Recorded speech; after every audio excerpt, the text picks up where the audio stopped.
Or give it a few more minutes. Well, unfortunately, it's a very busy night, and I It say is. we call it to order. Agreed.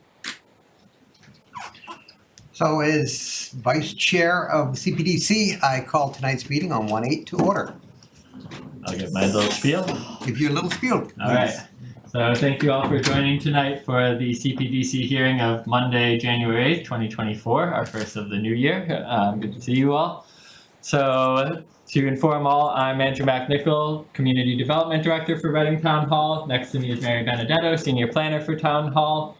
And from the board tonight, we have Vice Chair Tony Diarezzo, Member Mark Retzel, Tarm Armstrong, Heather Klisch, Hillary Mative, and Chair John Weston should be with us anytime now, and we'll catch up to speed. The board is likely to follow their typical procedure style in that the applicant is going to present the materials to the board. The board will provide comment and question amongst themselves to the applicant, and then open to public comment as well. You might have noticed we are a hybrid meeting style, in person, and we have members attending remotely. For those of you that are in person, there's a sign-in sheet just outside the door. If you didn't sign in, please do so for the public record. If you do have public comment during the public comment period, please raise your hand and the chair will look to acknowledge you. We ask that you come on your first public comment, please speak your name and address for the record. And we do ask that anybody with public comment, please do come to the podium so that the Zoom members can hear you. If you are participating on Zoom, please, during the public comment period, if you have a comment or question, use the raise hand feature found under reactions, or if your camera is on, you can simply wave your hand around and we'll look to find you.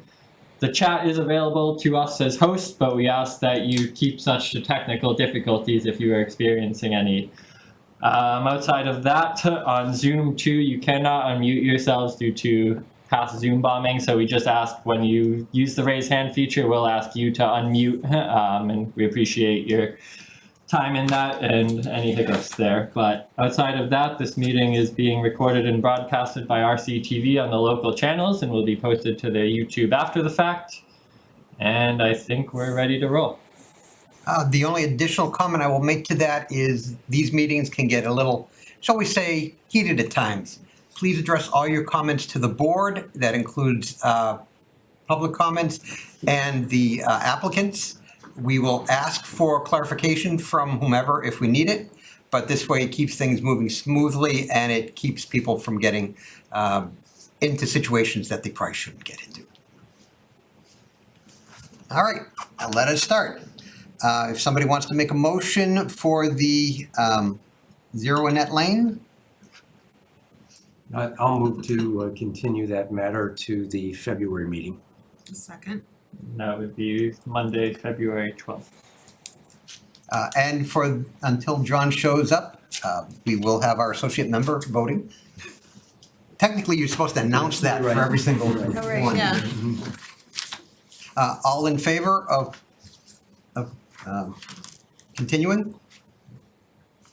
All opposed? Thank you. Let's move on to hopefully a quick one, the sign permit application for 5 Harnden Street, Dollar Tree.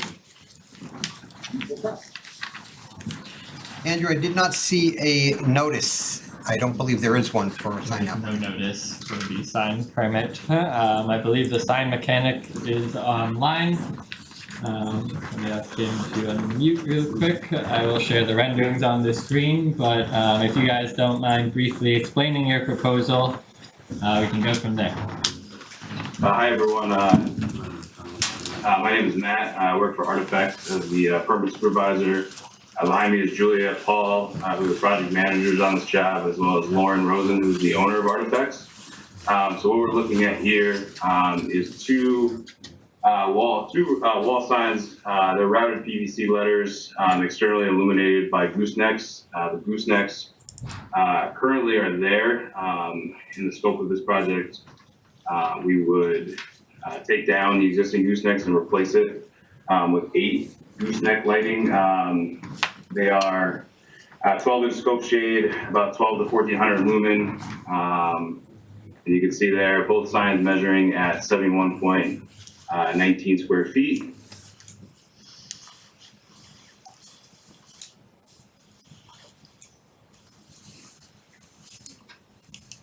And that's pretty much all I have for that. Are there any questions from the board? Are the signs and lighting in conformance with our regulations? Yeah. And what would be the lighting schedule? Dusk to, dusk till a certain period of time? Or would they be on dusk to dawn, or? It said open to close, I think.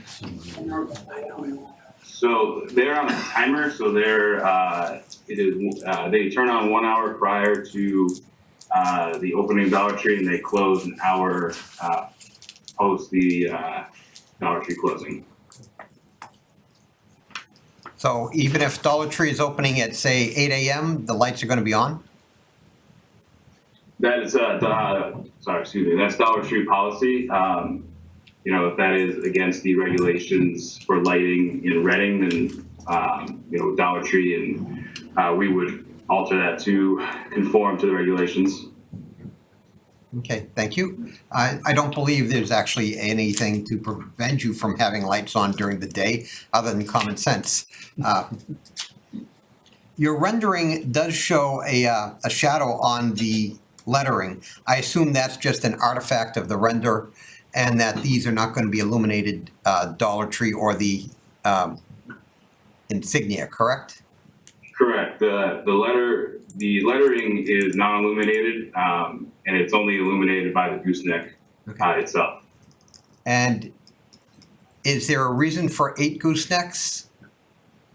It covers the whole logo. So as you can see here, it's proportionally laid out to cover both the emblem as well as the letters. Okay. And I assume that these are, the lights are actually, because you have so many of them, are actually less lumens than if you had, say, 3 or 4 to cover the entire period, correct? Correct. They're about 500. Okay. All right, any other board questions? I don't have questions. Any comment from the public? In-house? Online? Nothing. All right. I'll move, ready for motion? No, well, I have a question. Okay, Do we need to close public comment and then approval? It's not a Or public hearing, so you don't have to. okay. In that case, I would like a motion, please. okay, I'll move to approve the sign permit application for 5 Herndon Street, Dollar Tree. Second. All those in favor? Wait 1 second. Just for clarification, the applicant indicated that the lights go off 1 hour after. Oh. Condition number 3 basically says, sign lighting shall be turned on, it shall be turned off after the close of business every week. Yep, I just modified that. Sign lighting shall be turned off 1 hour after the close of business every evening. All right, thank you. Good catch. Good catch. All right, we have a motion on the floor to accept the certificate of approval As amended? Yeah. as amended. All those in favor? Aye. All those opposed? All right, Great. motion passes. Thank you. We will follow up with you guys with the signed version as soon as we can. Thank you very much. Have a good night. All right, the next one is our definitive subdivision for 0 Harold Ave. Is there a notice? There is a notice.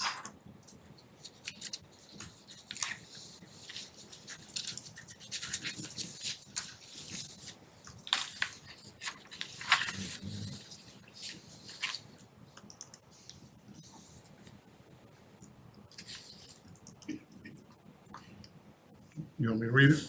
Yes, please. Notice of public hearing. Notice is hereby given that pursuant to MGL Chapter 41, Section 81T, Reading Subdivision Regulations, Section 3.0 and 6.0, Reading General Bylaws 7.9, and Reading Stormwater Management and Erosion Control Regulations, Section 4.5, the Community Planning and Development Commission will hold a public hearing on Monday, January 8th at 7 p.m. in the Select Board Room at Town Hall, 16 Lowell Street, Reading, Mass., and through the remote and online measures below to consider the application for a one-lot definitive subdivision and stormwater permit submitted by Zero Harold Avenue LLC for land located at 0 Harold Avenue, Assessors Map 39, Lot 230 in Reading, Massachusetts. A copy of the application and accompanying plans are available to the public at Town Hall by appointment and on the town website the Thursday prior to the hearing.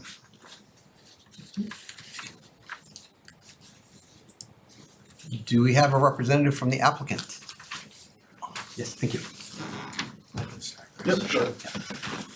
Thank you, board members. For the record, my name's Jack Sullivan. I'm owner of the Sullivan Engineering Group. I'm also accompanied by attorney Chris Alfman tonight. Just to bring the board and members of the public up to speed on this, this project's at the end of the dead end of Harold Avenue, which is off of Van Norden Road. It's the last lot on the southeasterly side of Harold Avenue. It's a little over 4 acres. It's 4.01 acres, and there's 78.18 feet of road frontage on Harold Avenue. If you can go to the next slide. Oh, Andrew, thank you. This slide up in front of us now, this is the existing conditions plan. So Harold Avenue is a 30-foot wide private roadway with about 20 feet of pavement. There's a gravel path that cuts through this property, and we did locate all the trees at 6 inches greater in diameter on the upland side of this property. In the future, we will be filing with the Conservation Commission as well. Back in 2015, the wetland line was established for this property. That is expired. That's only good for 3 years. So we'll be back before the Conservation Commission. But we wanted to get into CPDC first to introduce this project, since there's some waivers we're requesting, which I'll get into as well. You can go to the third slide, Andrew.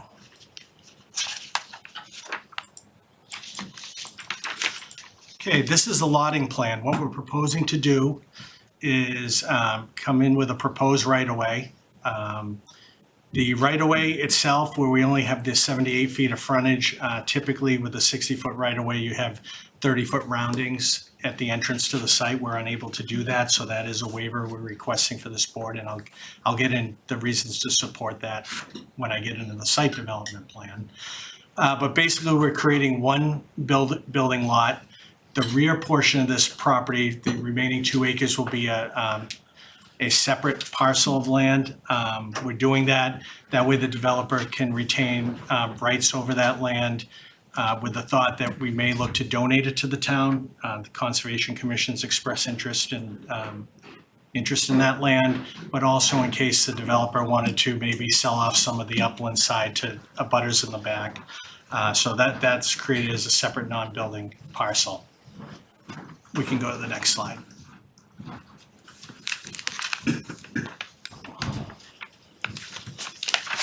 Hey, this is the proposed site development plan. What we're looking to do is come in with a driveway to service this property. So we'd be looking for a waiver of all the roadway design standards in the subdivision rules and regulations, eliminating curbing, a cul-de-sac, street lighting. But we would come in with a 14-foot wide paved driveway to one single family home. You can see I show all the trees on the upland side like I talked about of this project, and we're only removing 11 mature trees as part of this project. So the idea with this project was try to retain as many of the natural site features as we could, retain the trees. There is some ledge on this site when we did some soil testing for the drainage, which I'll get into. So we're trying to retain all the natural land features we can. We want to fit in with the neighborhood, so instead of putting a roadway in with a large cul-de-sac and needing additional drainage, we just do a simple driveway, so we're fitting with the neighborhood. And you can see the proposed house is set back from the roadway. It would be basically hidden on this site and tucked in behind the trees. As far as utilities for this project, we just have a standard domestic water service, a 1-inch water service coming in to service the house. It would be serviced by municipal sewer. We would need a grinder pump to pump the sewage up to the existing sewer main within Harold Avenue. As far as drainage for this project, I did say we did do soil tests on site. They were witnessed by the Town of Reading Engineering Department. And trying to stay with the theme of a low-impact design on this project, I'm proposing a rain garden. So it's basically a small depression that's landscaped with plants and shrubs.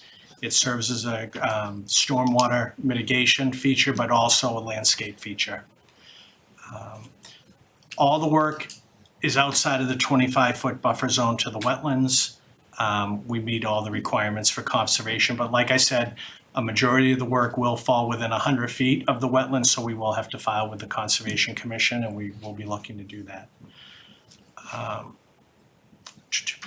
I should note, we've gone to a number of DRT meetings with Andrew and with Mary. We may have gone through 3 of them over the last 2 years. And we looked at different options for this site. We originally, the developer wanted to do 2 smaller homes. But when we met with the fire chief, he said if we did more than 1 home, he would ask for a full cul-de-sac for this project. I looked at the site, and that kind of we had originally shown just a driveway to service the 2 homes. And then once you get to a cul-de-sac, just so the public knows, that's a 45-foot diameter paved circle. So 90 feet across. We wipe out all the trees on this site. And once you get into a cul-de-sac, you need a street light. Then with 2 homes, we probably would have to bring a hydrant to the site. So not only would the site costs go up, but all of a sudden you'd have a lot more pavement, drainage, removal of trees, removal of the natural features that we were trying to maintain. So that led to the decision for 1 home with a single driveway. In saying that, number of waivers to be requested, basically anything involving construction of a roadway, and they're listed on sheet 1. But for grades of streets, street cross-section, as I talked about, the curb radii of 30 feet into the site. The right-of-way that we're showing on paper is 60 feet wide, and that'll exist on paper. That's how we create the frontage for this property, where we only have 78 feet of frontage on Harold Avenue. The reason we're in front of you, we need to create 120 feet of frontage since we're in the S20 district. So by creating that right-of-way on paper, we create that frontage. We're requesting a waiver from the cul-de-sac, curbing, survey monuments, street signs, street lighting, sidewalks, street trees, and construction of ways. Also, a traffic study, since it's only 1 house, wouldn't make sense for a traffic study. And then showing topography within 100 feet of the site. Where this is 4 acres and we're only impacting a small section of the site, we do show some of the site grades off-site, but we don't go 100 feet from all points of this site. That gives you a basic overview of what we're looking to do, and I think at this time I'll turn it back to the board for any questions they might have.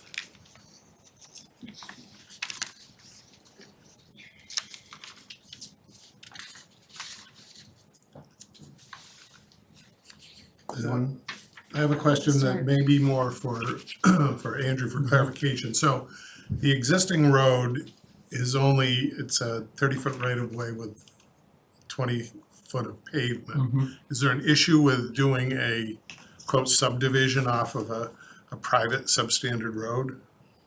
So under local regulations of our subdivision regulations, when you look to permit and apply for a subdivision off a private way, you have to show proof of access. So, the applicant has submitted memos where for those of you that might have been here in 2017 or neighbors that were following the process, came up during that time the question of rights of access from Harold Ave. It proved to be quite cumbersome and the answer was not clear. In fact, the answer seemed to reside on the fact that they did not have deeded rights of access from Harold Ave into this lot. The applicant has, in the time since then, has gone to look for more findings and proposal where they have submitted their summary of why they feel they do have rights. We are currently reviewing that, and happy to have you speak to it more, but we are currently reviewing it with council, and preliminary understanding is that our opinion has not changed since 2017, and we haven't found the deeded rights of access. But Sure. No, thank you. For the record, my name is Attorney Christopher Alvin, Blattman, Bobrowski, Haverty, and Silverstein. We were retained by the applicant to look closely at this title, and we've made an extensive look at the locus as well as the abutting properties on the private way. We feel very confident that we have rights of legal access under 81 to apply for the subdivision. If town council is reviewing that, I'm happy to hear that. I would like the opportunity to speak directly to town council about that. And if the board could make an informative vote that I could speak to town council, that would be helpful because I would like to have that conversation. This is obviously an important issue. We don't have a subdivision if we don't have legal access. So we want to make sure that this is clear. Again, we feel very confident. We submitted 2 memos dated October 2017 and March of 2017 to the board. They're pretty thick memos. You can review them for themselves. But basically, our argument is that locus has always had frontage again along Harold Ave. At some point in time, a plan was recorded that made Harold Ave a little bit shorter, but just because you record plans doesn't mean that you lose title rights. We think that we've always had title rights under the delegate fee statute, and I'm happy to talk to town council about that issue.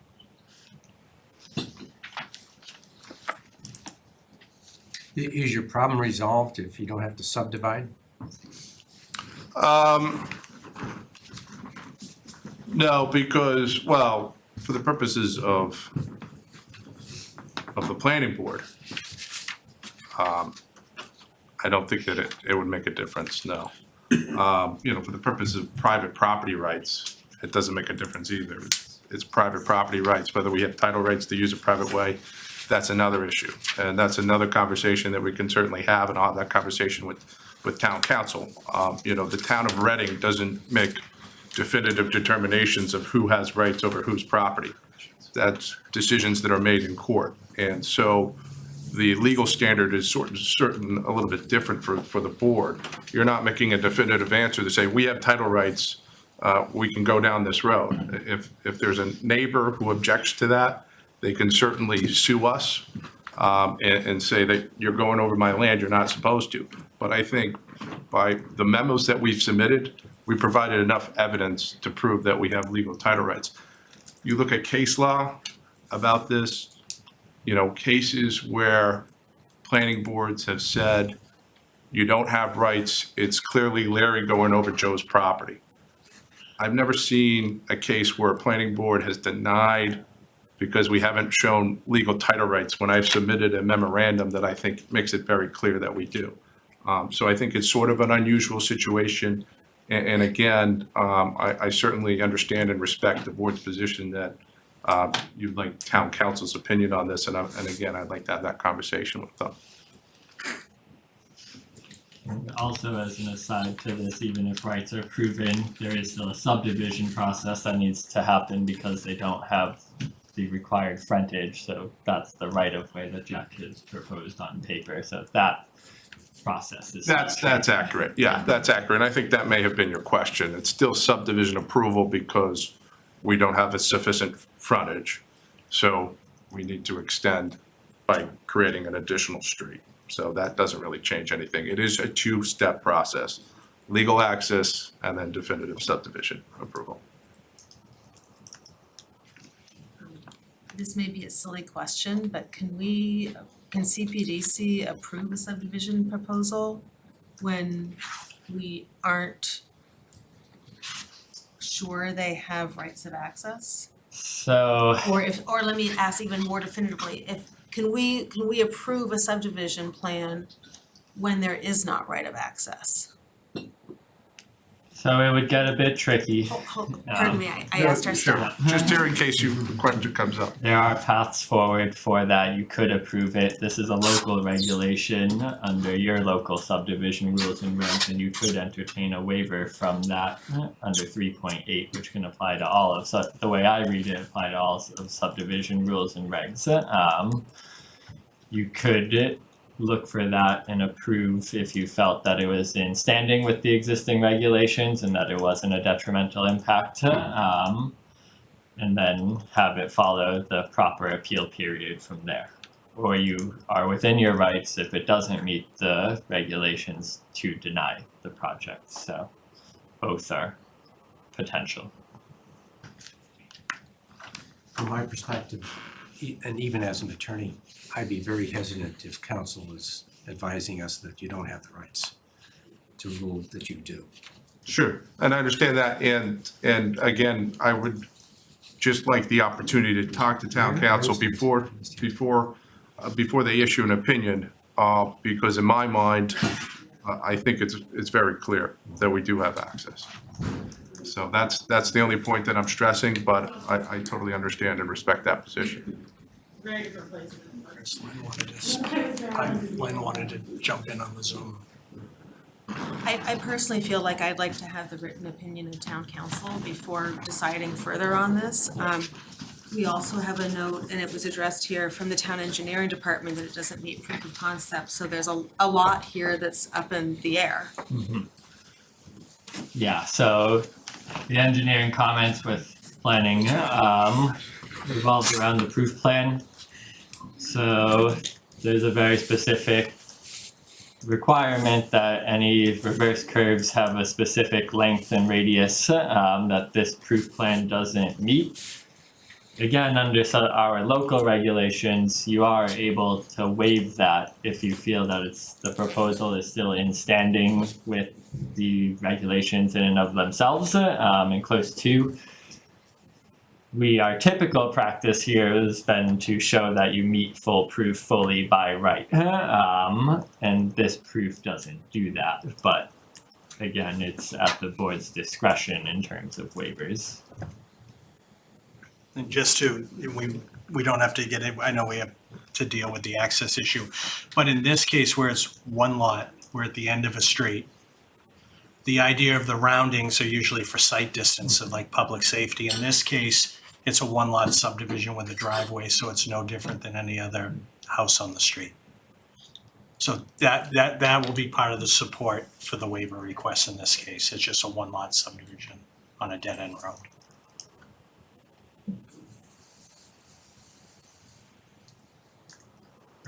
Andrew, I know engineering didn't appear that they did any other engineering review of this. They have not to date a full in-depth review as we await clarifications on both the rights and if the board would entertain waivers without them meeting the proof.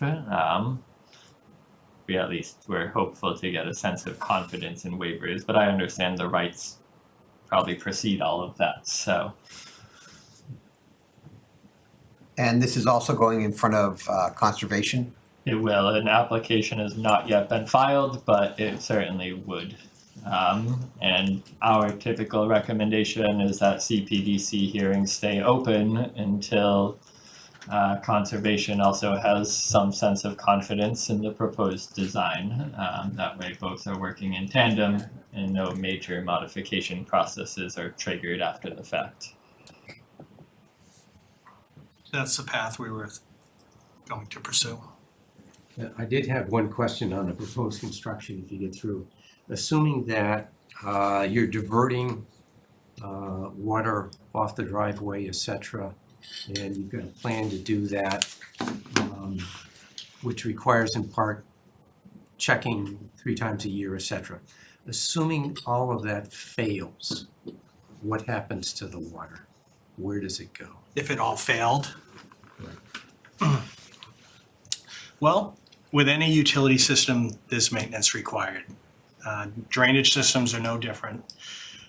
In this case, the way this is gonna be a garage under on the house, the garage will be under, there'll be a trench drain out in front, so they better keep that clean or else water's gonna come into their garage. So if leaves or sticks or debris start to clog that, that's gonna be part of the operation and maintenance, it has to be cleaned.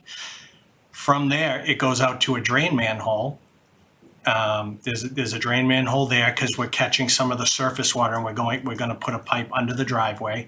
It's gonna go down to a catch basin, right there, right, Andrew? There's a manhole there with a deep sump. So, because of that trench drain, you don't get any solids or sand or sediment removed. But by going to that drain manhole with a deep sump, then that'll be an area that sand and silt can get collected. But again, that has to be cleaned out or else that sand and silt, if over time, will escape out to the rain garden. Now, the rain garden is just an open area, so water will always get to that unless, like I talked about earlier, that trench grate in front of the driveway gets clogged, but they have bigger problems if that trench grate gets clogged than water getting to the rain garden. They'll have water in their garage. So whoever owns this, and where it's just typically with these types of private driveways, if there was more than one house, you'd have a homeowners association and they all get involved in pitching money and they're all part of the operation and maintenance. You know, they take care of the driveway, the drainage systems. In this case, it's one owner. So it would just be like if you or I own this, we'd be responsible for keeping up with it. But assuming that the maintenance isn't done, where does the water flow to? It would In go, addition to the if garage? it's Does it go not through done, and back into the wetlands? it would go right into their garage, or it would go right into the wetland. It's not gonna go Okay. onto an abutting property. That's what I was We're at a low point. But that low point, does that also include the connection at Harold Way, which is the closest part to the nearest abutter? No. You can see from the contours, there's a 124, can you see that? There's like a little, yep, right there. There's like a hill right there. That's the feature we're actually looking to preserve. You can see those are 2-foot contours, those dashed lines. The closer they are, the steeper the slope. And that's where we found some ledge. So for the development side, it makes sense to avoid that, keep the trees, keep that land feature. So that's all protected. So that's the high point. Everything's moving down the page to, away from Harold Avenue and towards the wetland. Correct. And right now, your proposed driveway, Yep. therefore, anything coming off of that would then continue on to the neighboring property. Well, the way the driveway would be pitched is, and I could do something like put a berm on that low side of the driveway if need be, but the majority of the water is gonna sheet down that driveway towards the garage. You I can don't think it's making that turn. There's a retaining wall there. The Okay. retaining wall is gonna be higher. If you can see the retaining wall on that other side, so water will make it down there. But I'll have more information on that when we get to that point. And I'm not sure it matters that much, but have you seen whether the private road has a signed agreement as to participation in maintenance and the like? And Maybe one of the homeowners would know that. I do not know that answer. I know there's some abutters here. in the record search that you did you find any I agreement? didn't, I didn't, but that doesn't mean that there isn't, because my research was related to title rights and not necessarily association documents or anything like that. So if there is, then we would be subject to it, so. I get at that, but all I would be saying is if you run across it, please provide a copy to Andrew. Right. I think, and if I'm incorrect, a neighbor can correct me, but the last two homes on the right side of Harold Ave, they were subdivided years ago under what's it called, a PRD, proposed residential development. So there's some common area. Those two homes may have some sort of maintenance agreement. The number 31 and probably number 29. I don't know about the rest of the homes. And if this is developed, would you propose to enter into an agreement that pertains to Harold Avenue? We would be happy to.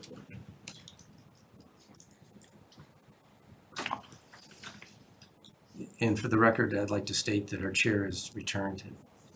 My status returns to. Oh, right, to questioner, I can still- questioner. No, technically, I think for this, For this matter. your status remains since the chair showed up a For tonight. little bit later. That's all. Does the board have any other questions? Are there any comments from the public? Yes, sir. Could you please come up and state your name? Sure.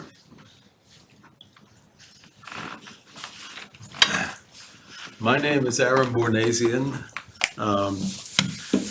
We moved into Harold Avenue when it was still a dirt road. And I've got a couple of questions for this. You mentioned the contours for the topographical features here. And the one I'd like to call your attention to is this one. This one comes around this way up here, and right here it says 112. And there's nothing in between, so this is pretty flat. This area is wetland. So if you look in the subdivision regulations, which I happen to bring a little bit of it with me, this guy here, on, if I can get it open, page 6, section 3.2.2, suitability of land. In there, it tells us that the CPDC or Board of Health shall deem unsuitable for the erection of a dwelling any portion of a lot not more than 6 feet of elevation above the nearest water body, marsh, bog, swamp, or wetland. So that tells me that the place where this house wants to go is, by your rules, not suitable for construction. I think the Zoning Board of Appeals came to the same conclusion in 2016 in a decision that I can give you a chapter and verse of, where it divided the original lot, which I could have shown you, but I'm taking it off the screen, into Lot A, that has frontage on Van Norden Road, and Parcel A, which is the part that we're talking about today, and it says, quote, a non-buildable parcel, Parcel A. That guy. So the Zoning Board of Appeals in 2016 decided that that parcel was not buildable. And by your rules, it seems not to be also. I suggest that if you do intend to go on with this, you need to actually have someone go back there and survey the contours of the topography to be absolutely sure.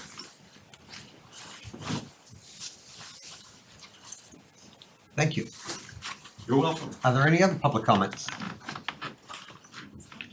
Andrew, is there anybody on Zoom? I do have a hand raised.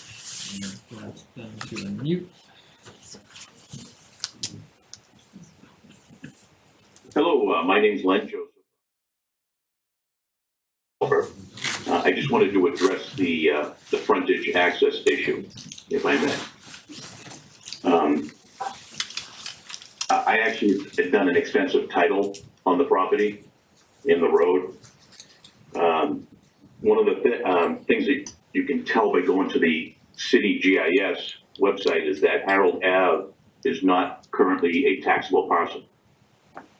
And in addition, going back to when it was subdivided from a 1911 plan to a 1912 plan, I don't believe the road was ever actually deeded out from a Wilhelmina Van Norden back in 1912.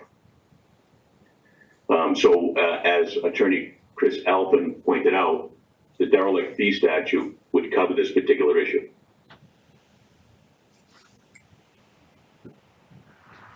All right, thank you for your comments. I'm certain that you'll have fun discussing it with the town council.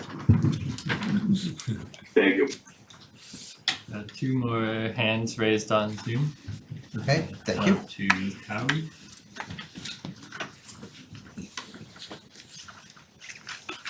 Hi, this is Bill Cowie. I live at 110 Van Norden Road.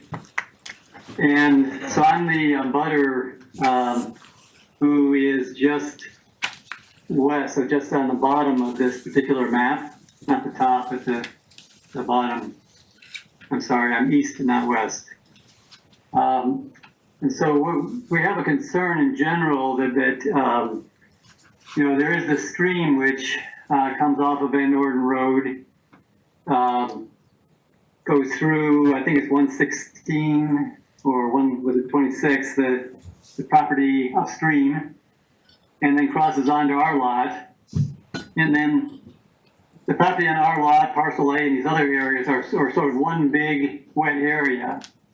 And the issue we have is whenever that big wet area rises, the water rises to a certain level, is when we get water into our cellar. So I hear talk about, you know, don't worry, we're going to dump that water into the wetlands. We would want to see something that controls how that water is dumped, so it's not running off, flushing off, and getting quickly, but has, you know, an opportunity to subside before it fills up that area that then backs into our area. I think the issue here is that, from what we understand, and it's a limited understanding, but that whole water table area is very complex, and it's not good enough to simply push it in a direction away from our house and say, therefore you won't get water in your cellar. So I'd like to bring that up here, and then if it's appropriate, you can tell me whether that's an issue for conservation. I'm sorry about that last question. I'm not quite certain, but I think the answer that you're looking for is yes. Should this go forward, there will be conservation hearings, and you will also bring up these concerns at that point. If conservation is going to be involved in this, we would defer to them for the stormwater regulations and resolution. Got it, thank you. You're welcome. And Andrew, you said there was, I think also that there is a stormwater report prepared for this Yes. that town engineer has not commented on. Not yet commented on. thank you. Andrew, you said there was another person on Zoom? We have two more. Okay. I'm gonna go to Janine.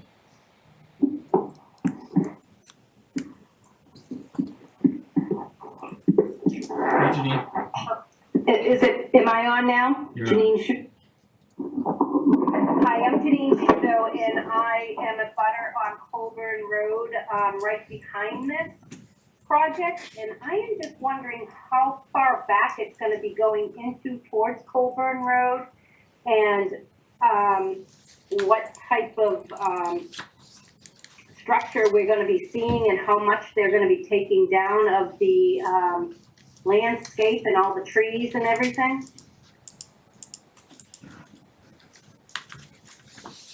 You want the Um, applicant to respond? If the applicant, yes, I'm sorry. If the applicant could respond? Was the address for Colburn Road? Sorry, Janine, what was your address again? I'm at 45 Colburn Road. It's under Rizzo, but I am a co-owner in that home. Yeah, the proposed work is far away from the rear yards of any of the yards on Colburn Road. Okay, so it's far enough that we would not see a structure, and they're gonna keep the land at, you know, the conservation land and the land as is and so forth. Yep, there's 2 acres right behind your properties that is gonna be, it's wet and it's staying that way. Okay. Thank you. Yep.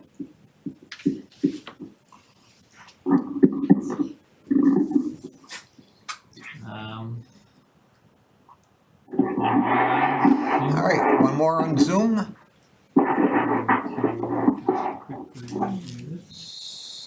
While you're doing that, I might just add one comment.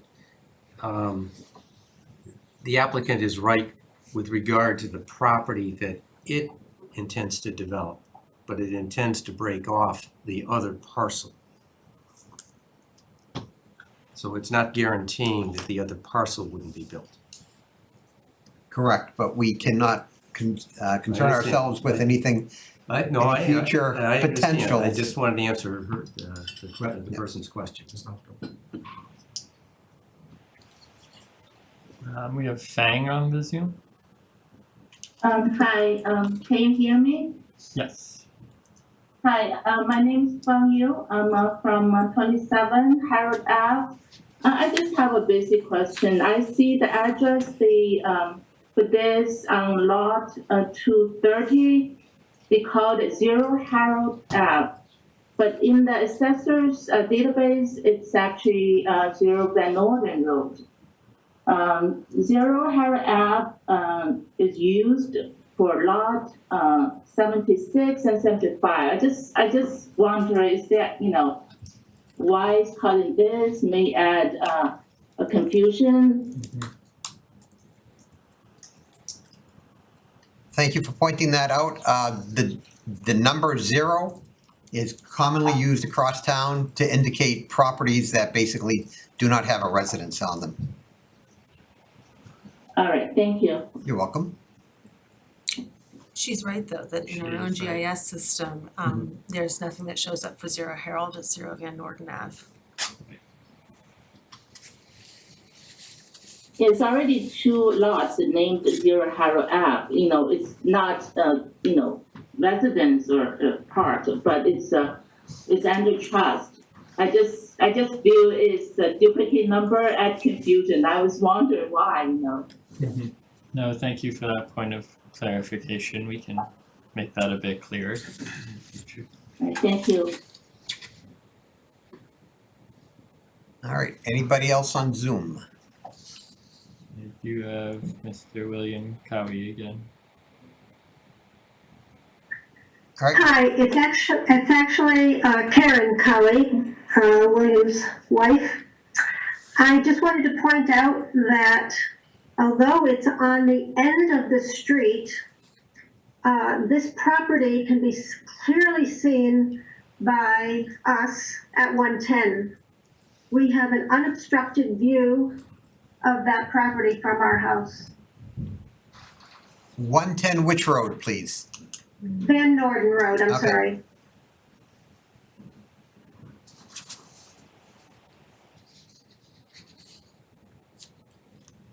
Particularly when the trees are down, but even when they're not, we can clearly see that property. Okay, all right, thank you.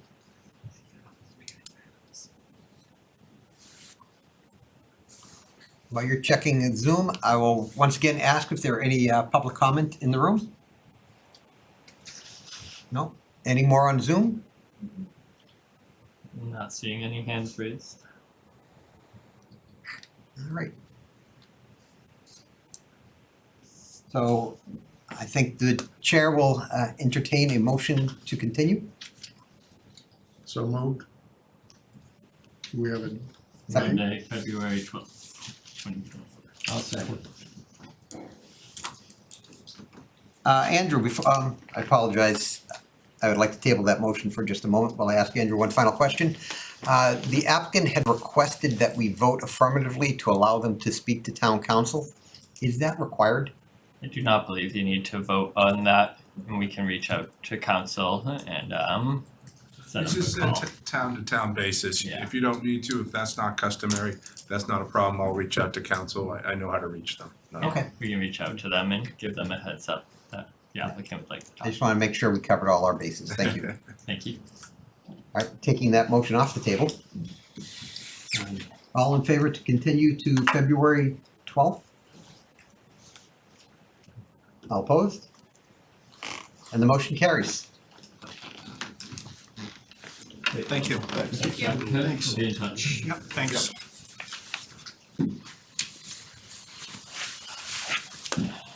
All right. And the vice chair. I'm happy to let you keep going. You're doing a great job. Doesn't mean I enjoy it, it just means I can do it. Thank you. I apologize to you all and to everyone. I did not clue into the fact that we actually implemented our earlier meeting time. So Understood. Yeah. Totally understood. I Knew there would be I some may have hiccups. remembered at 6 o'clock tonight.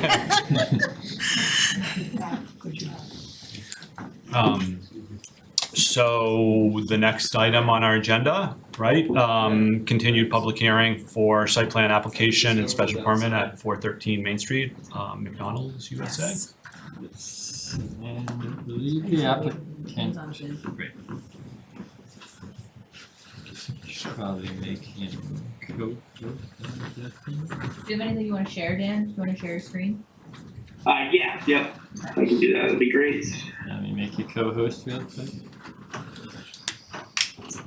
Should be good to go. Sweet. So,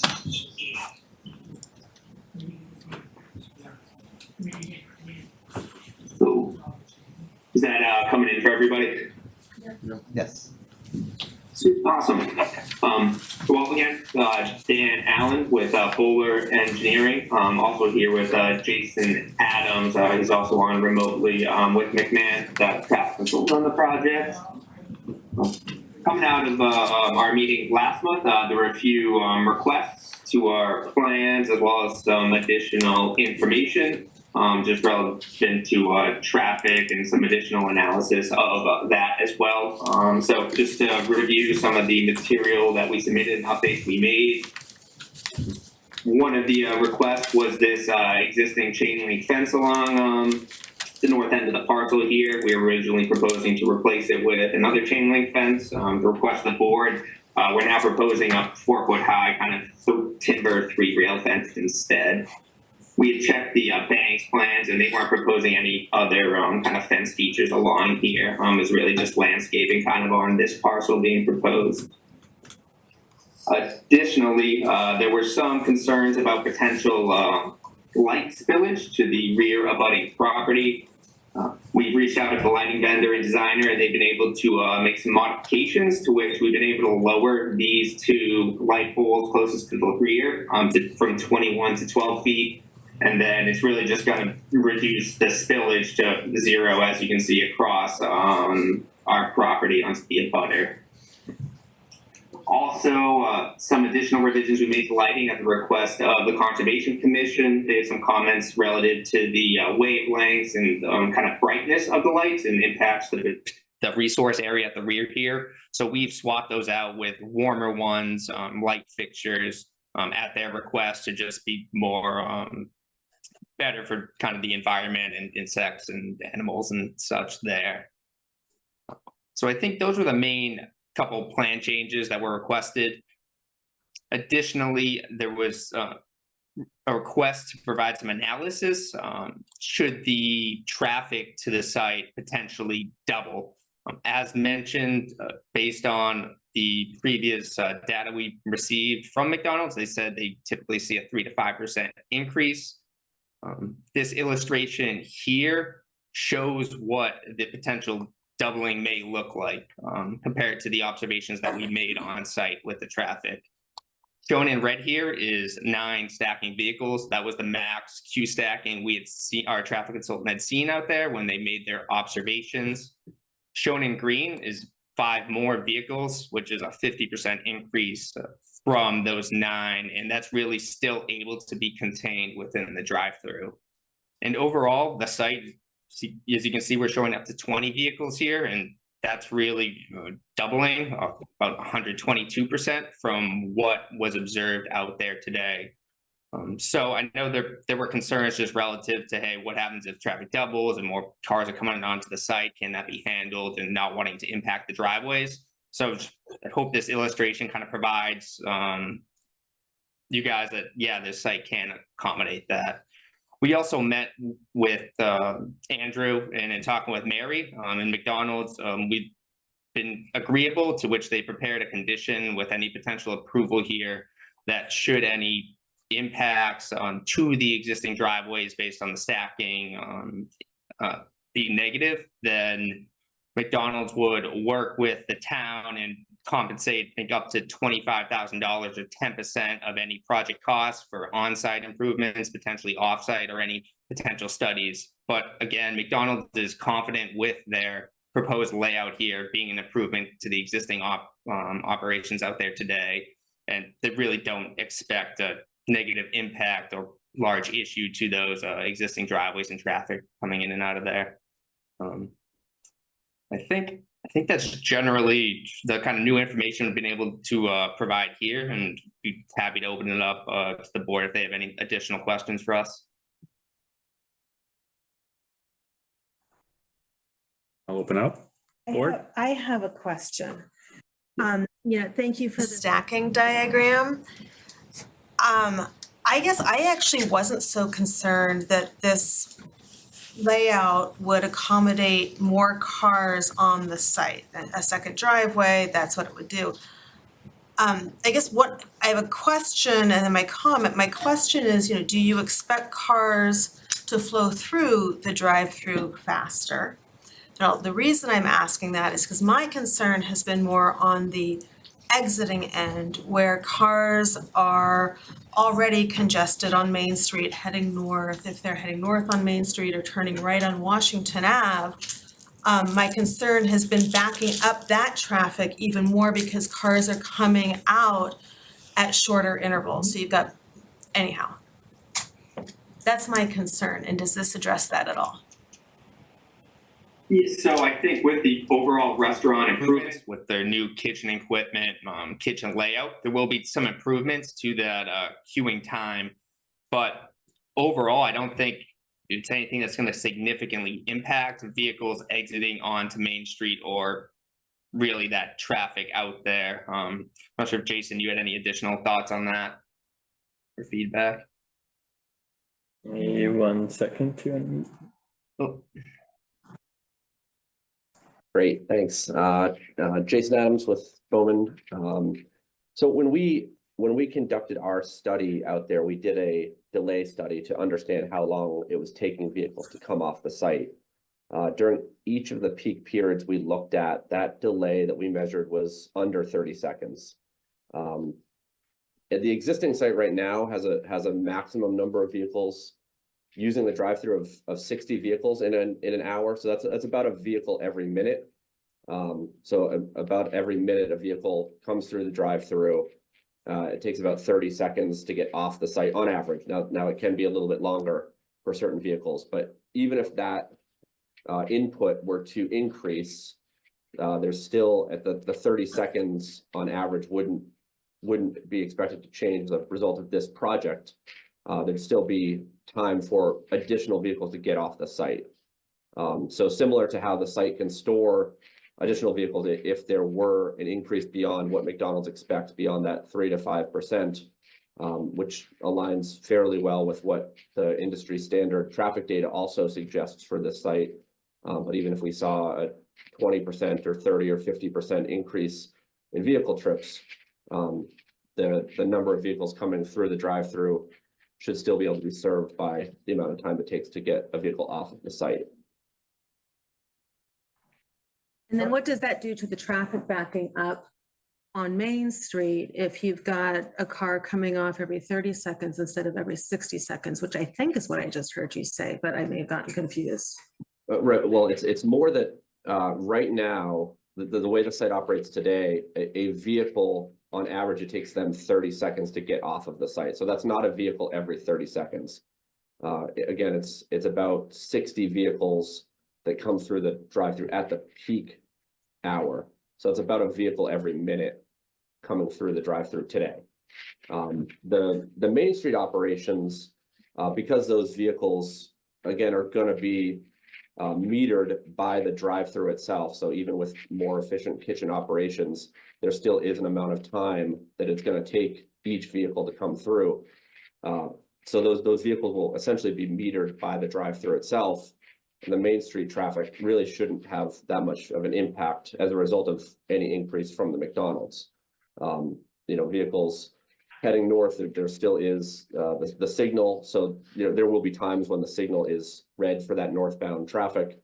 Vehicles may not be able to get off the McDonald's site as easily. If they're heading north, there are some courtesy gaps that were observed for vehicles that want to head south, but the southbound vehicles should dissipate fairly quickly. So I guess, help me out, remind me, was the point of having the second drive-through to service cars faster? So the point of having the second drive-through really is to better organize the customers and vehicles on site. As you may be familiar from going to the site, the maximum queue observed, the 9 vehicles, essentially backs up onto Main Street. It comes right to the mouth of the entrance on Main Street. So really the site right now at the peak times is not able to fit all of the vehicles that want to go into the drive-through on the site. There's a bit of a safety issue with that. So really the number one reason here, better organize the flow of the site, provide more stacking so that vehicles can come onto the site cleanly. It's just a better overall customer experience for McDonald's.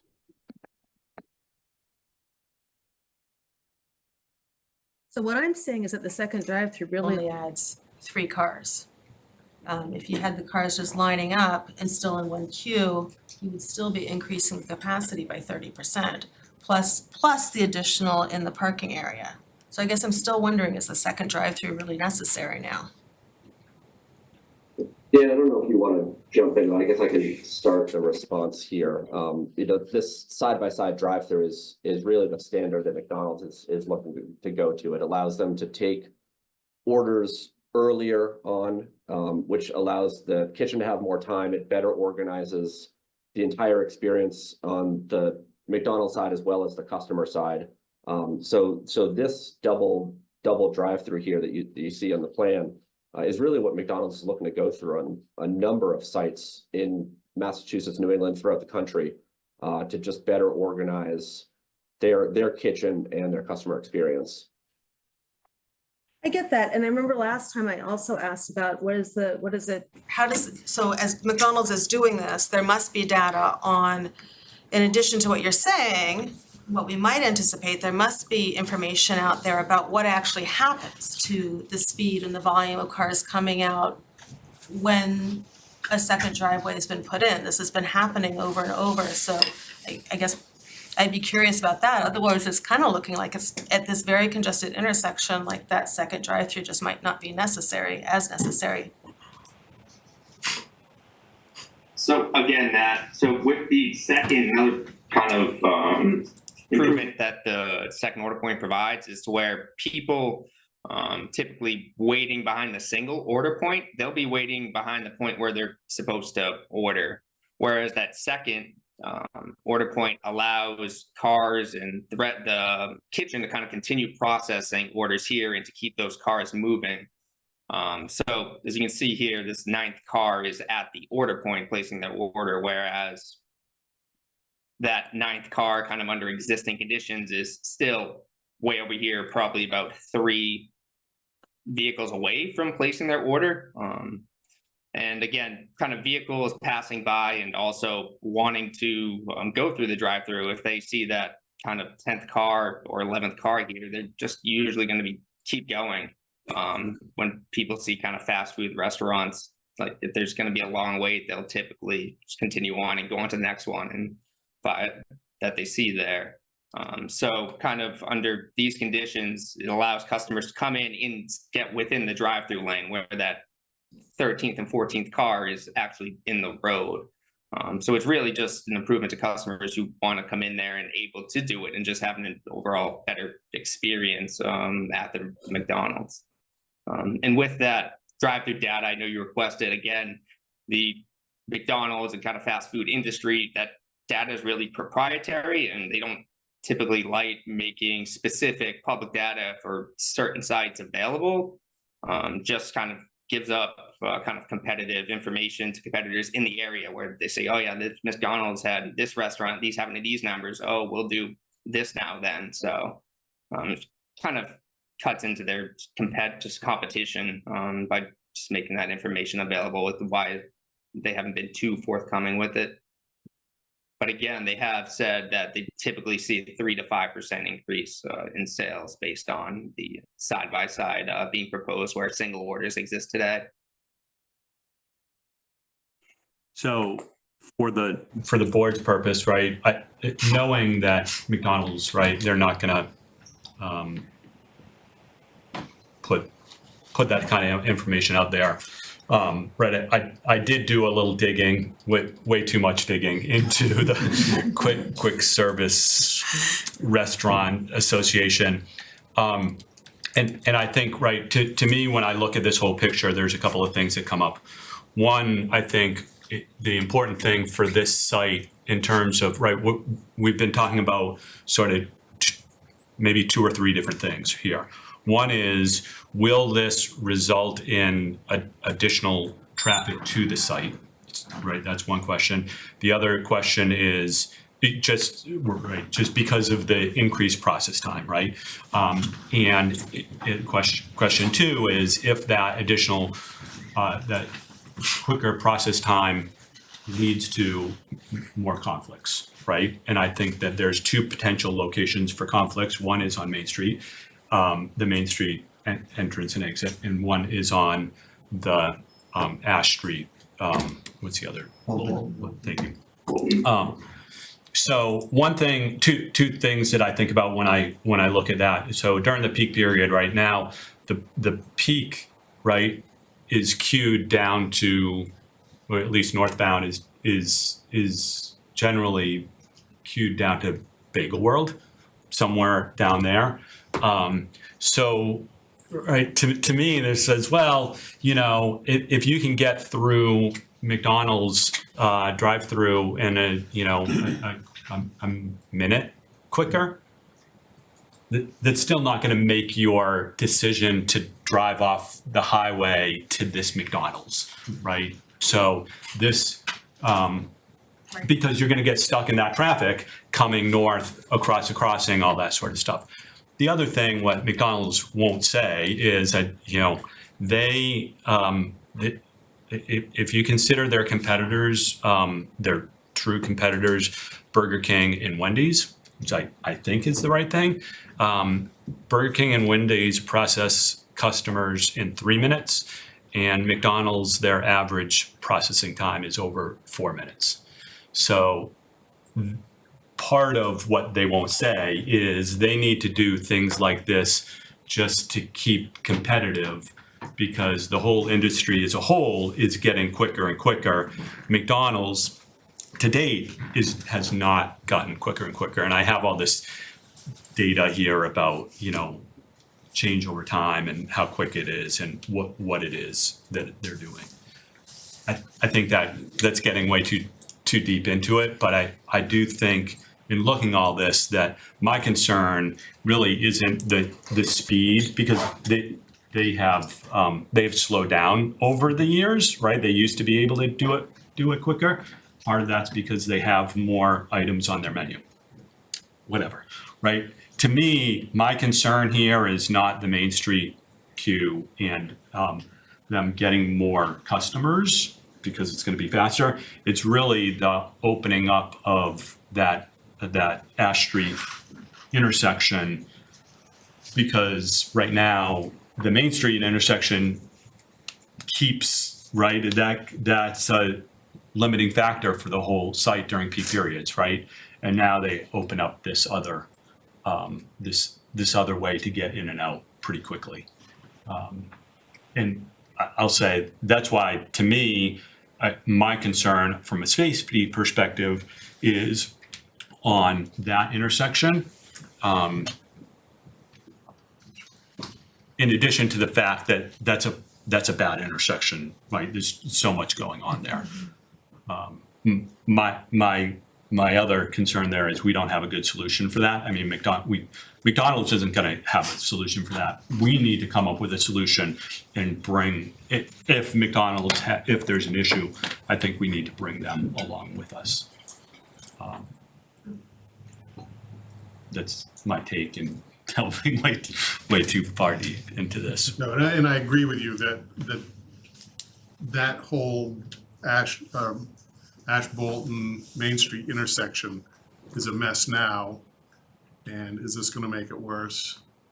Maybe a don't little know. bit. We Yeah, don't yeah, know. we don't know. But at some point, the town has to realize that that's a problem and how do we deal with it? And I think the proposal is that we would get some help from McDonald's on coming up with a solution. But I think we really have to, the town has to have a plan for what are we gonna do and how are we gonna do it and who's gonna do it. And at this point, for this project, it's probably a little too early to have them commit to doing something. Yeah, so we've gone back and forth, right? Because our question too is, okay, what's really the efficiency of exiting the site, and if there's more people and safety, and it's hard to quantify that outside of potential accidents that might happen at those site driveways. And we can potentially look to word something in our proposed condition to that aspect as well. But the concern then became like, similar to Bagel World or other fast food, what if they can't exit faster than they're coming in? And that's when we start to see queuing impact of the drive-through that could hold up their driveways or spill onto the streets. And that's why we ended up at the condition we ended up with, but we're happy to reword that, amend that, add to it as we can. And we're happy that the applicant's been willing to partner with us. I know it's, you know, a triggering condition, right? It's not that they're committing $25,000 now, or in the future. It's triggered based on findings from likely public safety and other partners that we have in town. But we're open to considering other considerations of this condition too, as long as the applicant is as well, that aren't too far out of scope from what we've proposed. If I can add one more thing, the thing that I am concerned about here is the loading. Right, I know, you know, it was brought up before, right? I think we saw a picture before of a loading, you know, of a 18-wheeler there. I happened to go by on a Friday evening, right? And what's right there on site Friday at 6 p.m., right? Middle of the peak is 18-wheeler on the site. So, right, there's obviously little control, at least that McDonald's exercises right now in terms of delivery. And yeah, I think, I don't know, I want to talk through that if there's a. I tightened up some of the, if this were approved, I tightened up some of the conditions on that. Because I think Andrew started it with saying that the preferred delivery time was 10 to something, Andrew, in one of your conditions.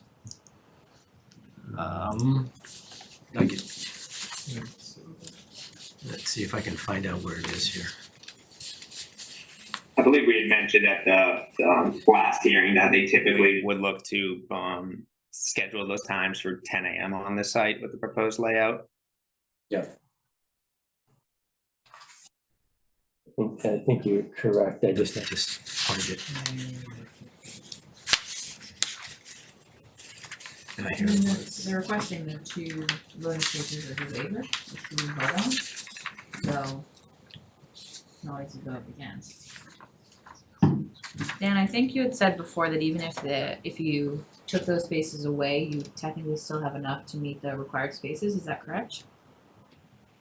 Yeah, so it would be 7 parking spaces over here, which would result in a total of 23, which would meet that minimum just based on zoning. But based on operations, they would prefer to maintain these spaces, given that loading, this area would really be utilized for 45 minutes, 3 to 5 times a week, where they would prefer to keep that as spaces which employees and customers could park at. And again, they use the system today where they bring out cones and cone off the parking spaces where it comes at the rear of the site. I don't believe under existing conditions today, there's no real impact. Cars are still able to flow through where it's parked here. And the same thing kind of on this side of the building where the first thing in the morning, they'd be able to come out, cone them off and make sure nobody is parking there prior to the delivery truck coming then. In which that's really worked for the restaurant for the past 60 years or so. And I know at a number of other locations across that footprint, it's a typical procedure for them operationally. It's page 10, Page 30, 10. number 32. Thank you. Yes, right. There we go. Yeah. So I think that could be tightened up. I mean, it does help to have cones there. If they know somebody's coming in, they could cone it off in advance. I think I saw the same 18-wheeler you did, but I noticed it fit conveniently in at that time for whatever reason, at least the one I saw. Well, yeah, I think, right, something that is important to sort of recognize with that is that the parking lot right now is pretty open. So if there's an 18-wheeler just parked randomly in the lot, cars can navigate around it. And with this configuration, that's not quite as easy to do, I think. How does the 18-wheeler pull into that spot? Have to come in through. Comes in through Bolton Street and then just maneuvers around this side here and then backs in. We provided a truck turning exhibit. See if I can bring it up here quick for you guys.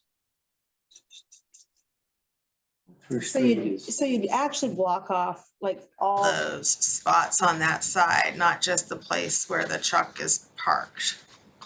No, so it would be just where those 7 stalls are. You can see here. Right, okay.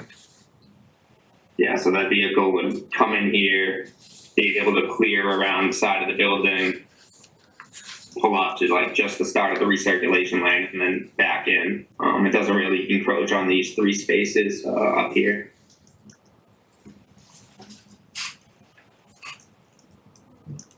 And where is the storage on the facility? Where's the truck driver gonna drop his stuff off? So they'll load through the back door here. So the truck will be parked here and then they just bring stuff in right in that door. Okay.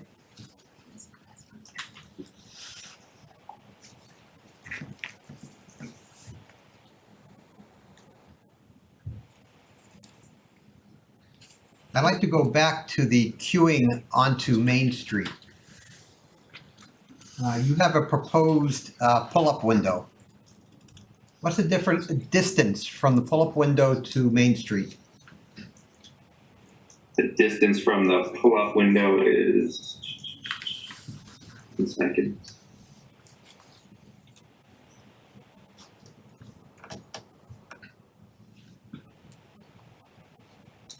Is that the pull-up window?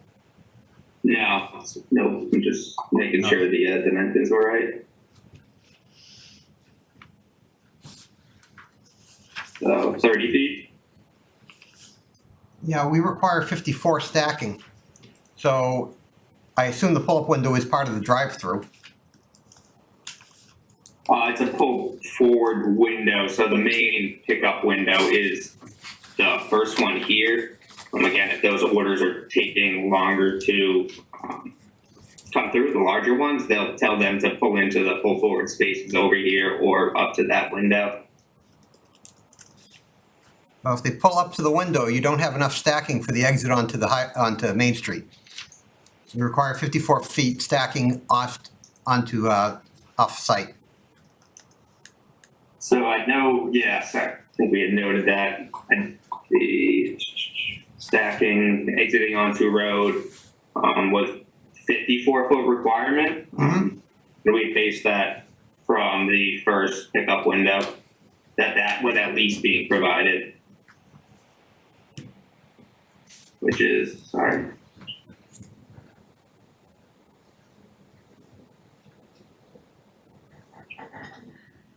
Yeah, so that is, there's that 58.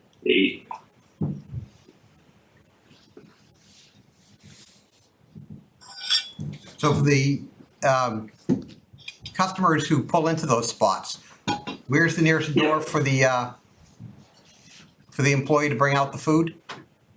They'll come out the front door, at the front corner of the building here, and then proceed across.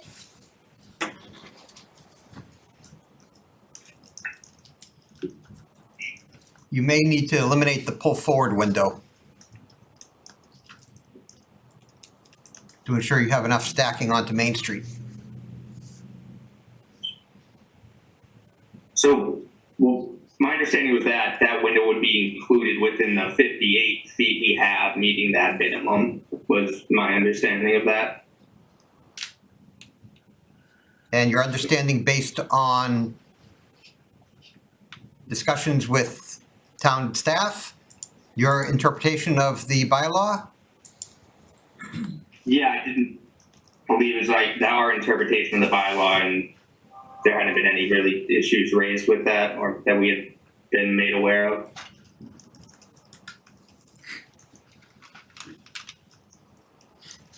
Because if you have one well, technically, if you have two pull forward, you've pretty much blocked off your exit, correct? And if you, I mean, you said it was 36 feet, so you've got a car and a half. You get one person backed up and one person at the pull forward, that's it? Yeah, so that was, it was like 36, I believe. You get one car waiting to go out, you get one car pulled forward, and that's it. To that pull forward window, yeah.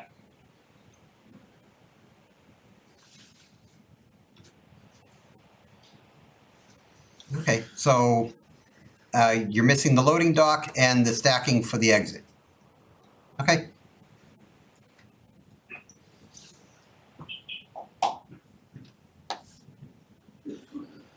I guess my concern with that would be, if there is a car there at that window, what does that do to the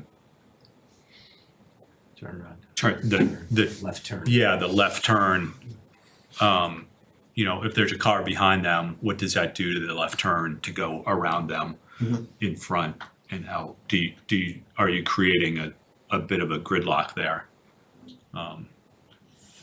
As they try and swing out around that car. Yeah.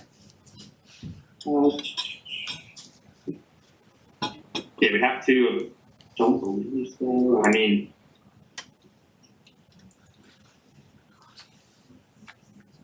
seems like a vehicle would be able to pull around should there one be stacked here. Again, we need to run a truck here and to really confirm that. But we have seen these pull forward windows located here on all the prototypical buildings, in which they usually have those recirculation lanes in front.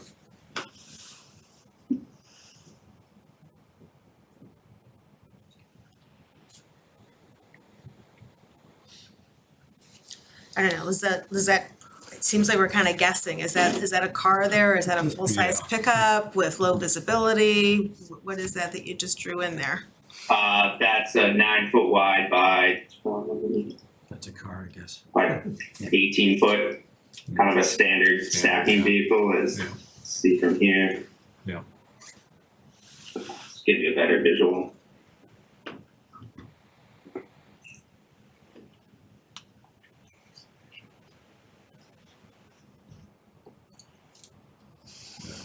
In reality, it's gonna be hard to swing in there. But What's that? it's gonna be difficult to swing in there because you're gonna be coming down the outside lane. Swinging into the place. I do believe they'd be able to pull into that, though, into the recirculation lane, given that car in the pull forward, at the pull forward window. Yeah. Yeah, I think so. Okay. Other questions from the board before I open it up? I've got a few questions on your diagram. It was difficult, as Mary knows, for me to see. And I'm not blind, although I do wear glasses. But you've got a graph that's 907, it's landscape, C-907. We had talked about vegetation along Bolton Street being high enough so as to block some of the visibility of the cars? Is that in your detailed footnotes? So we had, apologize, I forgot to include this, in kind of the opening summary. So we had extended, this landscape area along the perimeter parking here. We added in one more tree, and then I believe just previously cut off about right here, and just had grass in the rest of this area.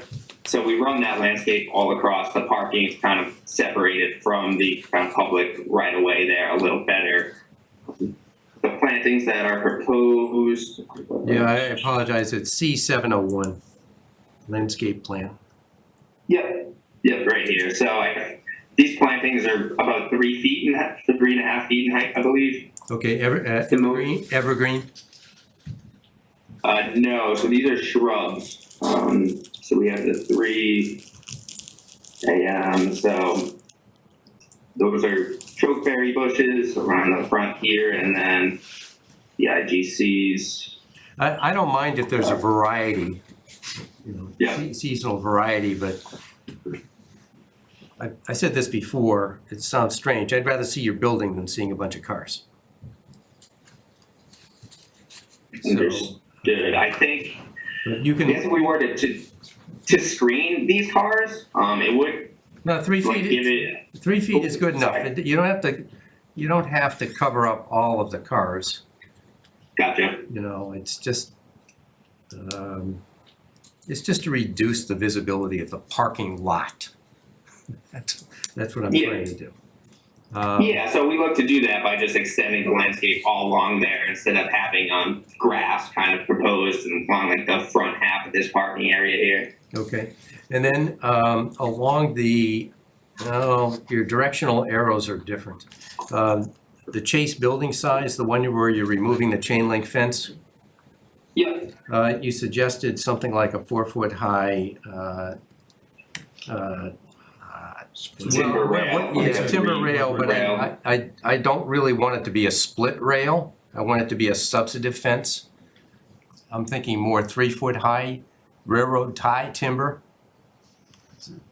I was actually I was gonna bring up the question of why do we even need a fence? Well, we technically don't even need a fence. Right, I mean, Yeah, we like, talked I'm about not, that last I'm time, not sure yeah. what is trying to be fenced off. But I don't think a 4-foot 3 rail is what we want.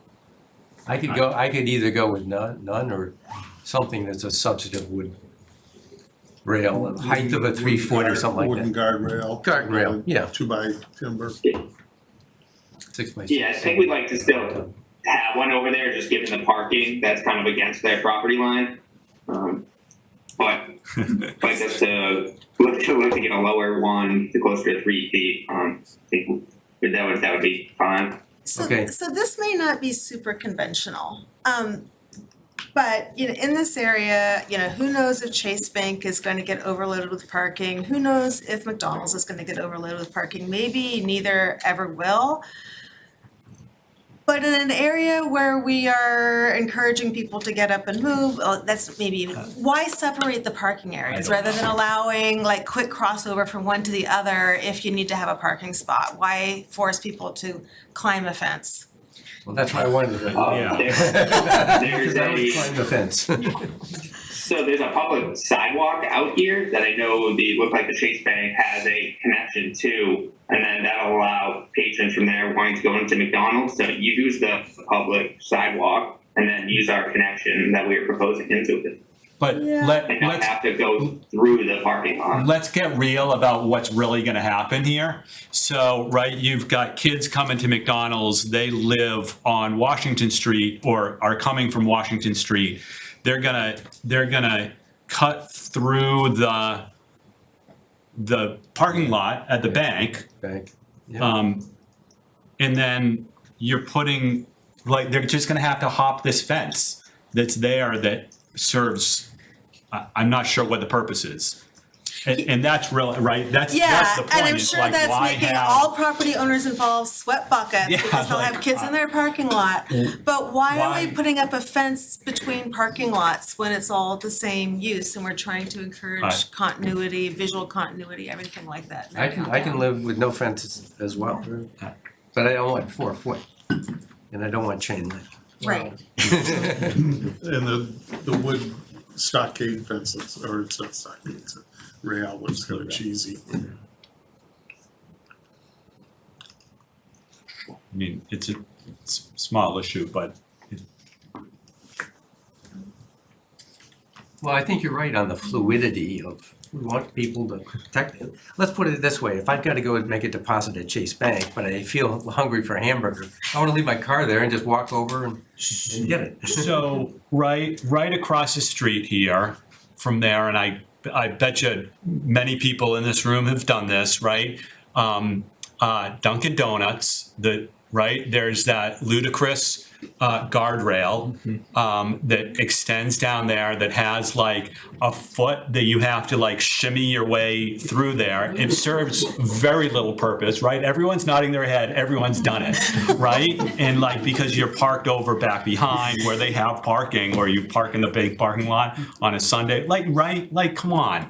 We do it and we jump over these fences that, you know, And yet that aren't there. sometimes we walk down to the sidewalk and around. There's another location where you might like walk through some bushes to get to Bagel World.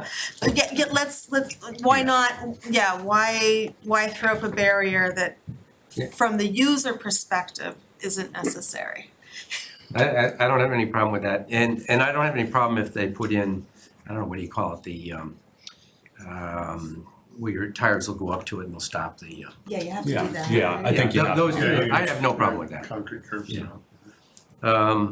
Well, moving on fast to the others, I didn't see it listed in the conditions, but I assume it's there. If not, it should be. We need drag out mats and we need the streets swept periodically during construction. Yeah. Yeah, okay. Let's see, under C-904, this was signage. Did that indicate that there's going to be signage, including the McDonald's logo on the doors, saying thank you? Because that gets into kind of directional signage versus other signage, or do we have a problem with that, Andrew? Let me just make sure I get what we're asking. I wasn't sure what that was, but. Yeah, direction. Yeah, so this directional sign here. Yep.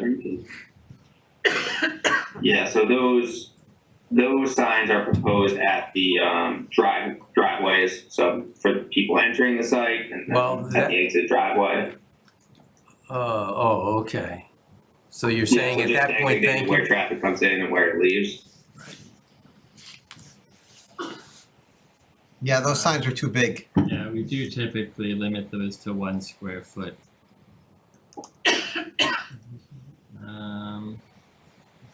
But there's some flex in there, I believe. Yeah, that you can thought the ones at the roads were allowed to be larger from some of our previous correspondence on the sign program book we had provided and everything.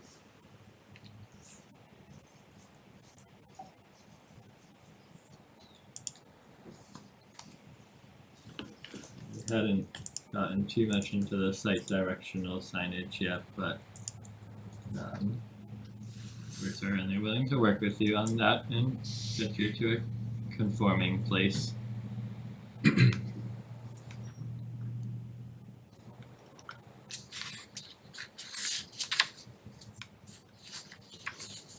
then I know I didn't directly respond to that fence, but if that's something you guys want to take out, I don't think there's any issues with us not proposing anything along this property line then.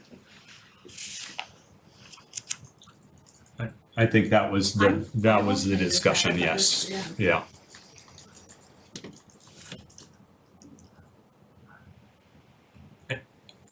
I mean, right, there's a rationale for, as you get deeper into the site towards the dumpster area, I mean, right, there's a reason for a fence there. Yeah, actually, that's no, right. That's a good catch. no Maybe fence problem it there. only to the Yeah. dumpster area. The traffic is also like fully enclosed as well, with a fence and screened and everything too. So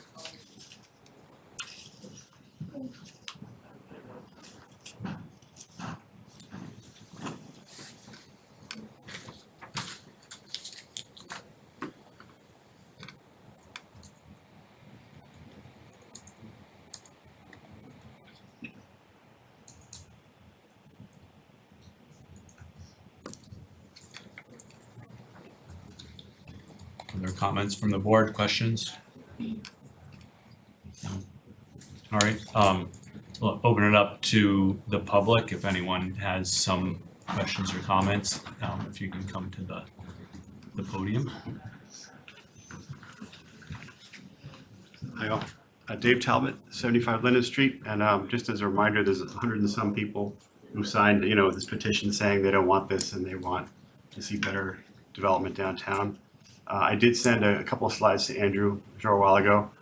Can I share my screen?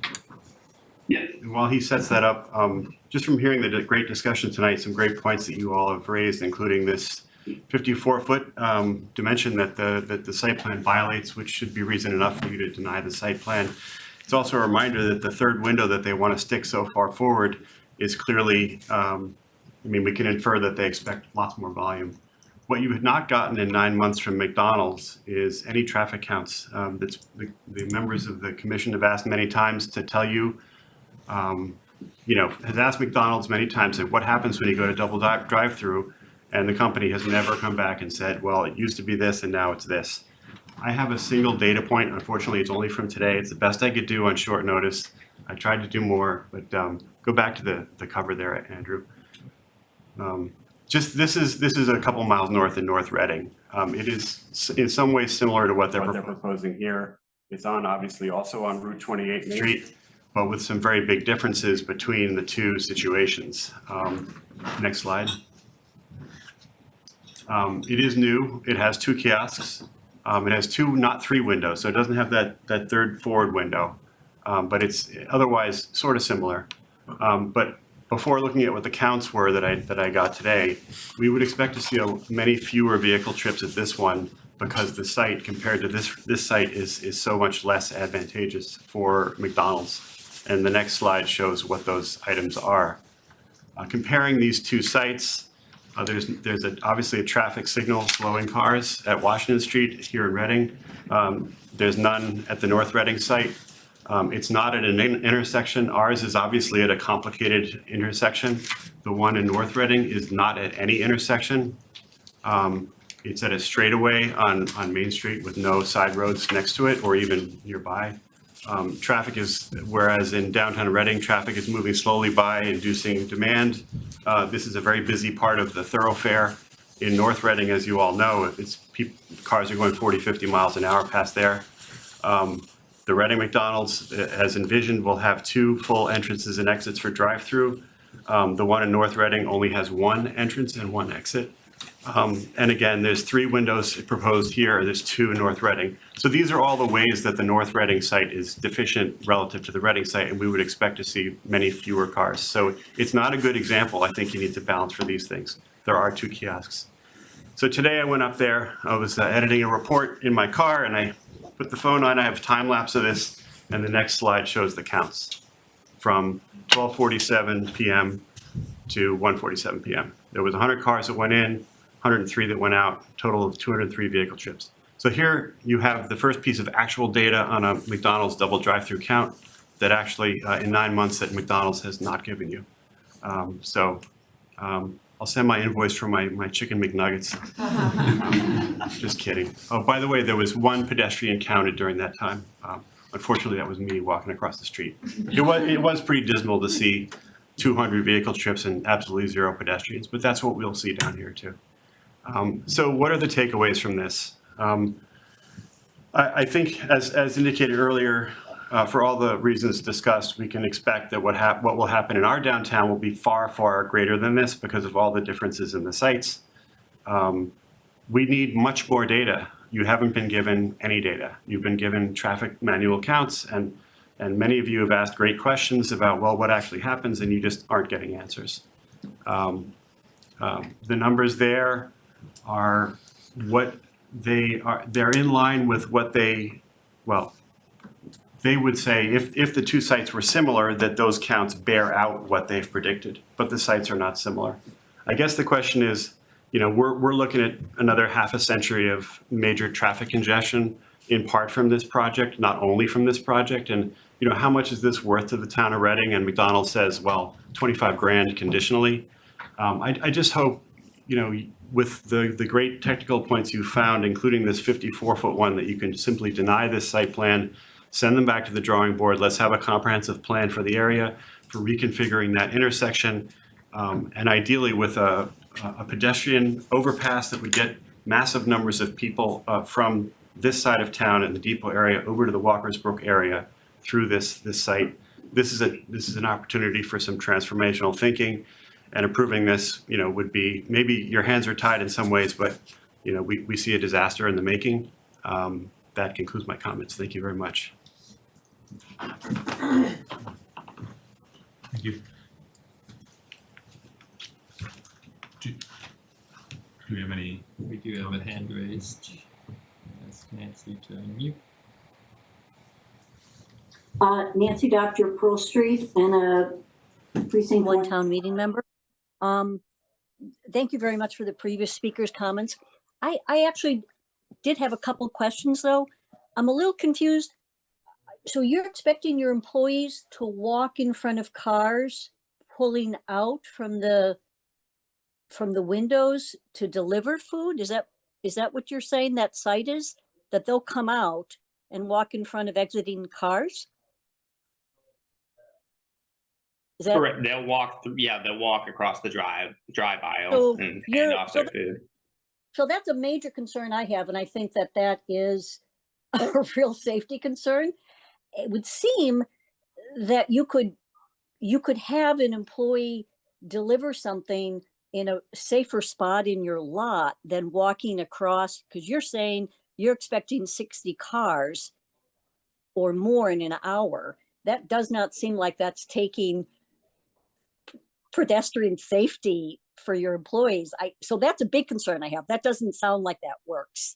The other question is, you mentioned, about lighting, and I think the previous dollar store people said that they turn their lights off an hour after they close. Will that also be the same as McDonald's? Same as Dollar Tree, turning their lights off an hour after they close? I believe that's how they operate today, where employees, when they arrive on site, will flip on the lights, and then when they leave, we'll also flip them off within an hour of opening and closing. Okay, and then the other question is, and this is really to the board, so McDonald's offers you $25K for potential problems down the road. Can this board request more before they approve it? And I'll go offline now. Thank you.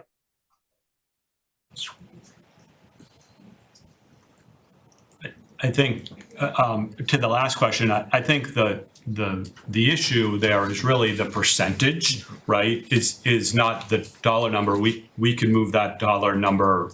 We can request 50, 100. I think the point to me, the real issue is the percentage of the fix that we don't know what it is yet, right? So, right, and we settled, right, or we identified 10%. To me, is that the right percentage number? I think 25K is inconsequential, right? You can't do anything, but it's applying the impact, right, of the development onto the solution if there is an issue. To me, that's where the need is. So, personally.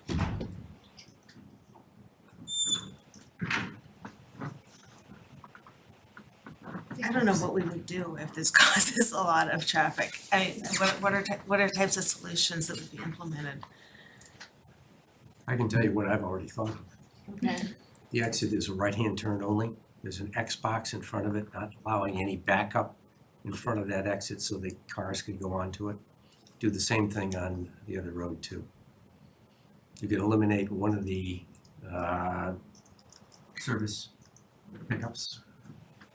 But the Xbox in front of it is only helping McDonald's, right? That's No, just, it's still- avoiding the yeah. queue. Right. Yeah, and it's still holding up traffic back toward yeah, the train yeah. tracks It sort and of everything. creates then more impact. Anyhow, see, we don't Yeah. know.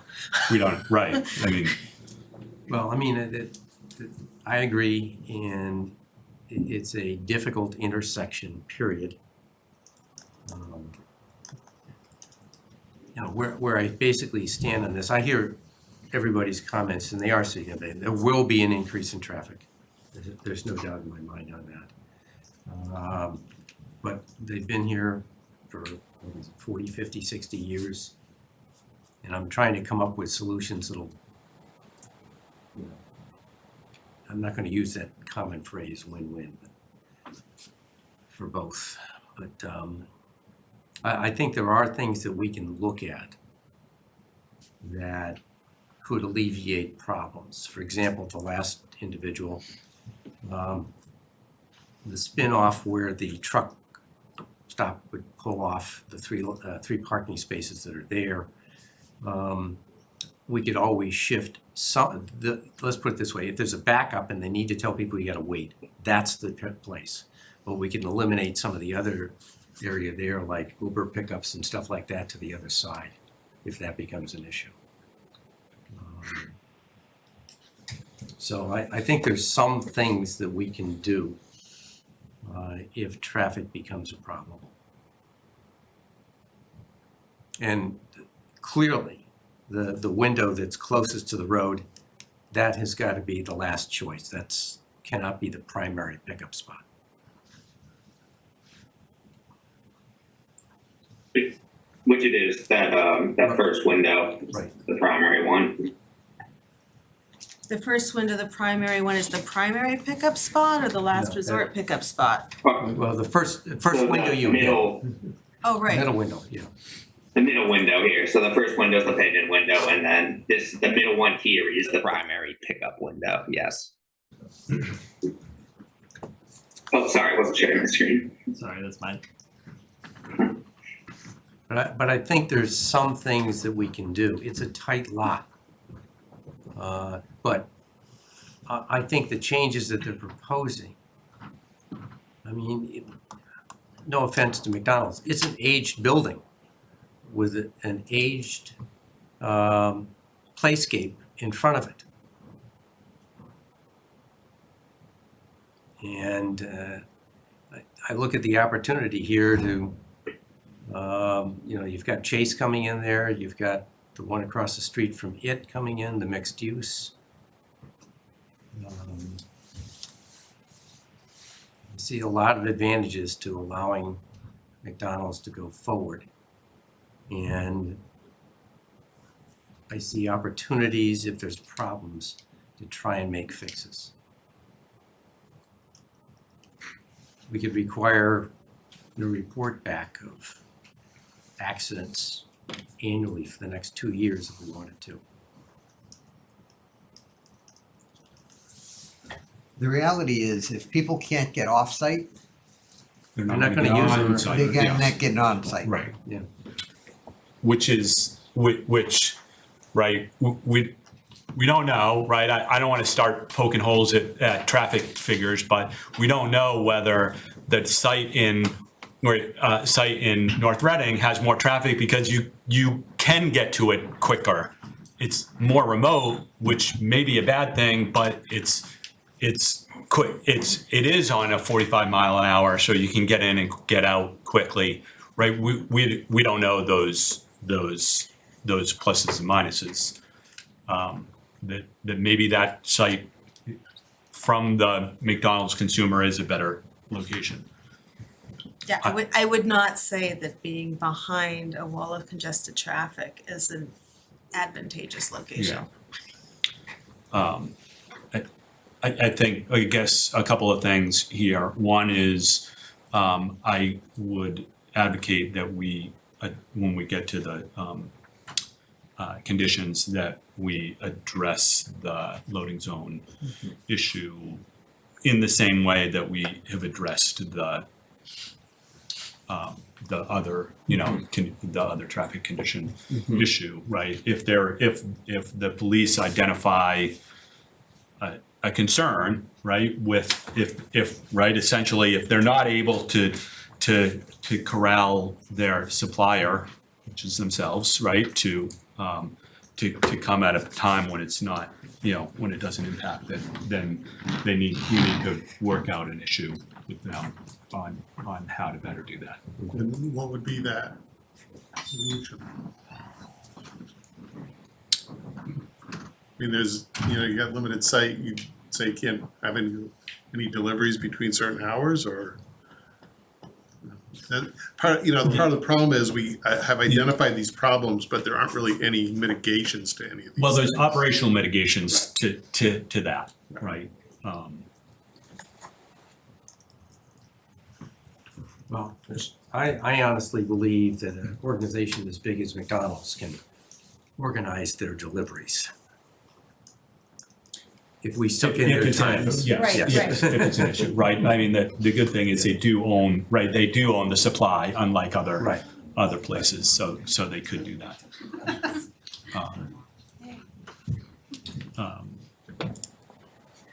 Yeah, like if the evening hours proved difficult, so parents are running through, right? And I guess I do, right, the issue with the window, without, not in the appropriate queuing distance, I guess, right, we need a waiver for that?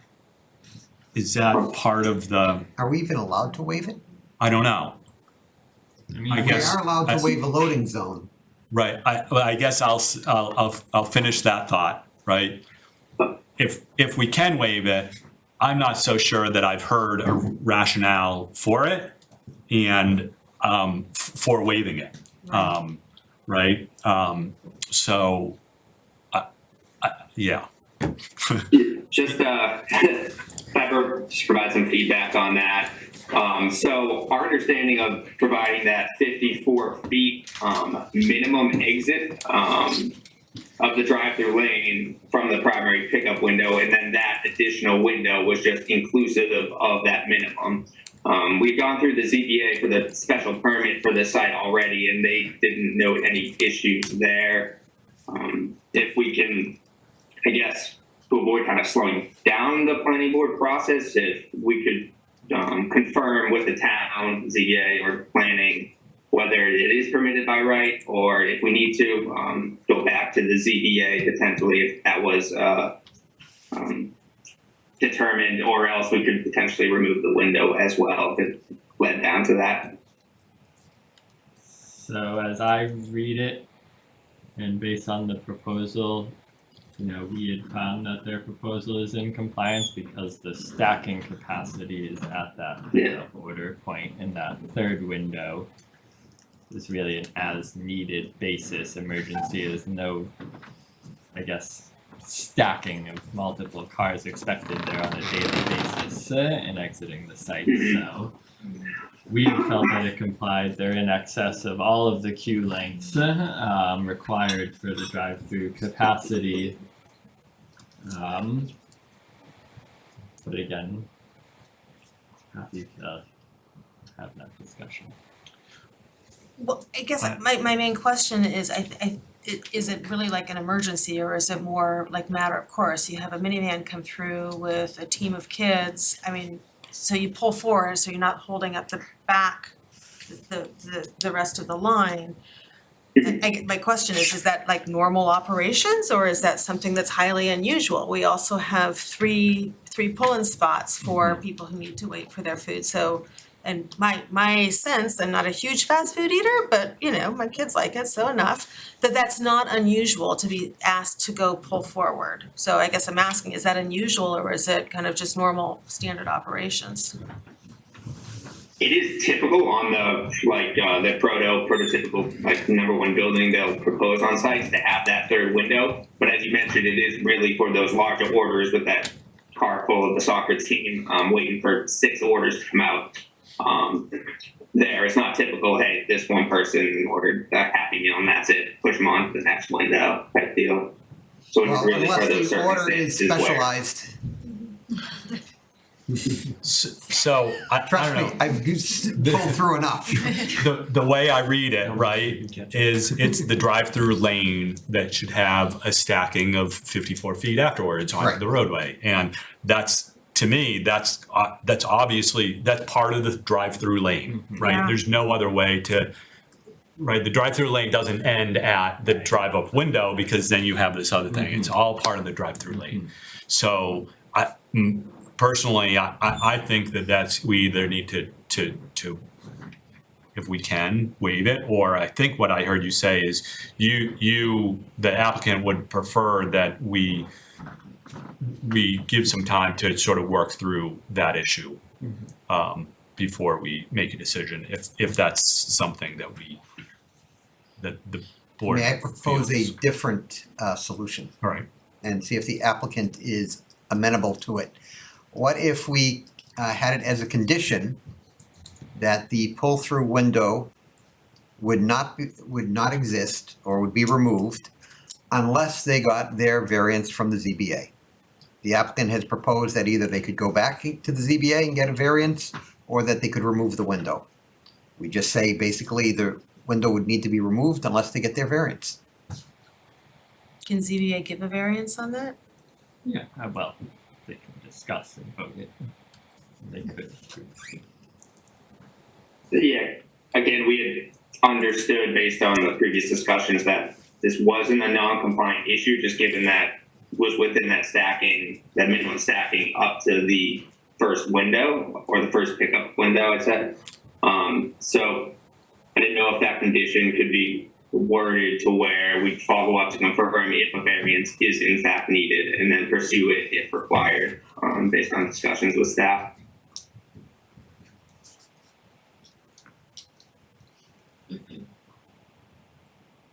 Sorry, I wasn't listening. Basically, what they'd like the condition to say, can we get somebody else to say that it's in compliance, and if so, then we'll keep it. Otherwise, they will go through the requesting the variance, and if they don't get the variance, then they'll remove it. So they're asking if there is a higher authority in town on whether or not it meets zoning. And I don't believe there is. There is not, and I'm gonna, I guess, back the board and say I agree it's part of the drive-through and we should look to conform to the bylaw. Any interpretation. So even though Okay, yeah, ZBA we- didn't pick up on it, Right, we can't just ignore it. Right. Yeah. Yeah, then we can pursue that as needed then. I think we're saying it's needed. Yes. Yes, yep.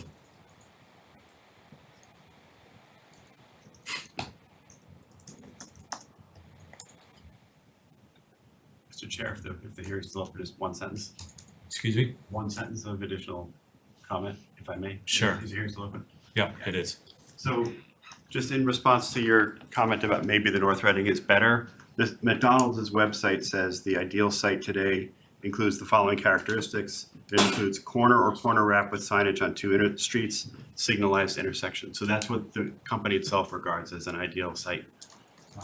And on this point of, I would hope that, I think you got 35,000 from the 128 tire developer. That's been agreed to be paid as part of that proposal. That we should be getting far more from McDonald's and guaranteed upfront to help us deal with what we know one way or the other is going to be a bad situation down there, and not just maybe in the future it's 25 grand. And I'm not following the details there, but can we get a commitment from the company to to do right by the town and help address what we know will be serious issues and have that be written in stone at a much higher dollar amount. And I would just ask the board to consider that. Thank you. Thanks.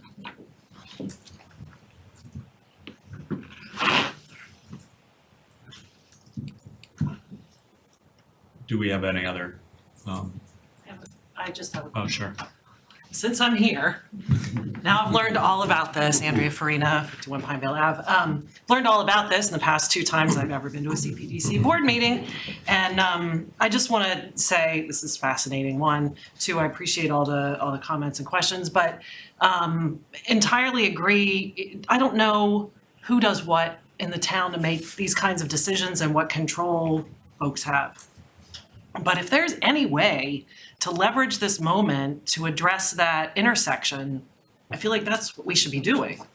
I mean, you know, is it realistic to enter into some sort of partnership with McDonald's around this? Everybody wants a nicer building. Nobody wants an old outdated play space. And we all know that that intersection is a horror show. I think that's what you guys have been reflecting on, but I just wanted to kind of formally say, yes, please, can we use this moment to address that so that there is a win-win, not a win-win. So for whatever that's worth, since I'm here anyway. So we did talk to McDonald's property ownership or legal or corporate team, and that's when we had asked, will you help directly contribute funding for a potential study of our intersection or improvements that we would like to make that could benefit your site as well through improvements to our right-of-way. They were hesitant at the time to supply an upfront payment because I guess what they feel their supporting data shows that they'll have a negligible impact on existing conditions and that it's really a town study. And so they're willing to partner with us from the sounds of it, from our discussions, if and when we pursue a study and that impacts their site driveways, reconfiguration of those driveways or closing of those driveways, if it makes sense, that they're willing to look at those items with us. But given right now that we don't have that study, they weren't willing to, or costs for that study, they weren't really willing to contribute funds for that.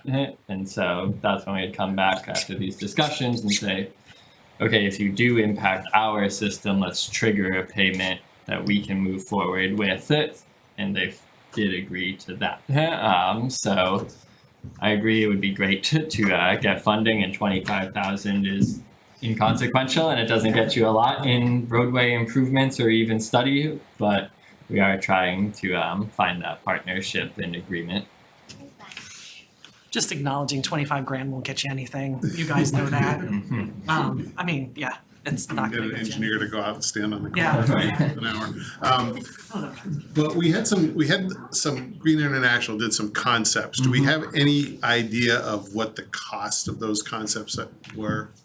Because we really only have 2 or 3 options out there with the Bolton Ash Street intersection, and you're probably looking at a couple $1 million to do probably the easiest one. And whether there's land ownership and right-of-way issues and things like that that have to be addressed. But did they do any concepts on that?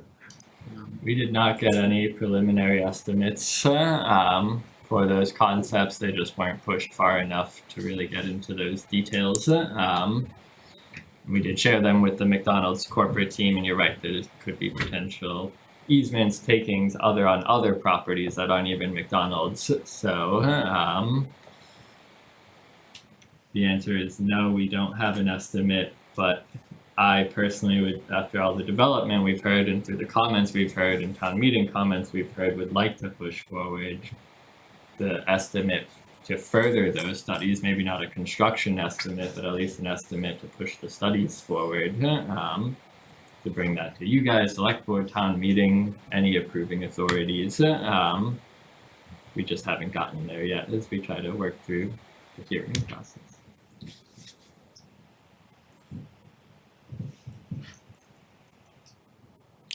I agree that if there were a way to rationalize some more substantial contribution to that intersection, knowing that McDonald's isn't the sole contributor to the congestion at that intersection, but they are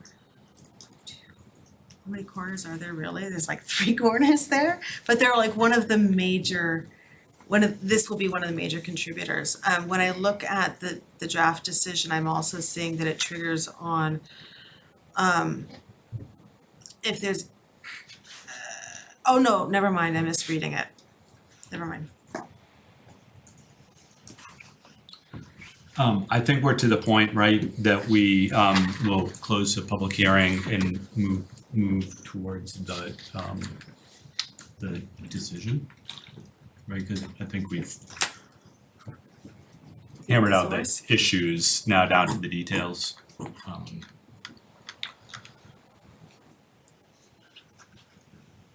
Sure. So, motion to Motion to close the public hearing on, sorry, I'm scrolling up, on the site plan review at 413 Main Street, McDonald's.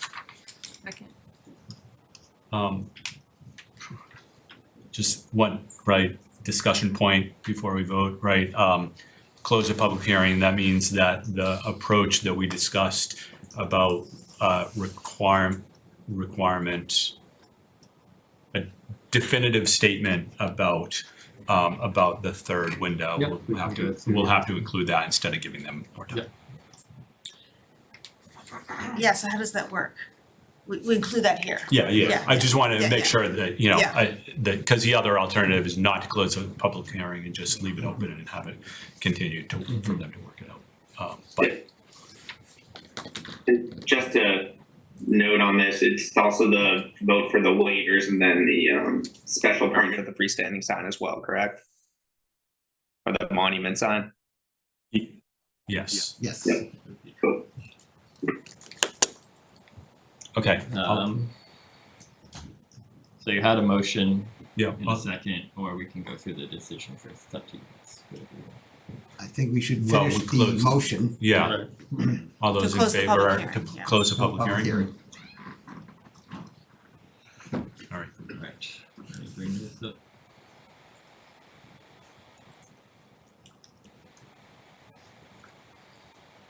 So we have summarized all of the materials submitted today with what is a site plan review and special permit. With freestanding sign. So we had noted that the site plan review and the special permit will relate to the freestanding sign. All the materials submitted herein to date.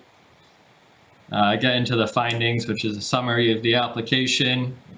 So we had summarized the existing conditions and tract of the lot, which is really right now separated into 2 lots for whatever reasons, but both are captured here that are proposed for redevelopment. So the existing site is described herein, as well as the culvert that runs east to west across pretty much the center line of the property. The site is zoned within Business B. Restaurants with drive-through window are prohibited use in Business B, but the pre-existing nature of this use gives it some level of protection, which is what the Zoning Board of Appeals had ultimately approved through a special permit process of their own accord to modify a pre-existing non-conforming use, and that was done for this property in this application. So the site plan was triggered because of the creation of new floor area in the new building, as well as the relocation of 2 or more parking spaces. Again, we described that ZBA approval. We described the site access and circulation, which the curb cuts will remain as sized and as used today, enter only on Main Street and an exit only on Main Street, and the enter exit from Bolton.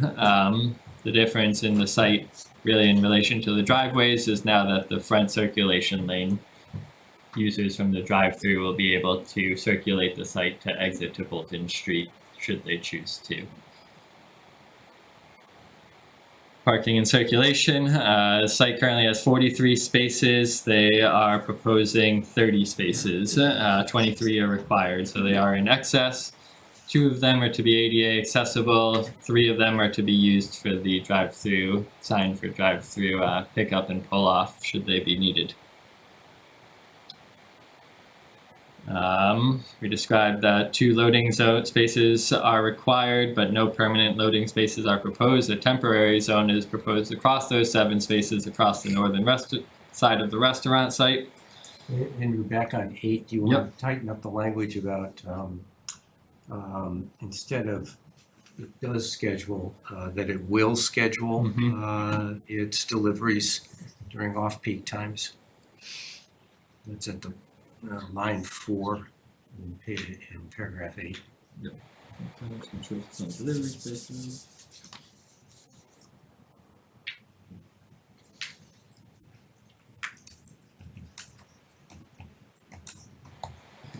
So we'll change that to McDonald's controls its own deliveries and schedules and will schedule such before 10 a.m. and outside of expected peak hours of the site,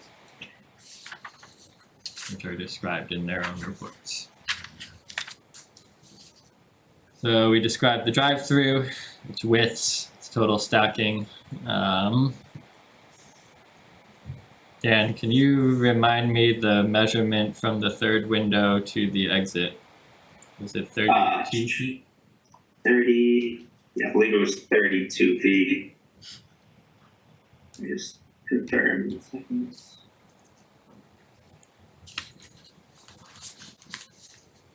Yeah, 31 feet.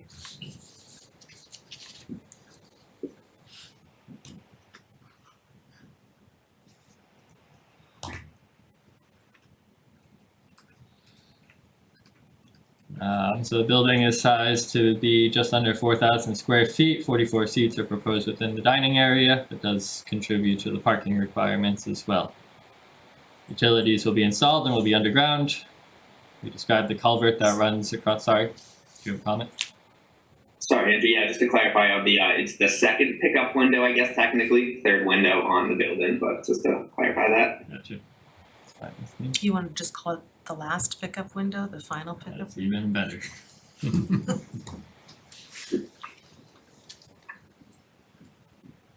So utilities will be connected, drainage and stormwater. We have conditions related to this, but the applicant is proposing to capture stormwater on site, treat it to a degree, and we'll work with the engineering department going forward on that installation and inspections. We described the site landscape, which was proposed around the perimeter of the site as well as within the center island there. And the lighting has been described to match the newly proposed fixtures with the 12-foot tall signal. Back on landscaping, Yep, do you go want to ahead. put in a sentence that says that fencing will not be required along the, and I don't know whether it's north, I've seen two different directions. We didn't describe that northern fence in here. And I guess I'd rather rely on the condition, right? The finding's gonna be that there's a fence proposed, but. Okay. We described the TIS to a degree, at least a quick summary of it. Expected generated trips to the site, new trips to the site. We noted that a portion of the site is located within 100 feet of the open channel, which again is described within the culvert. Conservation has looked at it. Dan, has that been approved yet, or is that coming? We'll be before the Wednesday night. We're just waiting to wrap up the CPDC. So we described the signs which are require the CPDC approval. So there's 2 wall-mounted signs which are by right signage, and they do conform to the bylaw requirements. We did have a question on the lighting because there's a condition related to this too that we'll get to. But Dan, these are externally illuminated. Is this going to be gooseneck lighting, I would expect? I believe, I think, let's double check the elevations. I know.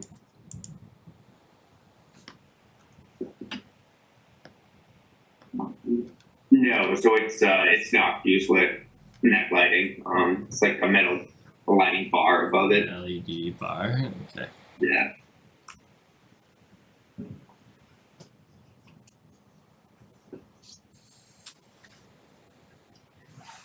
Any comments on that? Do you want to specifically say either keep it as LED channel lighting or LED bar lighting? Because LED lighting I was gonna could say be bar lighting, yeah. multiple things.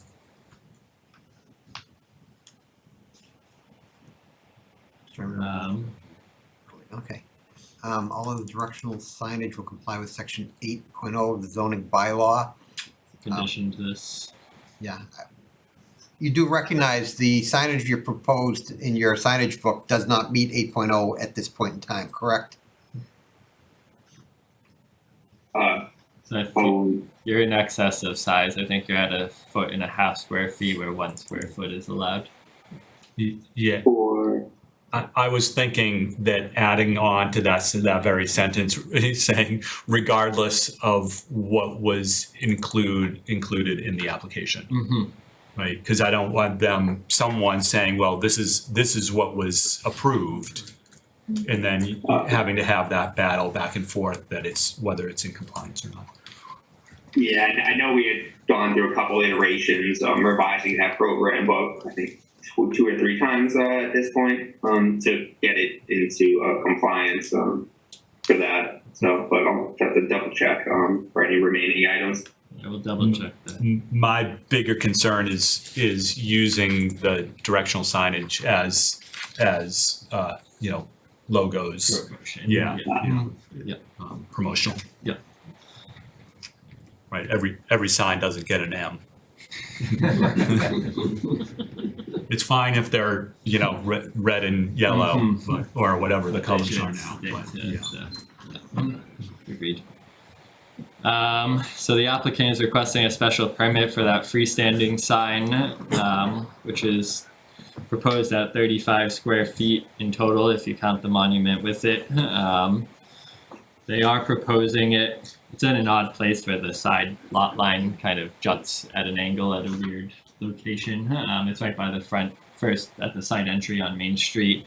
Regulations require a 20-foot side yard setback from the sign.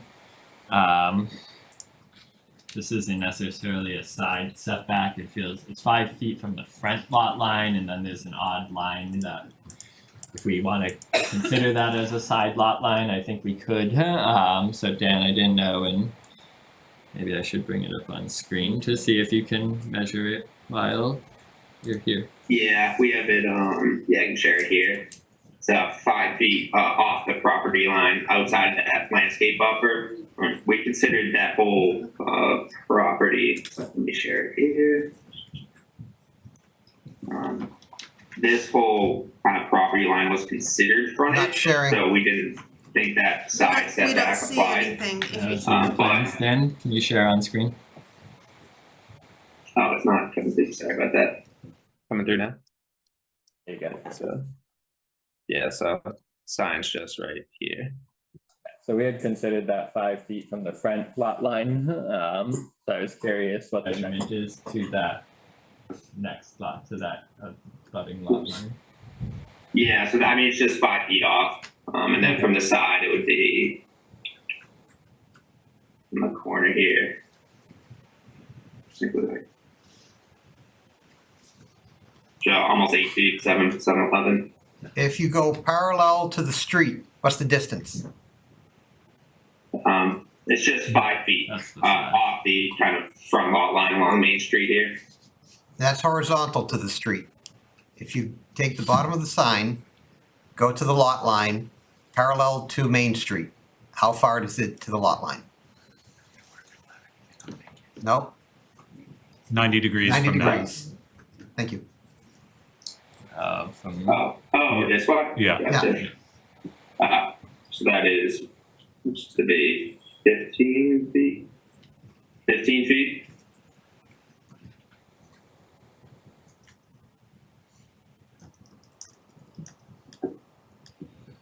Problem is, we're not allowed to waive the distance. You are. We are? You are. Okay.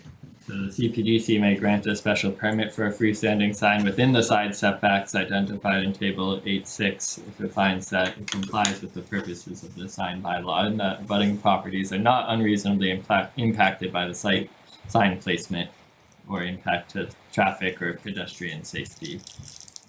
Okay. So you can do that. All right, thank you. Dan, can you stop real quick? Yeah. Thank you.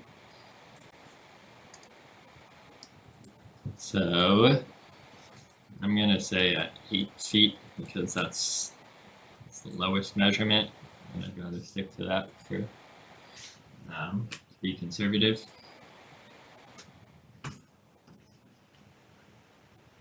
Is that the, So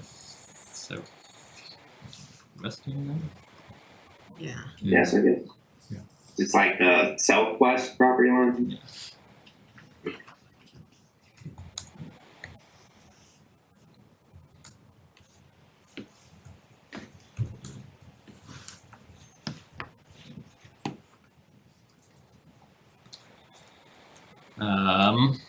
So the restaurant is expected to open from 6 a.m. to midnight. As part of the ZBA condition of approval, they did condition that the outside drive-through lane be closed at 9 p.m. daily and open no earlier than 7 a.m. That was within agreement with the abutter as well, I believe, or out of the abutter's comments that arose. So I know we had conversated herein about should it be the inside lane or the outside lane, but that condition was specific to the outside lane.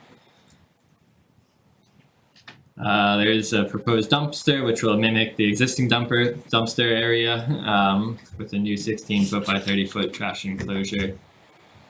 And if you had noticed at all during some of these drawings, there appears to be that the applicant's lot line eats into some of our sidewalk around Bolton Street. So we've worked to come to an agreement on a condition that those lot lines will be adjusted so that the property limits are not extended into our sidewalk, and we'll work through that. I have a question I hadn't thought of before, going back up to 21 to Mhm. the dumpster. And it says that McDonald's schedules their own trash removal to not impact their peak restaurant operations. Since there isn't a butter there, is there anywhere here that says they won't be emptying their big container, they won't be having trash removal at like 5 in the morning or 11 o'clock at night? I mean, that's awfully noisy too. I think where we have conditions for loading not between 10 p.m. and 5 a.m., we can also extend that to trash removal. I can condition that.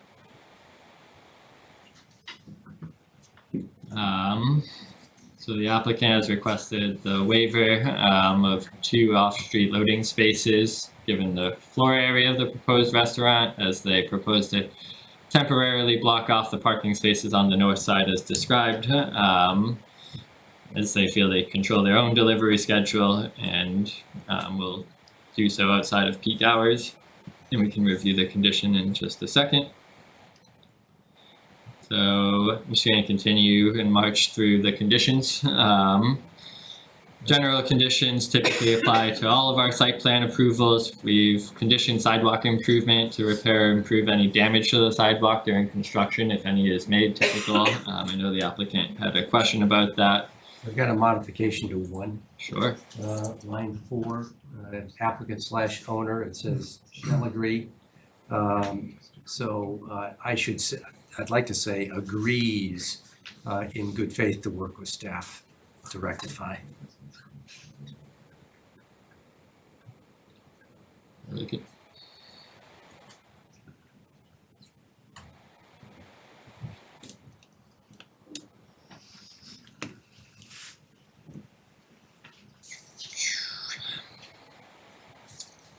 Condition on handicap to be where posted. Landscaping shall be installed as indicated. We'll look for the seasons of those to be planted based on their permitting and occupancy schedule when we get there. And of course, the architecture has to be as shown as described. Prior to the commencement of site work and issuance of a building permit, I think this is where you'll find a number of the conversations we've had tonight. So again, working through the engineering concerns and comments, both in their memos and through any of the permitting process and inspections, both for drainage, utilities, and other, and similar for conservation as well, which will have its own conditional approval for the NOI. So under plan revisions here is where I have conditioned the applicant shall submit the following. We'd like to see the exterior lighting specifications, unless I missed them. It's still read to me as those sign pages looked internally illuminated. So I just want to get further info on that LED lighting bar and lumens and hours of operations and so on. I don't believe the freestanding sign is lighted, right, Dan? No, it's not. We've conditioned that the applicant shall look to install a pedestrian connection to the abutting site at 413 Main Street along that shared property line. Should no connection be made, the fence along that northern property line will Is be the removed. abutting site 413 or is this site 413? Am I confusing them? 413 and Yeah, 431? this is 413. So that's 431. They got interchangeable numbers there. Thank you for correcting that. So again, if that's not possible, for whatever reasons, then we'll look for that note of the fence along the property line to be removed. Except Andrew, we wanted the dumpster area, that was okay to be fenced, right? Yes, yep, and that is described in the findings. Okay, Yep. alright. We condition that the applicant shall. I'm sorry, removed or not installed? There is a fence there. Remove the chain link. All right, Okay. I'll just, it's fine. Okay, I was more describing the note of the plan Yes, on the got plan it, shall yeah, be removed, yeah. but yes, I get your Okay. point. We condition that the applicant shall seek a variance from section 9 of the bylaw requiring 54 feet of stacking capacity exiting onto the road from the drive-through lane, where only 31 feet of capacity is shown from the last pickup window. From the last pickup window. Should a variance not be approved prior to the issuance of a building permit, the applicant is conditioned to remove the third pickup window from the plans. Let's call it the last pickup window also. Give it a second, make sure that matches the conversation.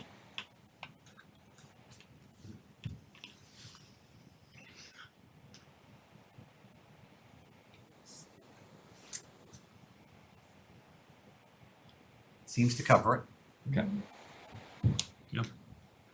And the last plan revision or submittals would be that we continue to work with them on the directional signage. So that on their permit plans, we have conforming details and notes in all signs. So we feel confident as they get forward, the signs are there and compliant. All other permits are expected to be applied for and received by the applicant. We'd like to hold a pre-construction meeting with them, typical procedure, and that's where we'll go over cleaning of trucks, staging, loading, everything like that. They have a pretty big site, should be plenty of room on site, but we'll get finer details from them then. We'd like to see the stormwater O&M plan submitted for review. Might be included already in the stormwater report, but we typically condition this just to make sure that it's meeting all of our findings and expected processes going forward after post-occupancy. We'd like to see the construction schedule and the construction drawings, of course, to be submitted. Under construction schedule, I'd Yep. like to see a start date and an end date, if the board agrees. Well, they have 1 year within which to request the building permit based on this decision, correct? Correct. 2 years, 1 year? I thought it was 1 year, they can Maybe it's ask for 1 an year. extension Yeah, for a second yeah. year. But I don't know how you tell them that they have to be completed by such and such a date.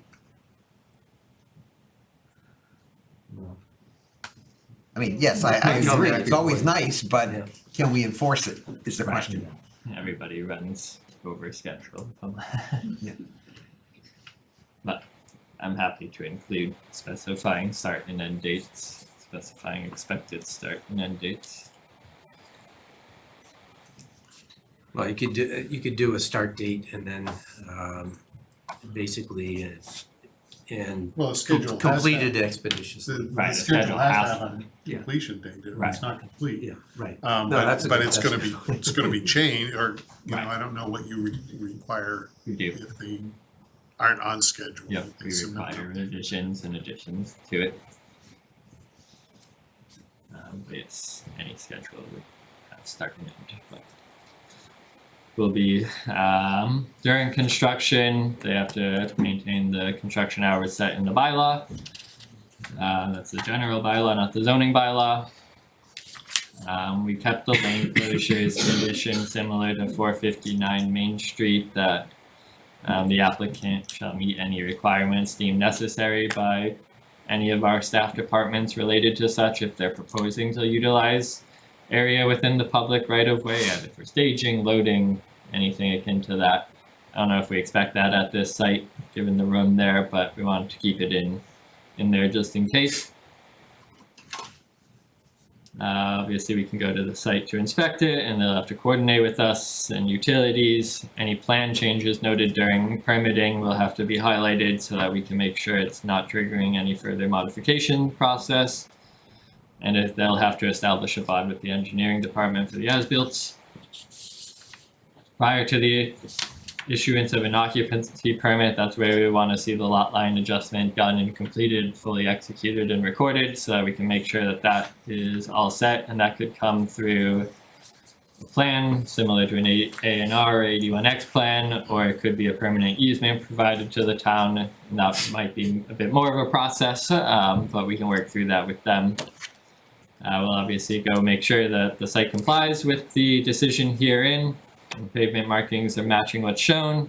The O&M plan ready for the catch basins and stormwater described above is submitted and all set. And the as-built have been received prior to occupancy permit. Post-occupancy, all exterior lighting shall comply. I'm going to condition that site lighting shall be turned off an hour after the close of business. I do just want to clarify that's typically like signage lighting and building lighting. There's typically like safety and egress lighting that remains on at all times. Site landscaping has to be maintained in healthy condition and perpetuity. If it's damaged during any snow removal or other, we require that they replace it during the next growing season. Off-street loading and delivery, and trash management here as well.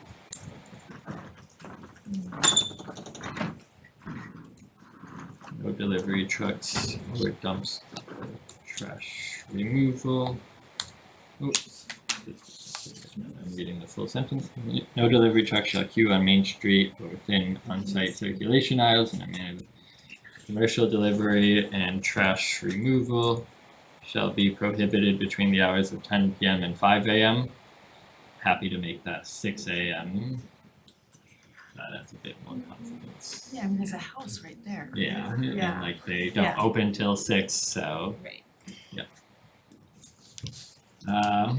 Based on the findings, I was trying to craft this right now. Loading zone impact. Use.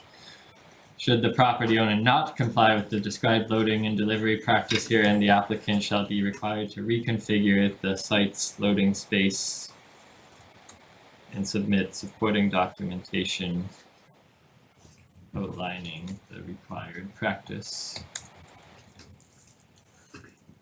And I can kind of reword that tomorrow morning, but I just want to note that if they're not complying with our conditions, we're going to make them requiring, whether that means a permanent loading zone or an agreement with the town on loading and delivery hours that we can try to better manage. I'm happy to, if I'm missing anything there, reword that. Where we describe traffic impacts here, this is where we wanted to note that should the stacking capacity or vehicle queuing of the site's drive-through approach show operational or safety impact now in the forms of accidents to the town intersections of Main and Washington or Bolton and Main due to the site entry or exit traffic from either driveway spilling into the right-of-way and preventing its standard operations, the property owner or McDonald's Corporation shall work with our town staff departments to evaluate potential improvements either on-site or off-site within the right-of-ways. Any on-site improvements agreed to are to be funded fully by the McDonald's corporation or property owner. Any off-site improvements or design or study to these intersections are to be funded by the town, of course, but with the property owner or McDonald's corporation contributing 25,000 or 10% of project costs, whichever is less. So I know that's where we might wish to negotiate maybe a little bit here, further on the 10%. We had done that really, I guess, out of lieu if it's like a $30,000 study, should McDonald's have to fully fund it?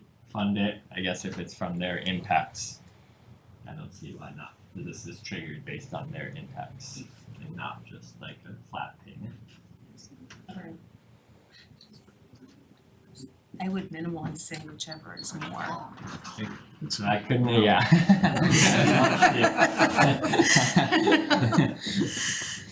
So, right, a couple of things on that. Yeah. One is, right, the way it's worded, potential offsite, potential right-of-way improvements or design study, right? Those are two, the scope of those two things are dramatically different, right? A $30,000, or let's call it $50,000 design study, whatever, right?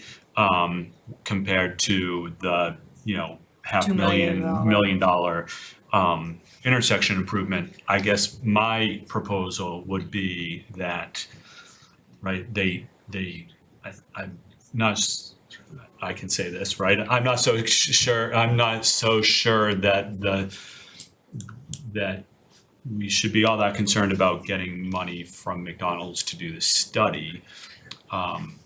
My focus would be to have them pay for the percentage of the improvements that are consistent with their percentage of the utilization of the intersection, or yeah. And there's a way to measure that, right? Yeah, you do traffic counts, right? If they're, and I'm obviously thinking mostly about Bolton in Maine, because, right, if it's Maine and Washington, their percentage is going to be tiny, right? But Bolton and Maine, if there's a lot, if half of the property, I mean half of the traffic coming in and out of there is theirs, then they should pay half to improve the issue. Yeah. I mean, I think that's, and if it's not much theirs, then why, then it's a town issue and we shouldn't be asking them. To me, I think that's I'm on board with that, and it fair seems way like to do there's a that. way we can phrase that. I don't want to detract from that. Oh, you corrected what, I didn't want to have it be just from the site entry traffic, but the site entry and exit traffic, and you did that, okay. So there's a way to phrase that, right? Thoughts on that concept? Makes sense. I think part of the difficulty is there's a base level of traffic there now. Yeah. You're talking about the increase. We're just talking about trying to fix the problem for everybody that utilizes that area. Well, I'm trying to figure out how you're gonna measure it, really measure it. Well, we know what the base is, and then you do another traffic study after it's implemented and see what the increase is related to the site. And then use that. Well, Because we I know think the in base related to the site now through the current traffic study. I think in the end, right, it doesn't matter what the base versus the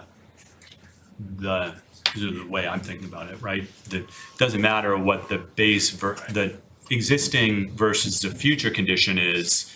It's what's the future condition that we identified, it's broken, right? Because this kicks in when we see that it's broken. Right. Which And was about 10 years ago. well, really broken, right? Broken because of the entrance and exit of McDonald's traffic. When that condition occurs, then we identify what the percentage is based on a pretty simple traffic count study of how many, how many are going on Ash Street, how many are going on this, how many are going into McDonald's, right? It's a percentage, and I don't, am I thinking about it too simply? No, I like the thought. Trying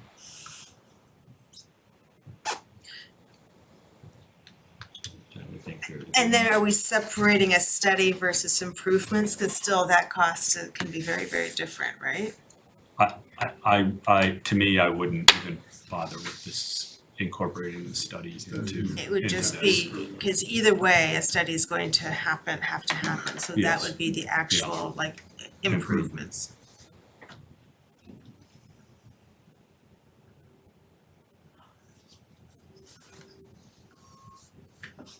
Potential offsite and right-of-way improvements. To these intersections. Specific to those intersections are to be funded by the town, with the property owner and or McDonald's Corporation contributing a percentage basis based on share of Proportional share of the impact. proportional share of what? Proportional The share traffic. of Yeah. utilization to/from the site. Or impact.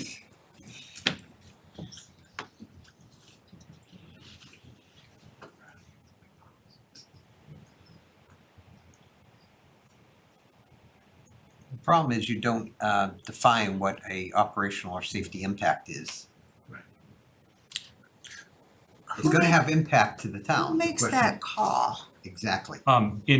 We have done similar things like this, and right, we had that discussion, and it's the Reading Police Department that makes that call Okay. of whether that's an issue, whether the driveway is creating a safety concern. So do we need to, or do we not need to say, for instance, show operational impact beyond what was anticipated as part of, proposed or anticipated as part of the application? Is that Well, getting too specific? their proposal is there is none. Well, they're 3 to 5% Yeah. impact, right? And we're not sure we're buying it, Yeah. so this is the backstop, right? Okay, I'm fine leaving it as is, if that was a. But I think, right, it's the first sentence is that there may be an impact, there may be 3 to 5% more traffic. That's not necessarily impacting the stacking capacity or queuing of the site's drive-through approach operationally on the intersection. So there's capacity within the Right. site that it could grow and not impact these two intersections. But to the degree at the time that it does. This is For where I was example, starting the to look at it before. So there's the stacking capacity and vehicle queuing of the site's drive-through. Approach, show operational impact to the town intersections.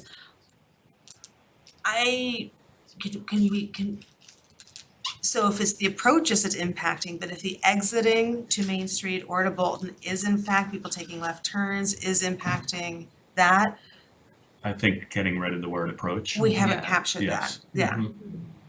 Or even, it's maybe even the site's utilization as opposed to just the drive-through, but like overall, everything.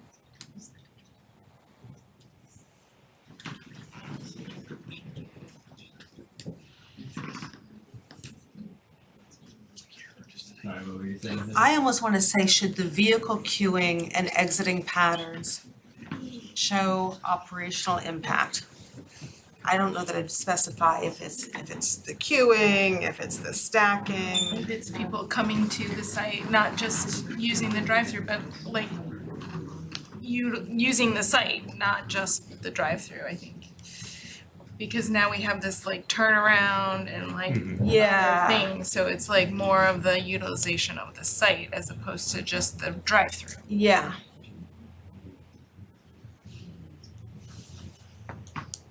I mean, could we say, could the utilization pattern of the site, should the vehicle utilization of the site show operational or safety impact to the town intersections? And then the rest of it. Yeah.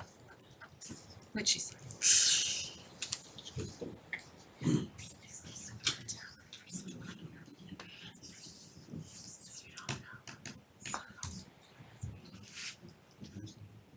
So I was suggesting don't delete it until you're comfortable with it, but I was just suggesting removing stacking capacity, vehicle queuing and everything. I was just going to say, should the vehicle utilization, what did I say?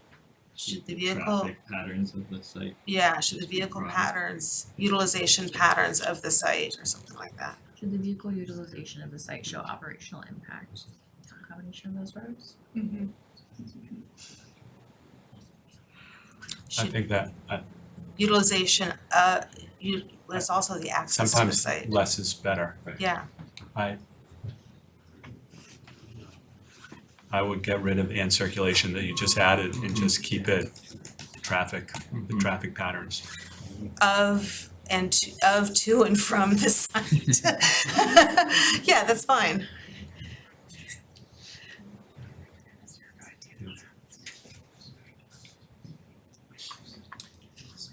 Does that work? If I were McDonald's, I'd basically say, this is too hard to figure out. I, as McDonald's, will be responsible for changes on site, and I'll give you $35,000, the same as the other guy. Let's not negotiate against ourselves. So, No, I'm right? just telling you that keep it simple. Jason, did you have something you wanted to add? I was just hoping to help the board with maybe a little bit how to frame this, because if you're looking to measure impacts related to a specific site like this McDonald's, it is a lot more complicated than what you're making out right now. So I think if you're going the simple route that was just mentioned, it might not have much to change. But if you're trying to be specific, then there needs to be a good bit more language about what is actually being measured here, because there is already vehicles associated with McDonald's in the roadway network, and I guess I wasn't clear if you're talking about the new additional vehicle trips related to this project, which it seems like should be the measurable piece of this equation, if you're measuring the impact of this project. Well, right, that's the thing, is we're not necessarily measuring the impact of this project, right? What we don't know, because we don't have data from you, is that we don't know how much McDonald's contributes to the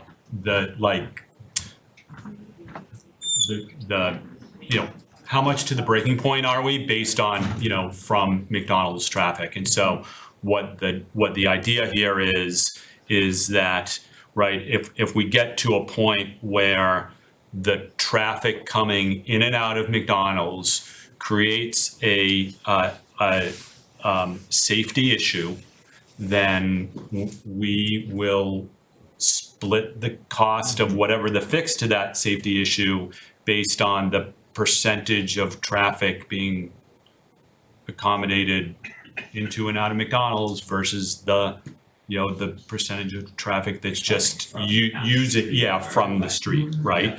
So we would share, the town and McDonald's would share that improvement on a percentage basis, not just because of this improvement, but because McDonald's contributes to the issue, if there is ever an issue.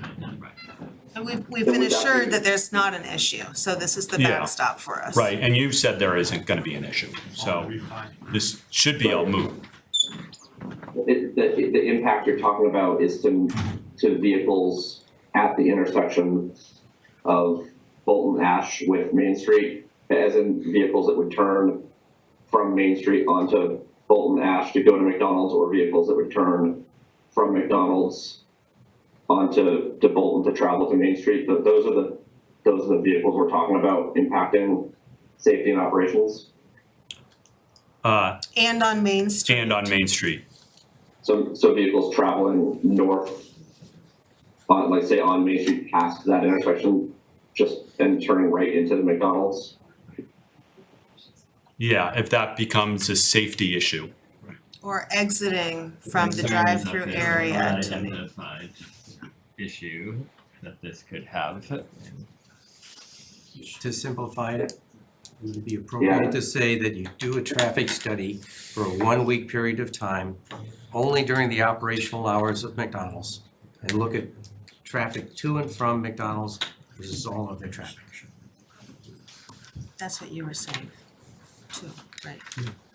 Basically. I'm trying to get it Yeah. simple. Yeah, exactly. Some of the vehicles to and from McDonald's do not travel through the intersection of Bolton and Main. Right. I mean, so if the issue is the Bolton Bolton intersection, then, right, we will focus on that, right? I guess, from my understanding, what we want is just the ability to negotiate with you guys in a stronger sense than If there's more if impact, there's a greater then we have impact. been assured there will be because we have a dearth of data to go on. Mhm.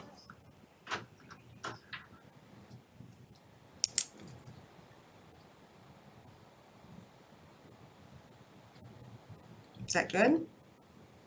I mean, I'm not authorized to speak on behalf of McDonald's in terms of what they're willing to negotiate.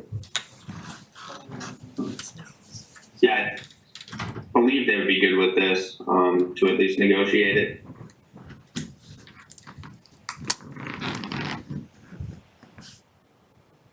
Yeah, Well, I think we right, know your we- intention. I think we need to finesse the language. Yeah. We need to have Yeah. McDonald's sign off on it, but I think we're clear on All right. Yeah. absolutely what Yeah. the intention is, Yeah. so.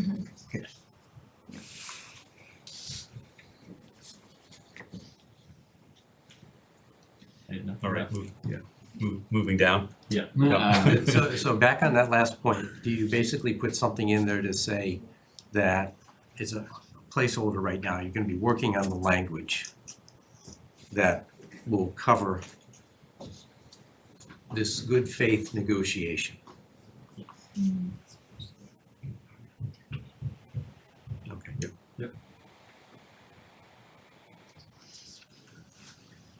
Moving down, the last is just snow removal, trash removal, and stormwater maintenance practices that won't impact. In the trash removal, you're gonna put the hours I can do that as well. above.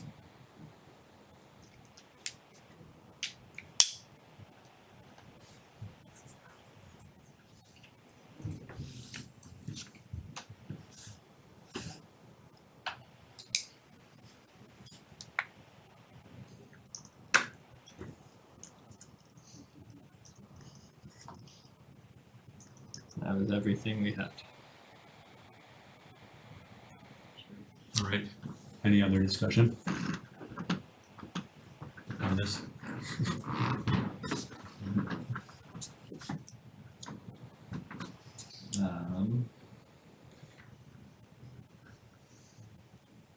I mean, you can take the first two in any order, waiver and special permit, and then probably. Let's do the special permit. Decision.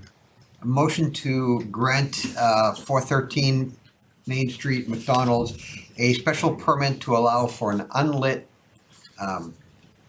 or what's the actual phrase we're using? Monument sign. No, Unlit. is not fine, illuminated non-illuminated, yeah. monument sign as per the plans. Second, then? Second. All those in favor? Opposed? Okay, thank you. Great, so the second is a motion to accept the waiver from section 9.1.7 requiring restaurant users to have 2 off-street loading spaces per 2,001 to 4,000 square foot floor area. Do we have a second? I'll second. All those in favor? Motion to amend? Oh.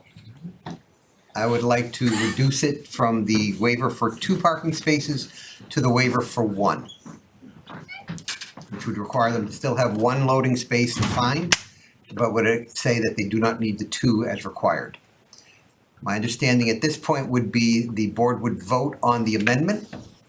If the amendment passes, then the waiver would be for 1 space. If the amendment fails, the waiver would be for 2 spaces. So the implications would be that they need to now mark and use a loading area? The implication would be that they would have to mark mark a loading area on the plan, correct? Which they've already said that they would use up the 7 parking spaces or whatever on the northern side of the building.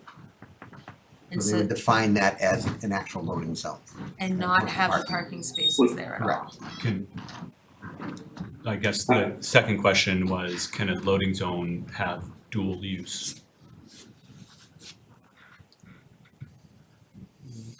We've done it in the past, where a loading zone is temporarily used parking spaces. I believe I think typically they're either separate or there's either a waiver from it because it's box trucks or trucks use parking spaces.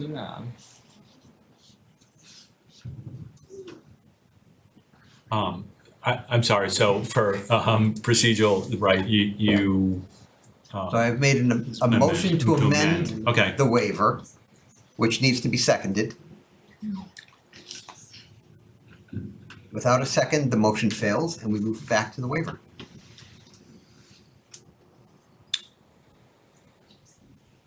Is there a second? There is no second, the I'm motion confused, fails. so I'm not going to. No problem. There is no second, the All right. motion, the amended motion fails, we go back to the waiver as written, which is waiver of 2 parking spaces for McDonald's at 413 Main Street. Now, this needs to be Is seconded. there a second for this? Okay, I'll second that. All right, Yeah. all right, all those in favor? Opposed? All right.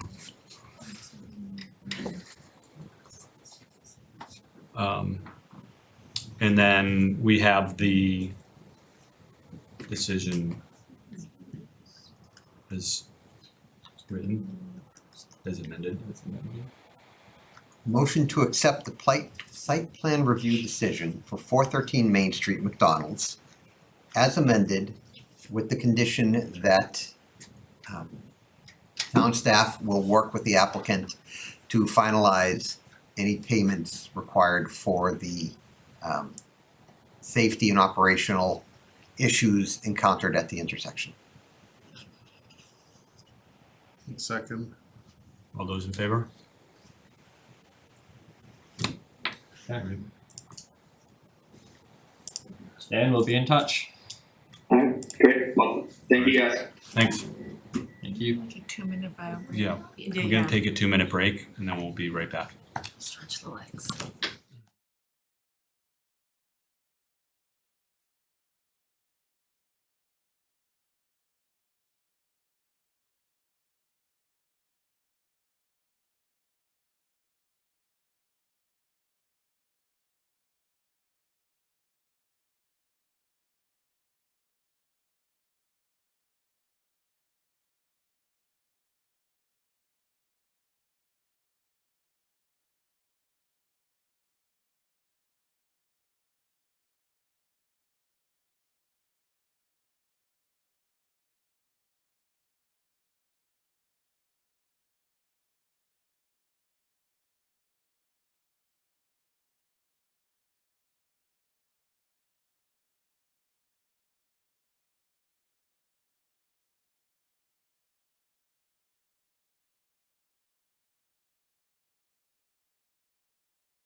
All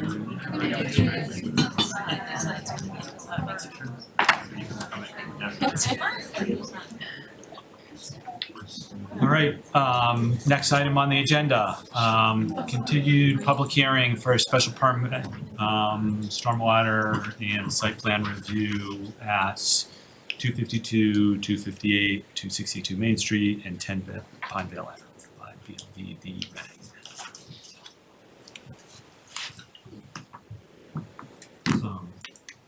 Yeah, do you? Okay. Carlton's working on the connection. So.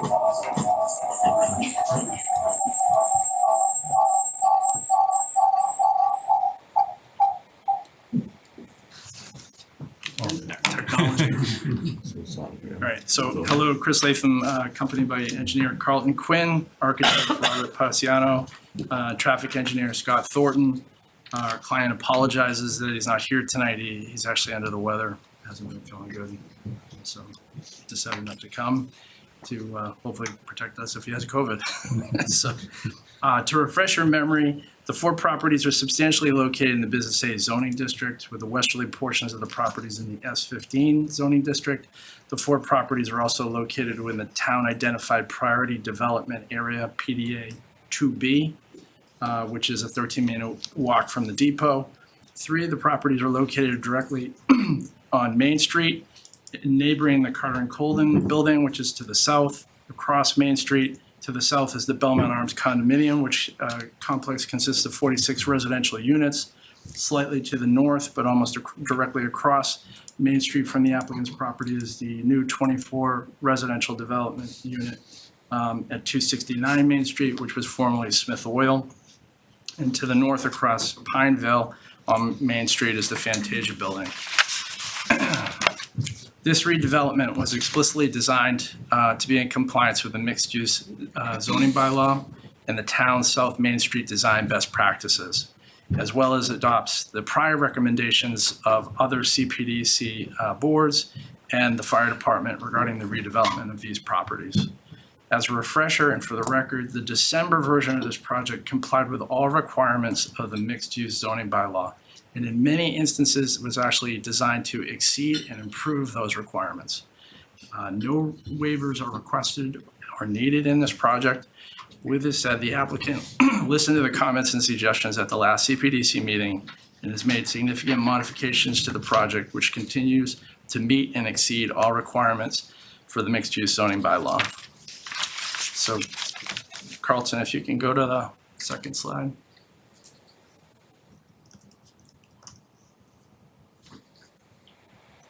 There we go. So since the last meeting, the number of residential units has been dropped by 10%. So from 40 residential units to 36 residential units, but still keeping the 4 affordable units with a density of 34 units per acre, which is substantially less than other recent approved developments, including Ace Flats at 24 Gould, which has 78.5 units per acre. Rise 475 at 467 Main Street with 75.6 units per acre.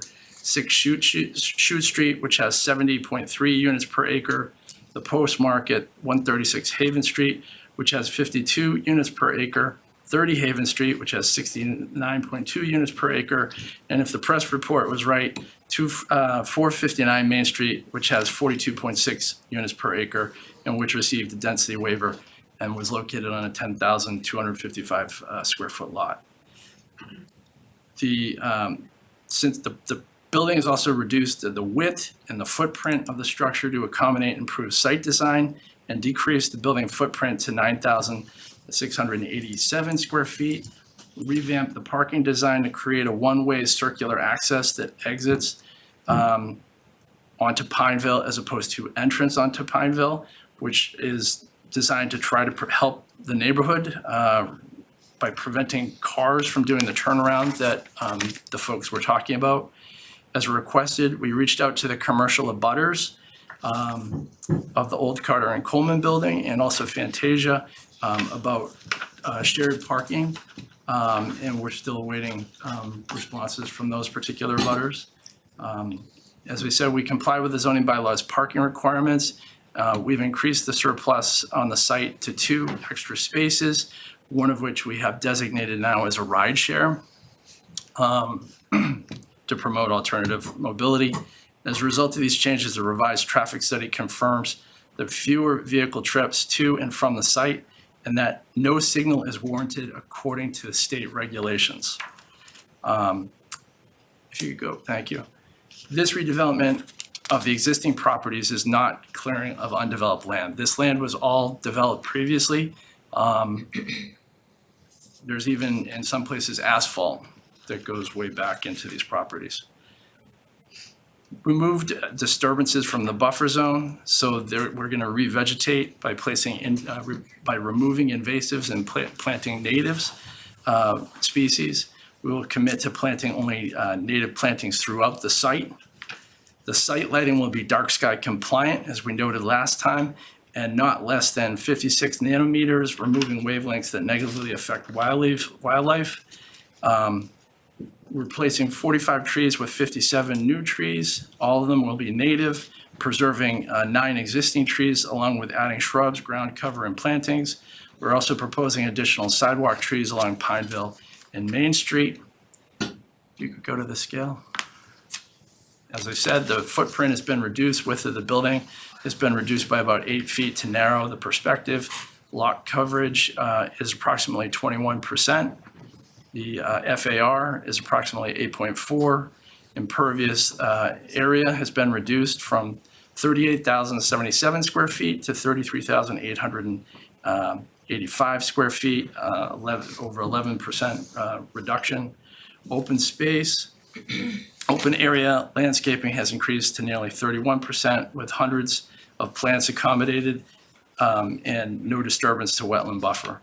More than 5,500 cubic yards of material are planned to be removed to better engage Main Street and lower the height of the prospective building so it doesn't look like the property across the street. 45 feet in height, 4-story design aligns with the Business A height allowed by right under the zoning bylaws and consistent with the height that a prior CPDC board approved for a building on the site. It lowers the site so that it will sit well below 269 Main Street. You can go to the next one, thank you. Deliveries and trash pickup will not occur during off hours. Deliveries and trash will occur only during business hours. Increased exterior trash capacity will make trash removal more efficient and faster. The commercial tenant patio on the south side of the building has been eliminated. We have reduced the rear amenity area, increasing the rear setback by 10 feet. Have eliminated the fire pit seating area nearest 12 Pineville, eliminated the barbecue cooking area, reduced this area to seating with no cooking. The proposed dense landscaping along 12 Pineville will remain, but we have preserved trees at the rear and added 2 more trees for screening, a service berry, which will reach 25 to 30 feet tall, and a dogwood, which will reach about between 50 and 20 feet tall. Additional trees are added to the compact spaces along 12 Pineville. If you go to the next one, please. All construction vehicles will access the site solely via Main Street. No work or deliveries will happen outside of working hours and days. As part of the Department of Transportation approval, we will submit traffic management plan, which will address temporary pedestrian access during construction. We will accommodate public safety and communicate with the butters throughout the process. We will post on website where neighbors can easily reach out and see what the construction management updates are. Construction management plan will comply with applicable federal, state, and local municipal requirements and be reviewed by town departments, including the fire and the police department. We also have thought about it and suggested maybe the creation of a public space dedicated to the neighborhood using the paper street known as Star Road as a pocket park or a sitting area, and the applicant is willing to allow use of that portion of Star Road that abuts the applicant's property for such pocket park.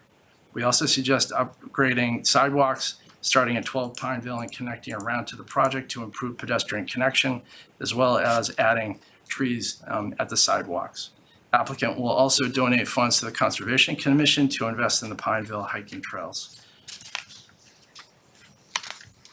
So in summary, reduce the number of units by 10% without losing any affordable units, with substantial lower density of 34 units per acre than any of the other recently approved projects. Reduce the massing, width, and footprint of the structure without losing space for the businesses that will generate commerce and amenities for the community while improving the site design.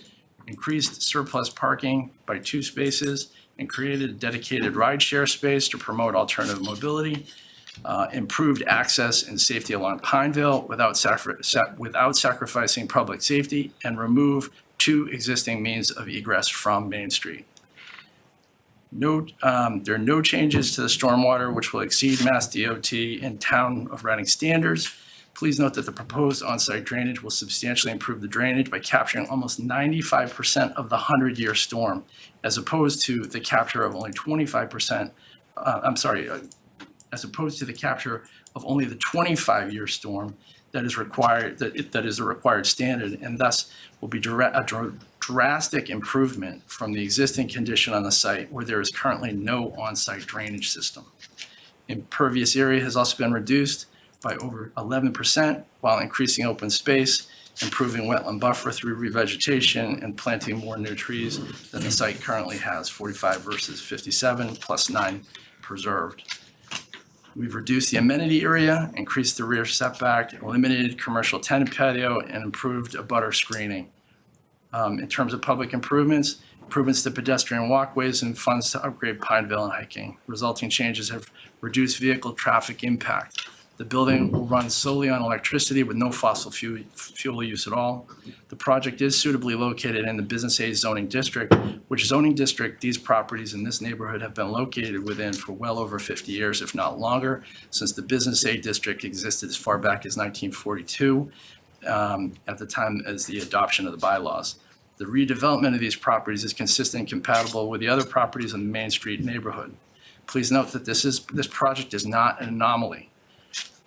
What is anomaly is that these properties have not already been redeveloped as the site's Main Street neighbors, also located within the Business A zoning district, have been.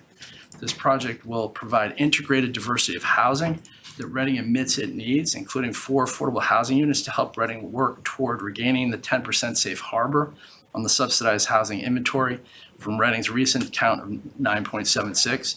And the project creates equitable and accessible housing for aging and disabled populations in Reading who desperately need housing options in town, as well as it provides the town and abutters with more input than if a 40B project was to happen. This project is consistent with the town's own economic development action plan. Reading's expressed interest in, quote, facilitating more retail and mixed-use development on South Main Street, as well as implements streetscape road configurations that will enhance safety and the South Main Street's overall connectivity to the downtown. The need for this project is supported by the town's own explicitly noted objectives and goals as stated in the Reading's 2006 master plan, the Town of Reading Housing Production Plan 2023 renewal, and Economic Development Action Plan 2016 to 2022. And thank you in advance for all your time tonight and your attention in this matter. If you have any questions or suggestions or input, we'd appreciate it from the CPDC tonight. And would the CPDC like to have Carlton go over the revised plans? Sure, that'd be great. Thank you.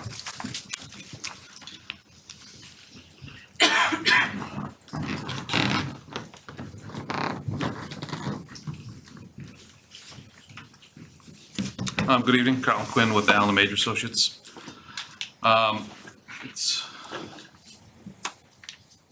I'd say one of the major improvements of this plan is that we've pulled all the development out of the 100-foot buffer here. We previously had a dumpster and some parking in this location. So with the reduction of units and parking, we're able to pull our development completely out of the 100-foot buffer. We will be working in there to remove existing impervious and to remove some invasives and to revegetate it as a proper buffer area to a wetland. But there'll be no disturbance outside of that in this area here.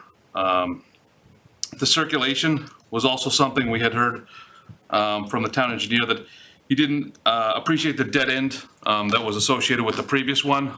So we've gone to a one-way circulation on some of the site to alleviate any dead ends. And another substantial improvement is the exit only over here onto Pineville. We did the exit only with the right turn only to prevent people from coming up, missing the exit and having to turn around in the Pineville residential area. This also kind of makes sense into the kind of the clockwise motion. If someone went down there looking for parking, they can take a right and a right and come back into the site without having to cross lanes of traffic. So that was kind of the thought process of going through this. I do understand that the planning may have run this by the fire department and they had no objections to this classification of roadway of one way coming out there. They just wanted to make sure that they weren't going to hit the curb coming out. And we've run a fire truck analysis, which we've submitted to show that the fire truck's not going to hit any of the curbs as it comes through this more narrow one-way lane of traffic. The other creation of this is where the other proposal was kind of substantially maxed out in parking. This one way gives us some angled parking, some more opportunities to vegetate and add landscaping. So we've added a landscape island in here with 3 trees, kind of in the main part of the parking area. And we've also added some more buffering up here along 12 and 2 Pineville with some more trees. So, substantially, the plan is similar to before. The building's in the same place, the parking's in the same place, but we just tried to make it more efficient, add more landscaping, and make it work better for the vehicular and pedestrian access. One more item to note is we are planning on replacing a full sidewalk all the way from Star Road down to here around the property. We didn't note in front of 2 Pineville here only because that's brand new ramp and it didn't look like it needed to be replaced, but if that needed to be replaced, we'd be happy to replace that section of sidewalk also. That's all I got for you. Right. Thank you. Great, thank you.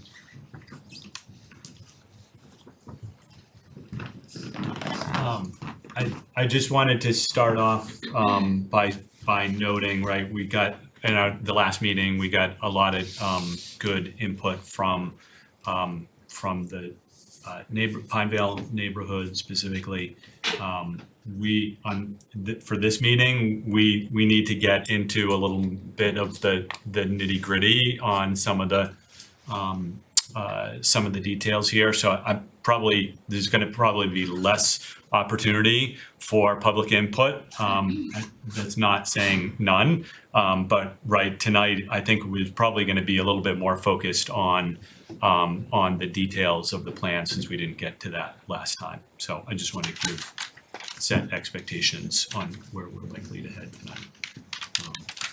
Especially, is that right? 10:30. So, yeah. So with that, I don't know, is there comments from the board, questions that you all want to start with? The only question I have right now is, I saw that the fire department had comments on the prior plan. Have you submitted the fire truck and turning radiuses to the fire department and have they approved them? We've provided them to the planning board. I didn't specifically reach out to the fire as we didn't the first time. I'm happy to do that. They did provide us the fire truck information they wanted us to analyze, and I did provide it to the planning board. Fire department had a memo. But I think that was based on the old plan. Yeah, the final paragraph of that one does mention if they did change it to 18 feet and they said that they don't have an issue with it. The plans were received so late last week, they haven't been circulated to staff. Okay. They will be. All right. But this plan that was in our packet is the new one that was submitted. Correct. Correct. Okay, yes, correct.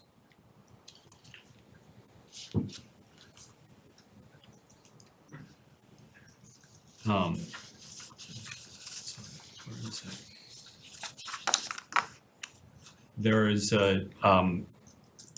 what to me looks like a fairly extensive memo from town engineer with right, too many items to go through at this point, but some of them I think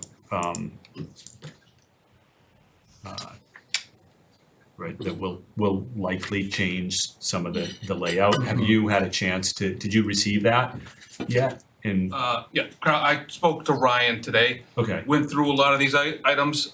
There were a couple he was concerned about, specifically the sewer running out to Pineville, which we're gonna swap out to Main Street. A lot of the other ones, I have no concern about, and some of them are just kind of preambling any conditions that he might want in there too. So I spoke to Ryan, and and I have no issue getting through all these comments with him. I guess, are you anticipating when you address these that there are going to be any areas that will likely change from what you showed us today? I don't. I think it was more like infrastructure and stuff that was kind of noted in his letter. Okay. I think we've addressed his main concern of the dead end in this design. So you made the building 8 inches shorter. Feet. 8 feet shorter.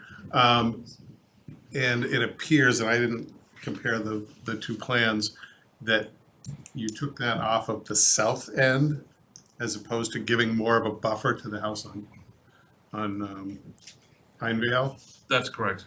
And why wouldn't you think of moving the building 8 feet further from that house instead of, I know you've got an issue with parking, and maybe there's just too many units and too much parking to make it all fit on the site, but I think if you're gonna make that building smaller, you'd wanna move it away from the abutter rather than give yourself more parking. There is some opportunity to move it that way. I think the thought process with leaving it where it was is that we were trying to provide some high-story trees to reduce the heat island parking effect. And we provided that landscape island between the two parking areas. So that 3 to 4 feet could come from the other side and get rid of the landscaping within the parking lot. But one of, I think, the engineer's comments was he'd like to see some trees in the parking lot. And that was the reason for that. I'd prefer to see buffer between the residents and the building as opposed to trees in a parking lot. And then you also, I assume for the parking situation, eliminated the patio on the south side of the building, which is, I think, is amenity that we like to see in our multi-use buildings. Outdoor patios are very popular. And so I'm not quite sure what the thought was on that, other than That was gonna be a commercial patio for whatever was in there for the. So it wasn't for a restaurant. Yeah, so we still do have a patio at the rear for the residential units and the amenity area at the back.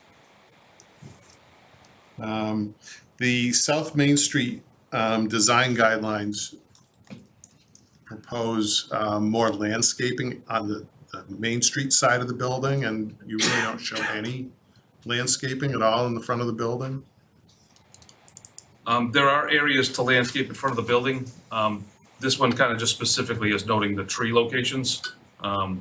We can provide a much more detailed landscape plan with some ground cover on that. If you look at the concept in the guidelines, you know, there's trees, not just shrubs, things like that. And it just seems like it's kind of, the front of the building on Main Street is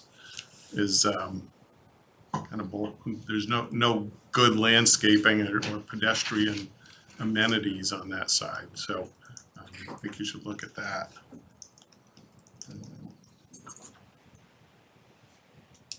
Have you gotten any input from Mass DOT on the curb cut?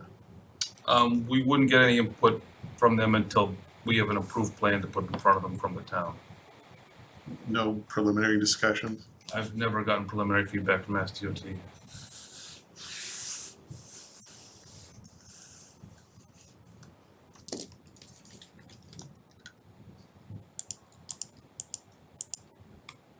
And my other question I had, you talked about doing a pocket park on Star Road, and I don't know what the status of that is, if that is a paper street. That's typically, paper streets are owned by the abutters as opposed to each abutter owns to the center line. So I don't know what the practicality or reality. Yeah, of we'd that. be happy to Proposal is. provide a pedestrian access as we have rights to that road, to the street. And I think the thought was we could provide a sitting area or something kind of on our half of the Star Road, if that was something the neighborhood would see beneficial.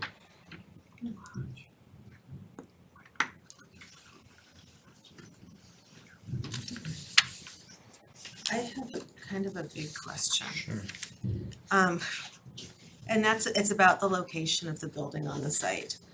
The design guidelines for the South Main Street area do specifically say that building height should be scaled in proportion to the adjacent properties. Or provide a transition. Can you tell us a little bit about why you chose to site the building this close to a house? And maybe, I think I need a reminder of what's on the south side of the property and why that wasn't a better location for the building? Building location on this side, there's a lot of issues if you pushed it to the south side. One would be the curb cut would be significantly closer to Pineville, making the exits and entrances less safe. You'd also end up with a dead end of parking behind the building, whereas this way you can flow through the entire parking. Whereas if you put it all the way to the left and you came up the driveway and turned to the left, you'd end up with a dead end on that side. Or the other option is to put two curb cuts on Main Street, which we've been provided feedback before that that's less desirable than putting it one on each. Who was that feedback from? I believe it was from this board the Was that previous for a time we. different project? It was for a different I'm thinking project, about the context of this particular site and how this is treated, how it fits with the adjacent uses. Can you, I get confused about what exactly is the property that's exactly south of here, like how would that be impacted? Is that another commercial property? You know- And it has parking, right? Sorry, what was the question? Pardon me, when you guys are talking, I can't hear what they're saying. The property that is south of this site Yes. on Main Street, that's another commercial property that has a lot of parking also, right? Correct. So if you were to put the building on the south side of the street, you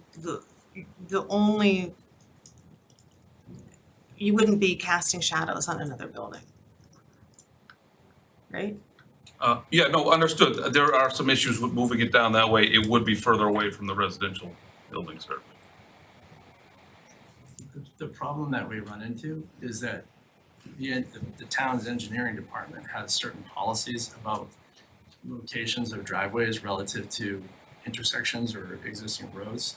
And so that's a problem that we've had a couple times in the redevelopment of this particular property. At one point, we actually had a plan on a prior project for this site that actually had two means of egress, a parking lot that was sort of like cut off, that was at the back of abutting to Pineville. And we were using the existing entrance that was at, I guess it's like 258. And this one reduces so there's three existing means of egress for this property onto Main Street. This particular design eliminates two of those, which is one of the objectives that the fire department, police department previously expressed to us. The engineering department was previously gave us direction that they wanted us to reduce the number of means of egress onto Main Street for traffic safety. It's kind of layered. Moving the building is great for other ways, but for technical vehicular access, it actually makes it worse in some ways. It'll make traffic worse. And again, I'm not a traffic engineer, but this is kind of the feedback we got before. And that's why it's situated the way it is, to make the vehicular traffic as smooth and as safe as possible. But there are other alternatives to move the building and move the driveway. It just, you gotta weigh your options on which one is more important. And what will end up happening is there'll probably be a dead end in the parking again. And just for the record, this plan does comply with the setbacks that are in the mixed use bylaw. But I understand what you folks are It saying. complies with the setbacks, it doesn't comply with those guidelines, and it also, I don't believe the original one also, it also in our design guidelines say that buildings 3 or more stories should step back at the top to also provide, to diminish the building mass, but I guess before we get to that, I I want to hear more about the options and not options for moving the building away from the home. Sorry, I feel like No. Yeah, I mean, right, it's right, we always need to balance, right, whether we're building our community for cars or for communities, right? And so, right, it's always a trade-off, right? You guys just sat here for way too long when we talked about all the safety issues, right? Those are a concern of this board, but, right, like, you know, how the building, how everything fits into the community is equally as important. So, right, we don't want to weigh too far on to just being concerned about cars. I guess I'll just keep going. So, right, this is for us, I'm going to say a unique review, because this is a special permit, and we honestly don't get very many special permit applications. So it is the way that we need to review this is a little bit different than like for you all, right? The site plan review that we just talked about, McDonald's, like we don't have, even though it was suggested we could just deny the site plan, we can't, right? They have the right, we could deny the waiver that we granted, but we can't deny this site plan. It's very different here with the special permit, right? There's, in the zoning, there's 12 items that are laid out, and right, when we need to make a finding of whether this meets those, right? And so it's a different way of looking at a project than oftentimes we do. When the applicant talked about, you know, sort of all the good things that this this development would do and how it fits into the community, and a lot of the goals in the community, I absolutely agree with that, except when the definition is put that the development is in the Main Street neighborhood. And if this was just about the Main Street neighborhood and the Main Street sort of community, I wouldn't have a problem with anything that was said there. But it's not, right? We need to be, the way that I'm seeing this is we need to think about this both as it plays in the Main Street neighborhood, because it is on Main Street and it is appropriate for, you know, it matches what's across the street there, but it's also in the Pinevale neighborhood, and that's where I'm gonna, right, just being honest here, I'm gonna struggle a little bit when I read through the special permit findings, you know, what we're supposed to be looking at, how this particular development fits into both the Main Street neighborhood and the Pineville neighborhood in all of those 12 categories. And I could go through the questions that my mind goes through on all those. We don't need to do that, but right, there's a couple there that are sort of obvious about compatibility with the neighborhood. Absolutely compatible with Main Street. Very questionable in my mind of compatible with Pinevale. I think that was an understated statement there. So I just want to put that out, sort of the way that I'm struggling with sort of some of the good parts of what was said and what this would do for the community, for the general Reading community, versus sort of what we need to do and how we need to look at it.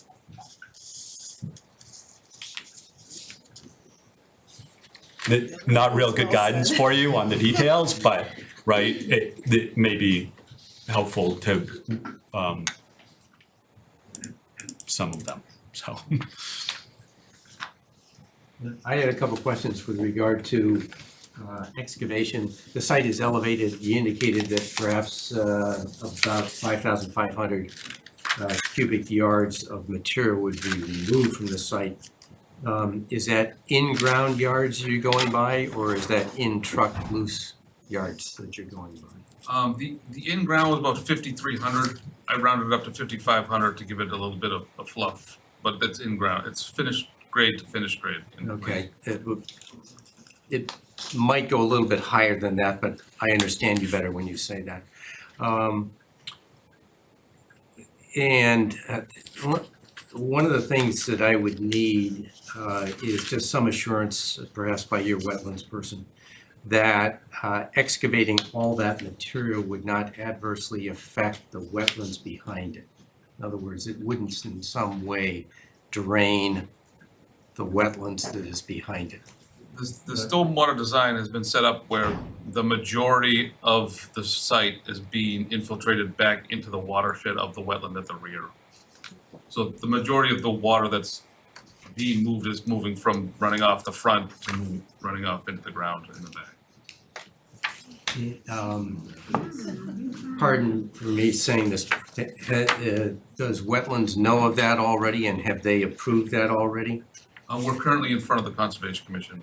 Okay. Some of the things, are you lowering the site in order to get it more walkable with Main Street? Or is there some other reason why you're lowering the site? The site is being lowered to provide ADA accessibility around the entire site and to get the building within a reasonable distance from the sidewalk, so someone from disabilities can get from the sidewalk up to the front door. It's mostly accessible issues. Okay. Because in part, I'm getting at a number of things. Obviously, keeping the level where it is, it elevates the height of the building. That's a negative. Okay. Lowering it eliminates that negative, but I'm wondering if some of that material could be used as berms in back of the property and the like, to help it, be a block for the neighbors that are around there. That's kind of what's going through my mind, plus the wetlands issue as well. And wetlands may have, or conservation may have some concern with raw waters going off the parking lot into a wetlands without somehow being infiltrated in some way. That's where I was coming on that. Plus, I don't really like is the number of triaxles that are taking site dirt off the site. And obviously, to take it down, you have to take down all the trees that are there too. In terms of your design, that I see, it's not your final design, but it's the C110 with your parking layout. To me, that's better than the other designs that you've shown previously. I have a question. You show one area that's a loading zone, another area that's kind of a pickup for Uber and stuff like that. But are one or more of those spots also used for Amazon, mail deliveries? And is your mail delivery system inside the building? Part of my difficulty is that I can't magnify your diagrams big enough to see what's going on. Yeah, they're really blurry. So that's why I'm asking questions that you probably easily know the answer to these, and I don't. We currently have the mail delivery room at the rear of the building, roughly in the center location. Okay. So there's a lobby back there that we will have the mailboxes in. Okay. The one concern that I've got, I think it's a good idea that you have something for a pickup, Uber, Lyft, whatever, but you're also going to get drop-offs. I'm not sure that's the right location for it. I don't know where the back door to the units are on that. I don't know, your loading and unloading area is probably more for commercial businesses that are there. And are the commercial businesses going to be more accessible through the front of the building on Main Street or the side? To the public? To the public, the commercial Yeah, I would businesses, say more emphasis is on the front. and not on the rear, which you might leave for residents? Exactly, yep, yeah. Okay. I don't quite like where your dumpsters are. I understand why you're doing that, but you're removing a dumpster from within the building. Have you considered any kind of chutes? Because people are gonna be dragging garbage through the building. And that's gonna be a mess, but garbage chutes or anything like that into the basement and then a pickup there? We don't have any designed right now, but certainly something we can look at. Okay. And I assume, I'm not sure about Reading yet, but I assume there can be no propane grills or anything like that in this building? They wouldn't allow them above the first floor? Probably a fire code, I doubt it. Yeah, that's what that's what I think. And I didn't have any problems. I don't know whether the residents have had any concerns about fire pit. I can see maybe, but your grill's out back. I don't know whether the residents have complained about that, and that's why you eliminated it. But it might be a good feature to actually have that. That's just a comment that I've got. I'd be interested, even though all the residents may not get an opportunity to speak tonight, I would be interested, they can always write in their views with regard to the elevation of the building. In other words, remove the soil, don't remove the soil that's there. I'd be interested in the 3 items that you have under your additional considerations, your pocket park and all that. I'd be interested in what the residents may have to say about that. They may not want the sidewalks going back there as an example. Some of the trees they may want. I don't know whether you've considered a turnaround in the back for them or not. Because I know during the first meeting, some of the residents were concerned about backing into their driveways. If this were to be approved, I would want to see an easement on the southerly side so that if and when the neighbor, if you haven't secured it already, if and when the neighbor and you agree to a joint parking arrangement, that could be concluded. But those are a few of the comments I have.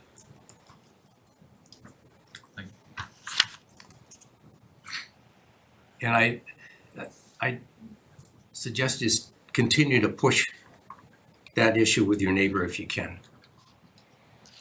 It's mutually beneficial.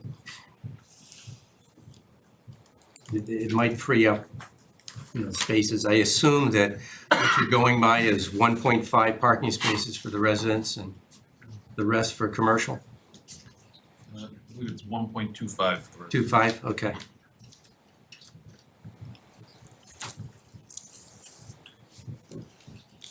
Can I ask you, I'm sorry, excuse me, do you have a place for visitors of the residents and where they're gonna park?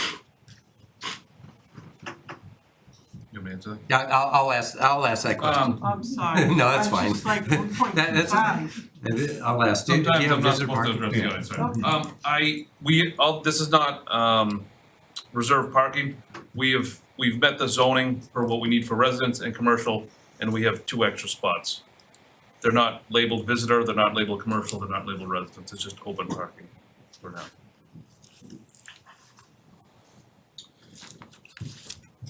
So I'm having trouble with the sort of the viability of the commercial spaces. Or the interest you're gonna get in those commercial spaces. I'm looking specifically right at maybe the third one in, right? The only way in and out of there is along the front, right, along that 5-foot sidewalk. There's one door into it. The parking, right, you've got sort of the layout of the parking for any of the commercial spaces, right? You've got, if I'm reading it correctly now, right, you've got I think appropriately, right, two handicap spaces sort of right in front of that sidewalk, and then maybe one, I mean, you don't have, right, because of the site circulation, right, there's not a whole lot of spaces that are near that site, and then you've got all those compact spaces that are the ones that I would think would be more appropriate for the commercial spaces. I mean, so all the parking is pretty far away, and the only access is down along the sidewalk, right, walking along Main Street. Not very inviting, right, certainly for retail. It's I'm gonna say just a flat out probably bad spot for retail. And I guess, right, I question sort of the viability or the interest that you'd get in those commercial spaces. I know that on a previous plan, maybe 3 plans ago on this site, that I remember the same exact thing, right? Same exact problem, where just sort of the configuration of the site is hard for commercial space. But, you know, as I look at this and see how well the property may work, I you know, and certainly it's probably not going to be restaurants. It's not really, it's not a good use in a mixed use building, in a sort of suburban-ish area like this. So I have a hard time seeing how those will be successful. Sir, we currently have a Domino's in the Fantasia building. Right, not a great, well, yeah. It's They there. told us Yeah. it wouldn't be there, so. And they told us they control when the deliveries happen and when the trash was emptied Yeah. and when the dumpster was emptied. Yes. We've been told all that. Yeah, we heard that.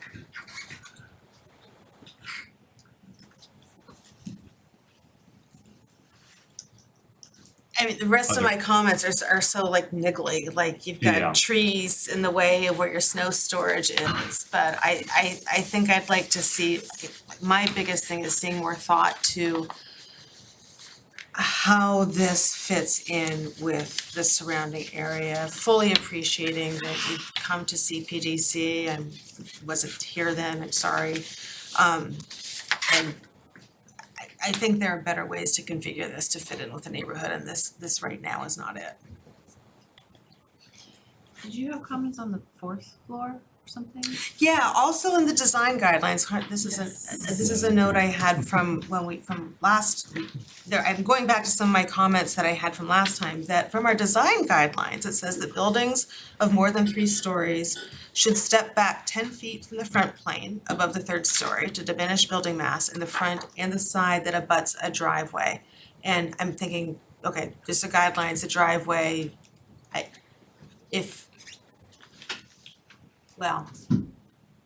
would say a home is even more important than a driveway, but my greater concern is I'd like to see that building moved further away from the abutting home. Thank you. I agreed. I would also, wanna highlight the design principles that we have in our, the smart growth district. This is part of this, right? No, This is not, South sorry. Main Street. No worries, Wrong one. but it's good for consistency. It's good for consistency. The comment. All right, I wanna just point out that it's, the difference, the stepping back, like a building's no greater than 80 feet in length without physical or material break to avoid light and views. You do step the facade, but it's like so minimal that it doesn't allow for the light and views and doesn't respond to the buildings on either side or on the in the residential zone. So just wanna point that out. I don't know if I have, there's something, sorry.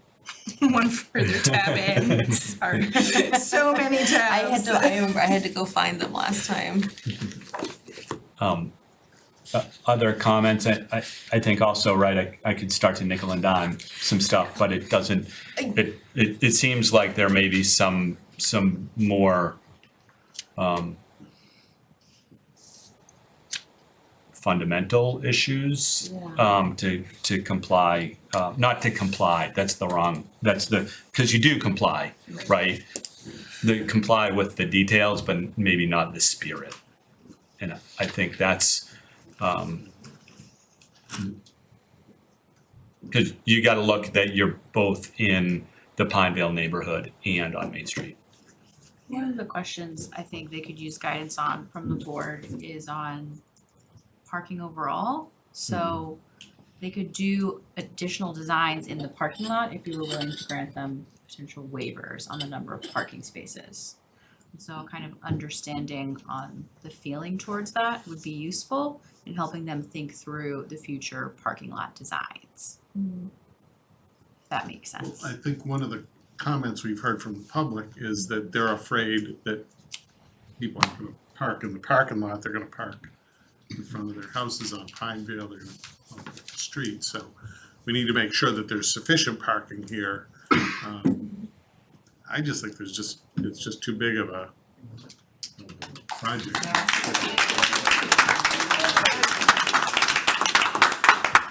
Not only that, but I think what was the comment from the fire is that you would be reducing even some of the parking that they can use on Pinevale to have the traffic exit, is that?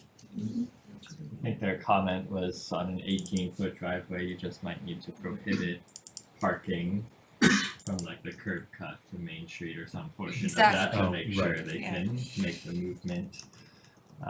But similar to the comment earlier, we're trying to rethink how we think of parking lots too, like rather than just asphalt alone, like can we get landscaping and LID in them? So we're trying to see what those designs would look like in the future, but they do come at the sake of space, I guess. So, Yeah, I started to ponder a similar thing this afternoon as I was pondering this project where, you know, for parking,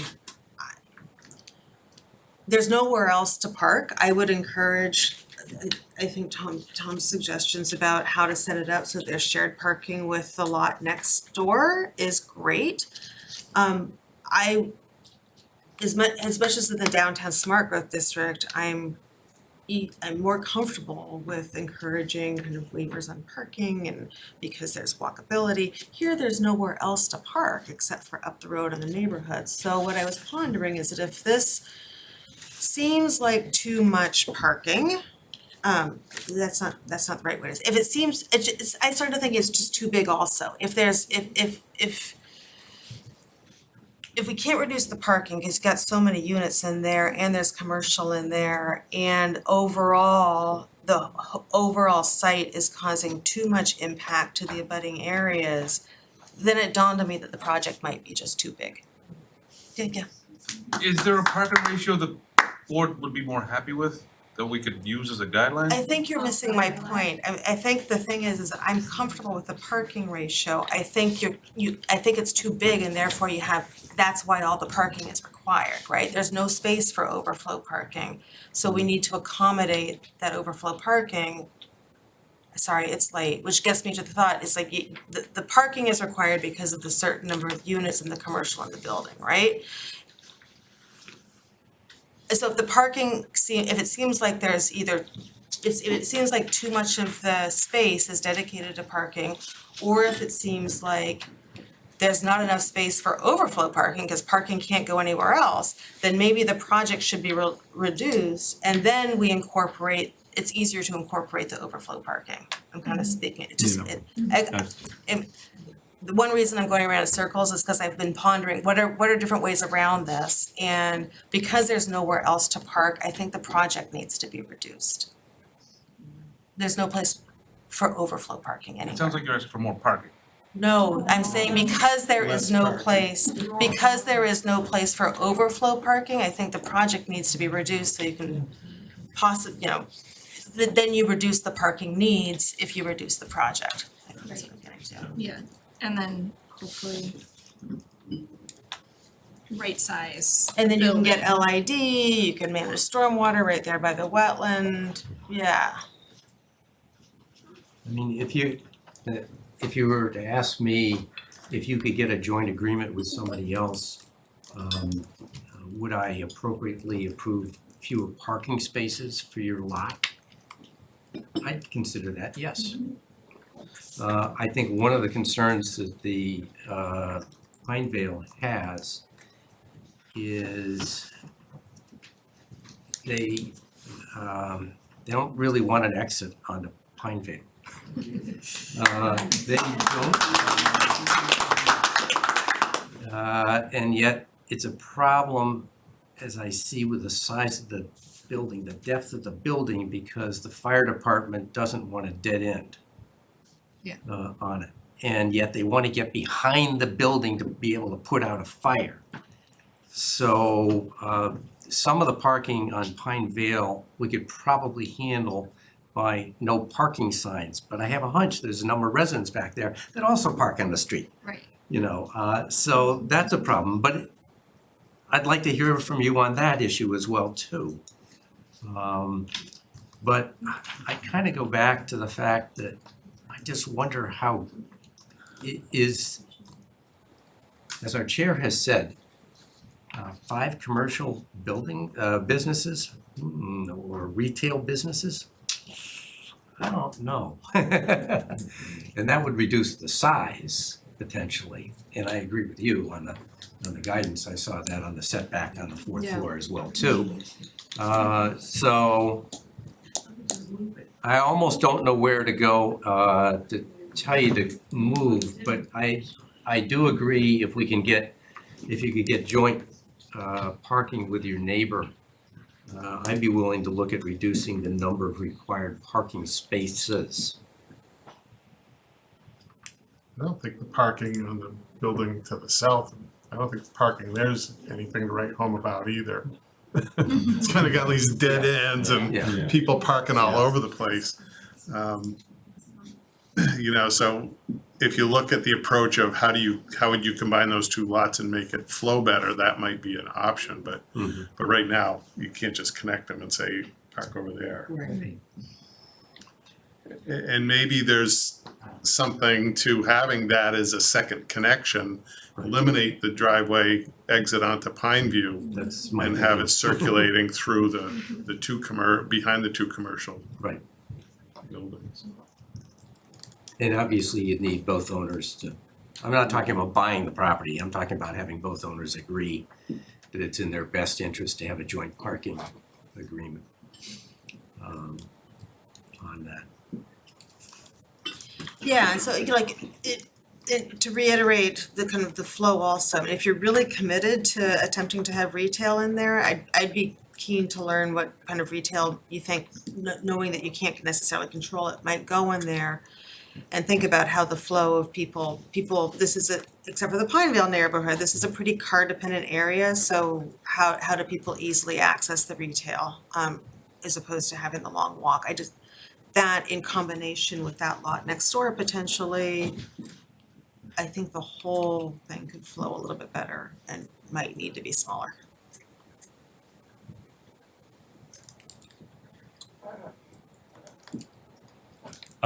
Tony, did you want to? No, you guys are Okay, hitting all right. all the biggest hits. So it is 11 o'clock. I do want to open it up a little bit. We did hear a lot of comments on last time. I know I recognize a lot of faces, so please, for all of us, if you have new comments, have at it, right? We welcome those, but you know, we did get a lot of comments last time, and we heard you, they heard you. So really just looking for new thoughts, new comments. So. Hey, how you doing? My name's Dan Cronin. I live on the end of Pineville Ave. If I may utilize the block, my proposal is, why don't we slide this building over here, a lot of these guys up, Cardam and Coleman with the sidewalk to allow the usage of the parking lot. But the big problem I have is we're all people of residents or whatever, everybody gets up, 7, 8, 9 in the morning. You're gonna have a massive flush of cars coming out of here.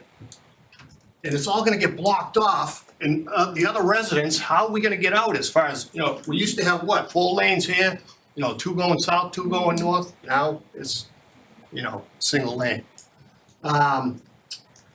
So that was the other issue there. And you're saying you're gonna put this as a one-way, how are you gonna enforce the one-way? Is what I propose.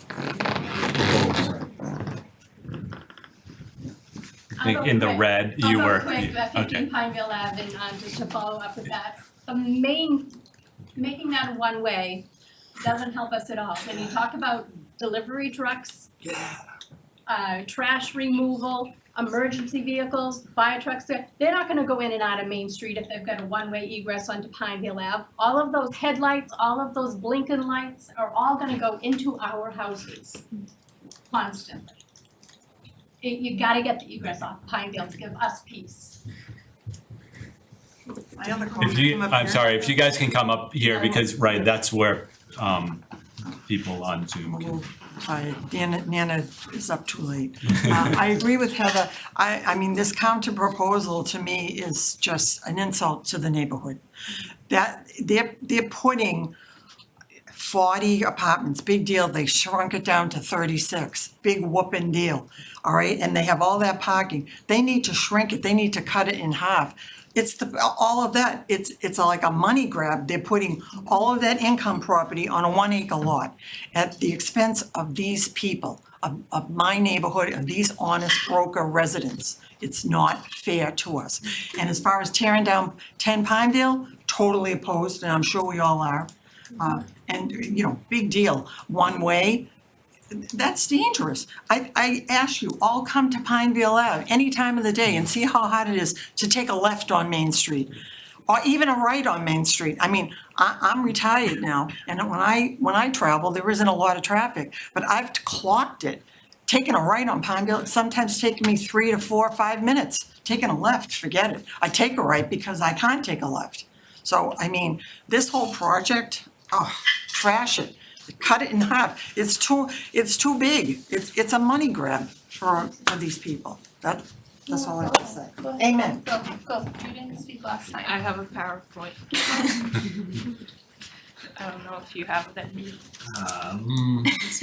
Can you remind me your email? Because I did get it, but. lmrichards89@gmail. Just got so many emails today. Many people, not just. Can you say your name and address for the record? Yep, my name is Laura Richards and I live at 50 Pineville Ave.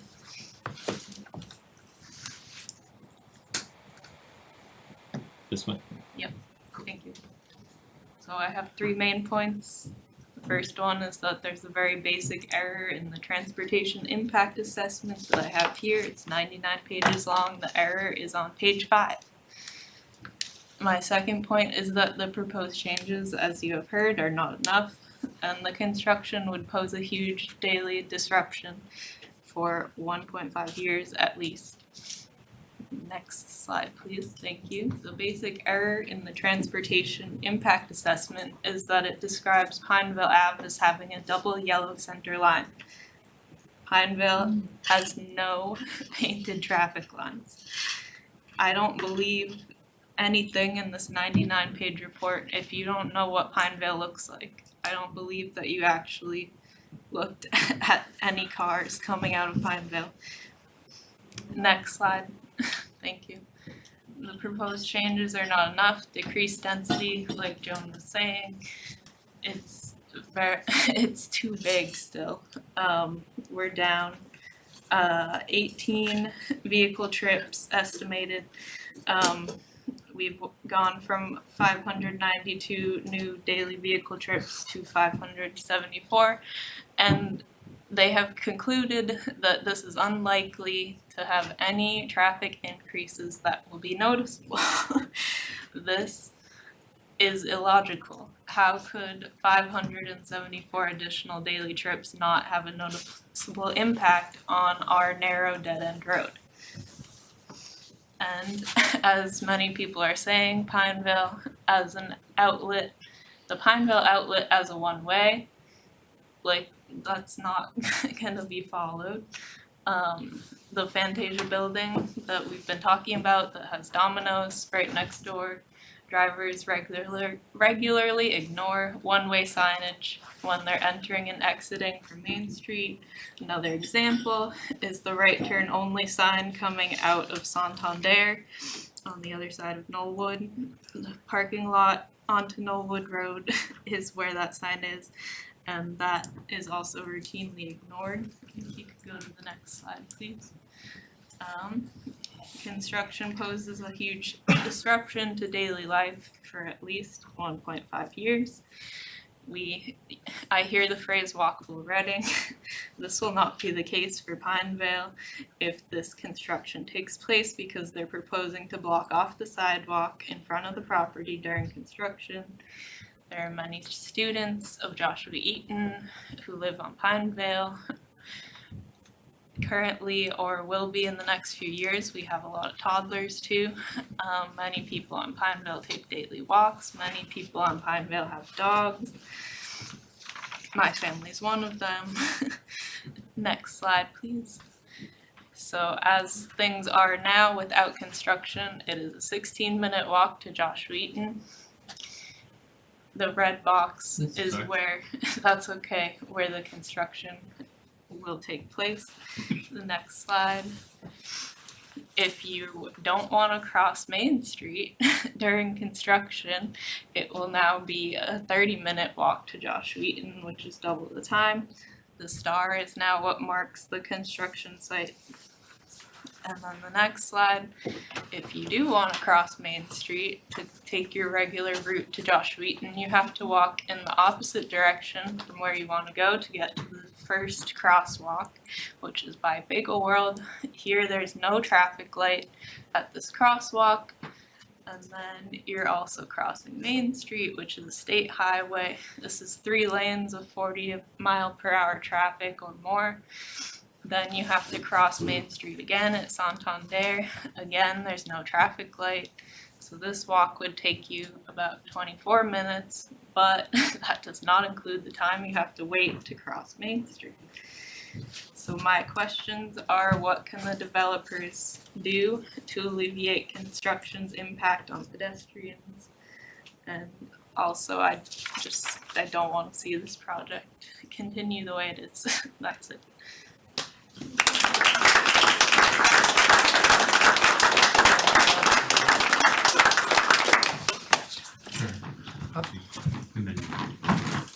Chris Murphy, 19 Pineville. I just want to point out the first part of the presentation compared the new project to the postmark and the other new building in the square, and they're not compatible at all because those buildings have under the building parking and this one does not, and there's not enough overflow, and they have no backup plan for parking other than our street. And we don't want signs stuck in the front of our lawn saying no parking, because that's just a nice one as well.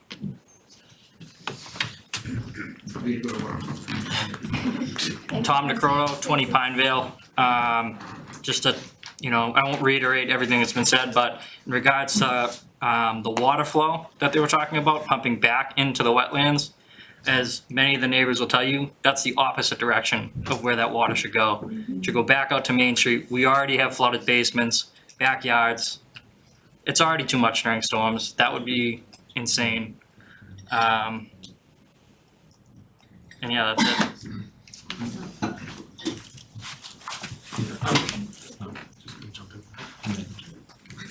Ken Reardon, 25 Pineville. I'm going to dovetail off what Tom just said. I did have a chance to meet with Andrew a couple of weeks ago, and I thank him for his time. He answered some of my questions.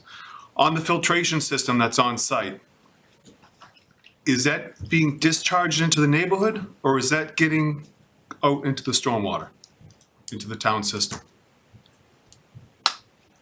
I got 2 conflicting stories. The infiltration system will discharge water into the ground. Into the ground, into the neighborhood. Yes, it's into the ground. Okay. Oh, no, Into the ground underneath the site or into the Underneath ground? the site, yes. Okay. And have you done any tests to determine whether that's suitable soil? Right, yes. And what's the groundwater level? It's all in the drainage report. Okay, I haven't studied all the details on that yet, but you know, a lot of times people come in and they go, yeah, well, we haven't done the studies, but we have this thing designed and we'll fix it if it doesn't work. No, we And, don't. and you're infiltrating a fair amount of water when you're looking at that much surface area. So I haven't studied the report yet, but just looking at the topography, it seems like probably not, I would guess not good infiltration out there. But I'll look at what your report says. The way the lot currently sits, or the lots, they pitch predominantly towards Main Street. Any rainwater runs out of the property towards Main Street. If the new filtration system drains into Pineville, it will now become our problem, where we already have a high water table. Many on the street run sump pumps year-round, regardless of if there is a storm. The increased water in the neighborhood also adds pressure to concrete basements, walls, and floors. If you're not aware of this, 1 acre of land, which is this lot, with 1 inch of water equals about 27,000 gallons of water. To put that into perspective, the tractor-trailer trucks that haul gasoline to service stations can haul about 10,000 gallons of gas. This is just under 3 tractor-trailer trucks of water. It is not uncommon to have 2 to 3 inch rainstorms. We're gonna have one the next couple of days. That's anywhere from 54,000 to 81,000 gallons of water. Now, the bottom of that perk test, the ESHWT, estimated seasonal high water table, is, according to your plans, I believe at about 91 feet. You may pass the perk test. That's here. These basements are here. They're under the perk test.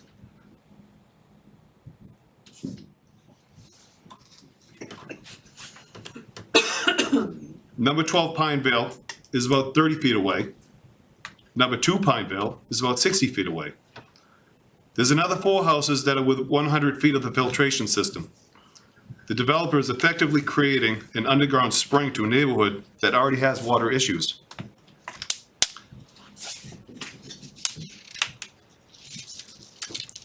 That was one concern. I can stop there, but charging stations. Do the charging stations count as parking spots? Yeah, They should. they should.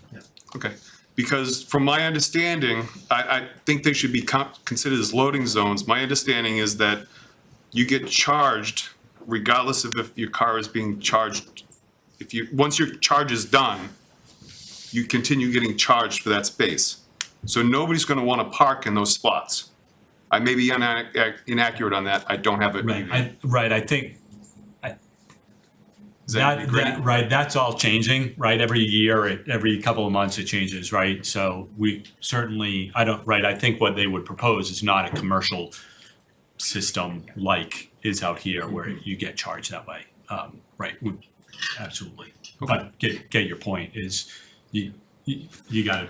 They're shared spots. There's They just have shared to be spots, yeah, shared. yes. There probably have to be more of them, but that's Yeah.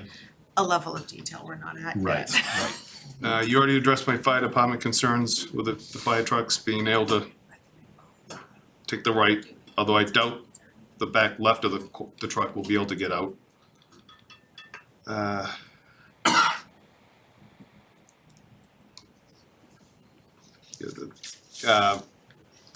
In the downtown 40R zone, only 25% of the parking can be compact vehicles. Why in our zone can it be up to 30%?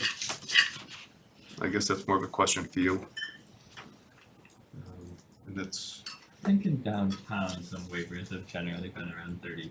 Yeah. Yeah, so we mimicked that. Yeah, as that's well. really, in downtown, we didn't, that was part of the issue is that we didn't establish a percentage at first.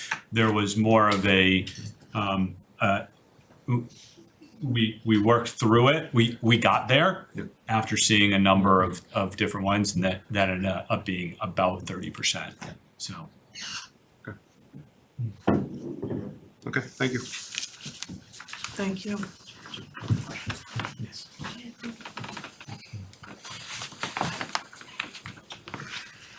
Thank you. My name is Mike Farrell. My wife and I own 2 Pineville. We moved there in the early 80s. So this is coming a long time after I've been there. I have a list of concerns that impact me because I'm at 2 Pinevale and I'm the one that's, well, never mind. There are several slideshows presented by the developer that illustrates how the sunlight would be blocking my home due to the overly large building. They are overly large that they're proposing to erect. My home is the only one that's included in that slide, and I have serious concerns about mold growing from the lack of light. I most certainly do not want a rooftop gathering place. This is truly an invasion of the privacy to anyone living in this home. Given the size of the building, this enables people to look down in the backyards, not to mention peering into the bedroom windows, such an enormous invasion of privacy. The proposed building is only 10 feet from my property line. With the proposal having an exit at what is currently 10 Pinevale, my tenants will have difficulty time pulling in and out of the driveway due to all the extra traffic, and not just at peak hours. It has a direct impact on them. This home is part of my retirement income. I'm 68 and still working because I can't retire yet. If my tenants move out because the building is being constructed, I'm hard pressed that I could find new tenants to move in with that going on. I will not have the rental income. Is the developer going to pay for my losses? The proposed building will directly in a negative manner affect the property value. Who will reimburse me? There will be a tremendous amount of vibration during the construction of the project. Earlier, they said about 1.5 years. Judging by the other buildings that's going up, especially the Chronicle building, which is another one of his, I'm guessing we're looking at 3 to 4 years, but I don't know the answer. There'll be a tremendous amount of vibration going on during the construction of the building. With the building only being 10 feet away from my property, I'm extremely concerned about the damage to my home. Who will pay me for the cost of repair of these damages? And where's my insurance? It will be handled in an expeditious manner. I want a sound barrier placed around my property on both sides to alleviate some of the extreme amount of noise that will certainly be going on. This is a question. How long is the construction taking place before completion? There are so many issues the owners of Pinevale, including myself, have with the proposed project. Just to recap a few: too much building for a small space, too few parking, overflow parking on Pinevale, safety for the children and who currently live there. This is a question. The building across the street has one cut for two-way traffic. Why can't this building be the same? In closing, I don't understand why the new building cannot be moved closer to where Viking travel is and to the back. This certainly would alleviate a few of my concerns. Thank you. I have copies. Would you guys like them? If, yeah. You can send it to us. Yeah. Do you have it electronically? No. That's the computer thing, right? Yeah. Send that to Andrew? I got it. I'll He's scan got it. it. He's got it. We're good. You know what? I think with that, right? That was a lot. I think I think I'd like to adjourn. So should we move to continue this? Yeah. Why can I not find this? Let's do this, everybody. I'll move to continue the public hearing on the special permit, stormwater and site plan review for 252, 258, and 262 Main Street / 10 Pineville Avenue to Monday, February 12th.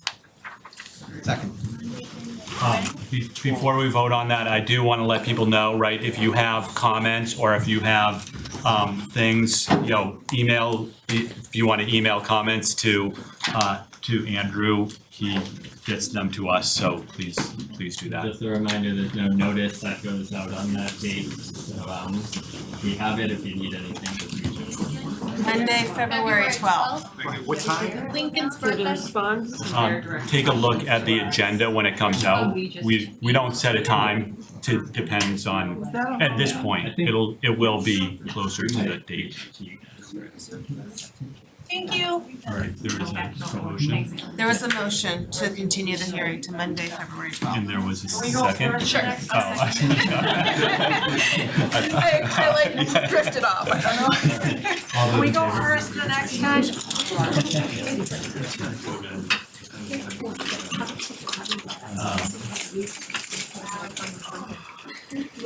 Can you give me a recent? We can. Quickly brief you on where we're at with MBTA communities before we Sure. have this hearing. And I can be brief and then meet with you guys if we need to. So, the hearing last few weeks ago, we got a lot of comments on the map, right? So what we've done is try to take that to find what was requested of us as a minimal. And we've left it in so this map here on the left is what we had shown at the hearing. And we stepped that back a little bit,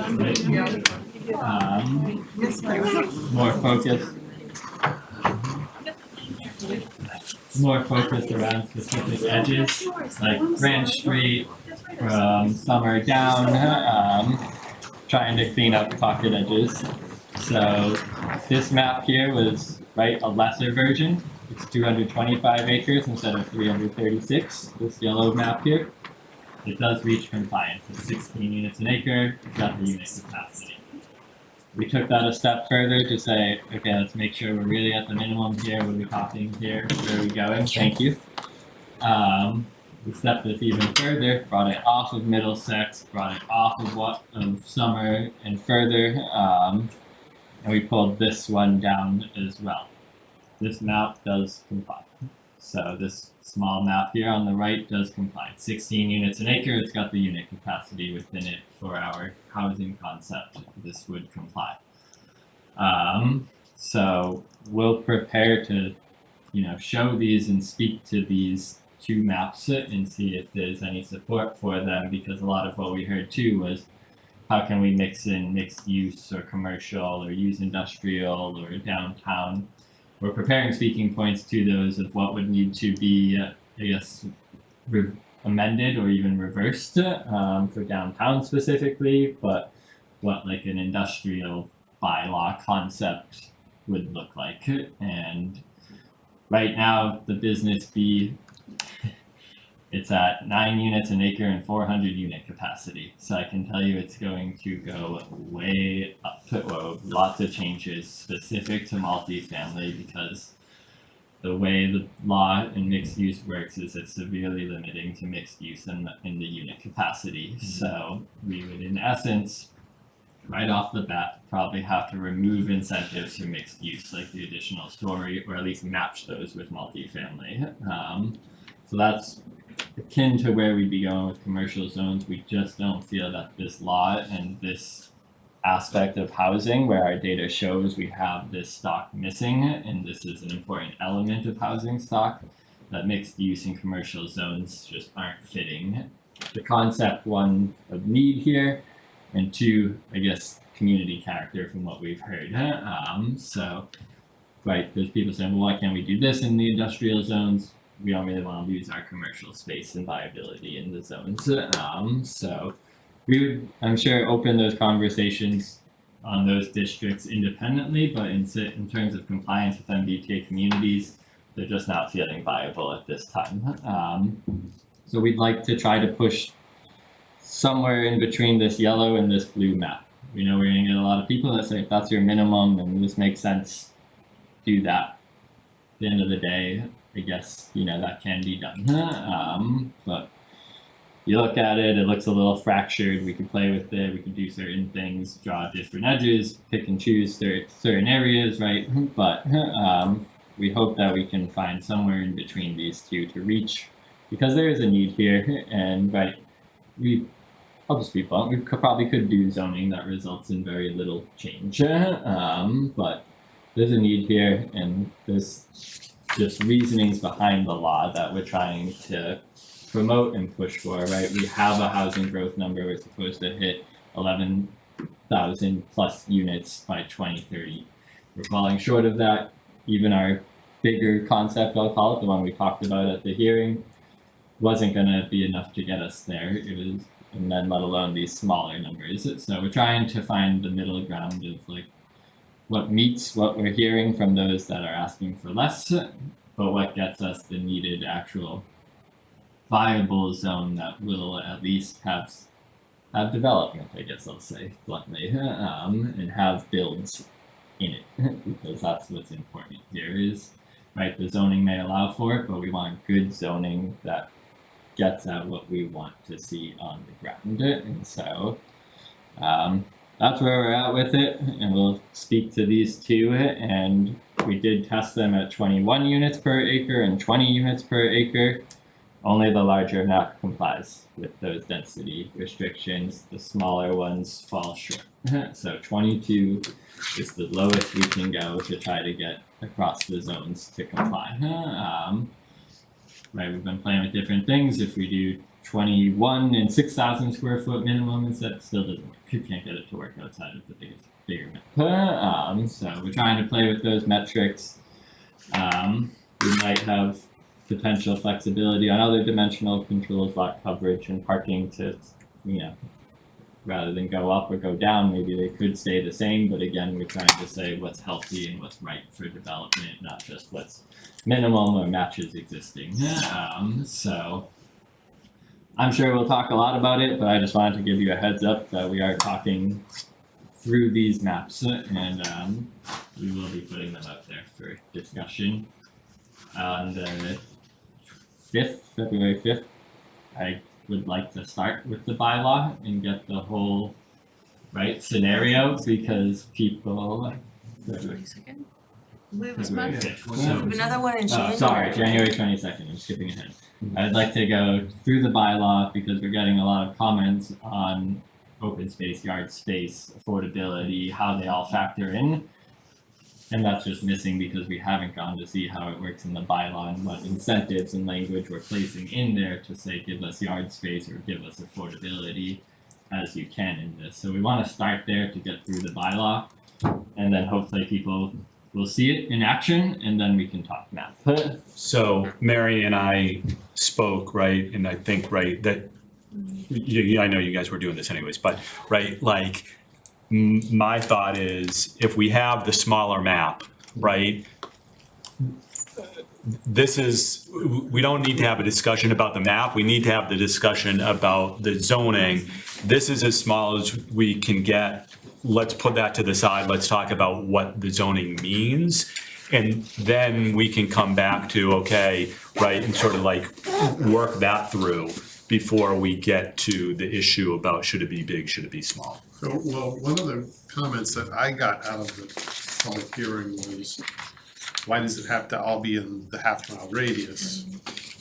And if we look at other areas, which I don't necessarily agree with, because the idea is it's MBTA Community Act, so you don't wanna have it be, up on the North Reading town line, and people have to drive their car down to the train station. But I think we should, think about that. Yeah, I mean, we have can that response that Yeah. you could do this, but here are the issues with that. It doesn't really meet the spirit of what we're trying to do. I agree. When we looked at Yeah. corridors or schools and open space, and this just remains our most viable area in terms of the spirit of what we're trying to accomplish in and around industrial or Main Street just isn't there yet in terms of like pedestrian friendly, commercial development, walkability, things like that. They might get there, but they're not there. Right, part of the way that I think about that is like, okay, let's zone for, multi, unit residential along Main Street. It ain't right, by right. Mm-hmm. You know what we would have? We would have what we just spent, Exactly. talking about, and on all the lots that aren't developed because they all don't quite fit right, which is why we're, talking about that one.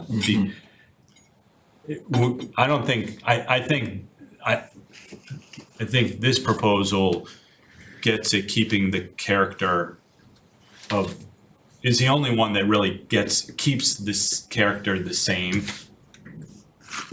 Anything else, right, we're talking about by right. We just get what we just had, yeah.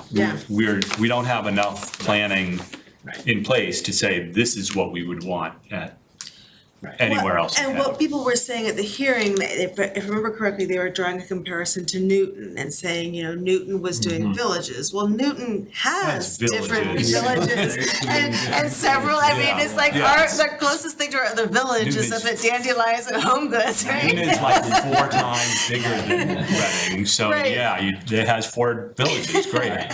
All with their own little commercial. Yeah. And you look at Mini Lexington, hub, you right. look at Norwood, what they're doing is 4 stories by right with incentives for 5 or 6, and that's how they're getting their In unit large capacity. industrial areas, Yeah. formerly industrial areas, Yeah, and so that's not what we want to do. It's also And we don't have it. It's also the nature of where our train is. So a lot I don't know if this is the situation in Norwood, but I can think of several communities where the train station is kind of out in, I don't wanna call it a wasteland, but not running right through their downtown. So if you have to be a half mile within the train station, Our downtown. development like that makes sense, like what you just And our described. downtown does still need support, it's the sad example of, on Haven Street, the liquor store closing, right? Everybody's favorite wine shop, and we just Oh, you need mean- The wine and shoe Pablo's. store.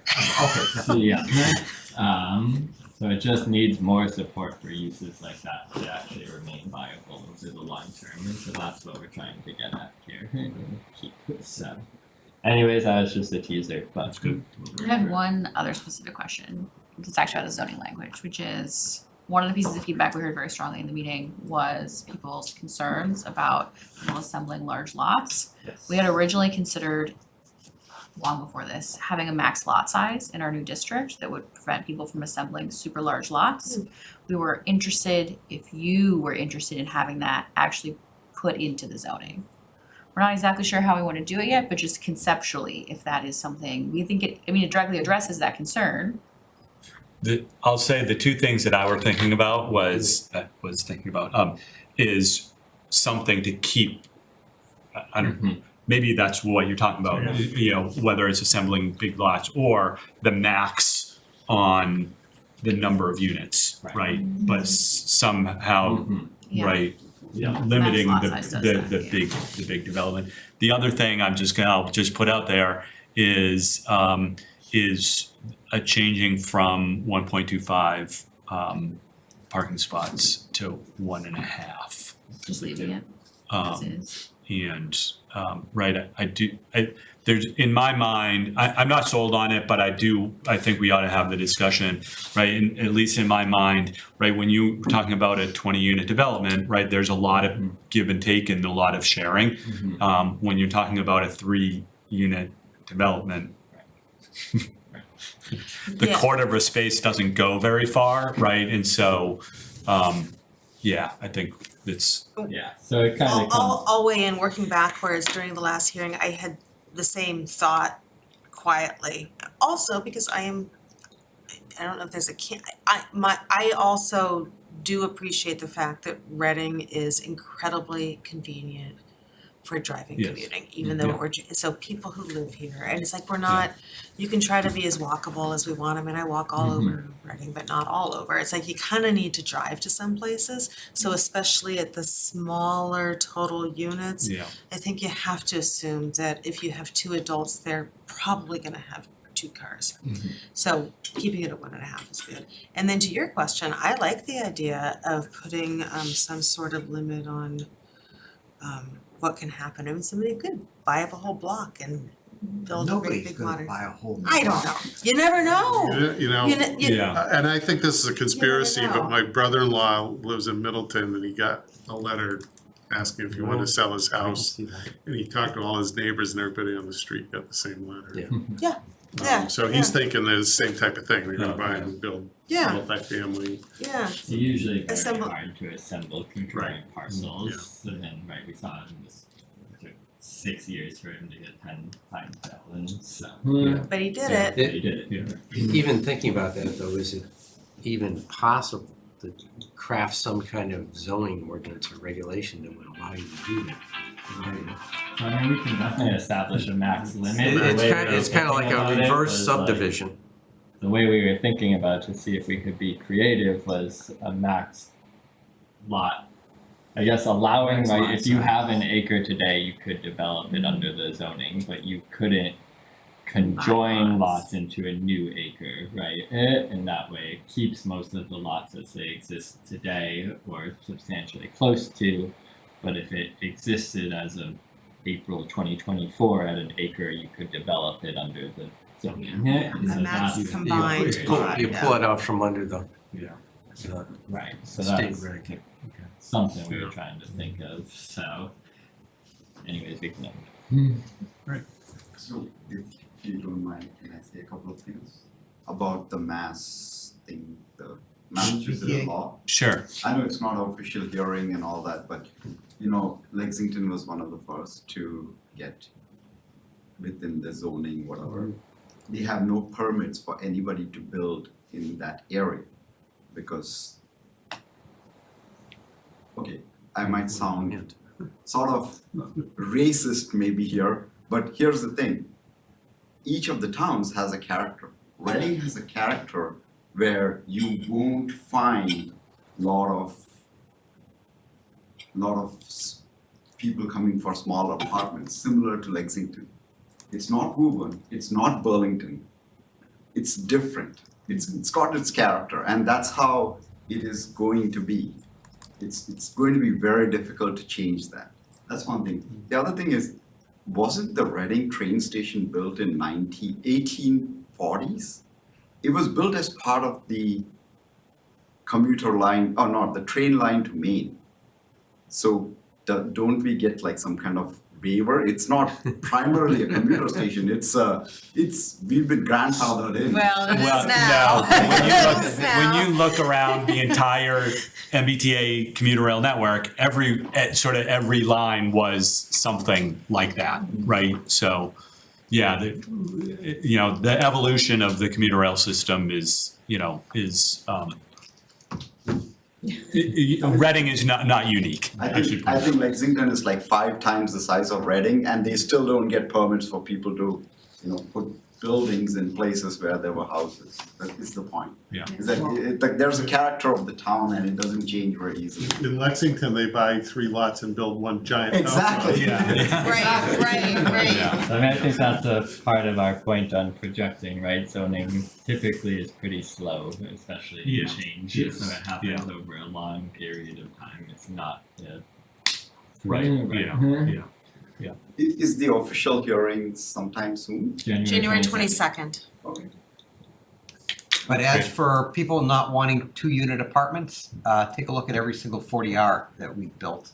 They're all 2 units, and they're all full. And everybody just. Right.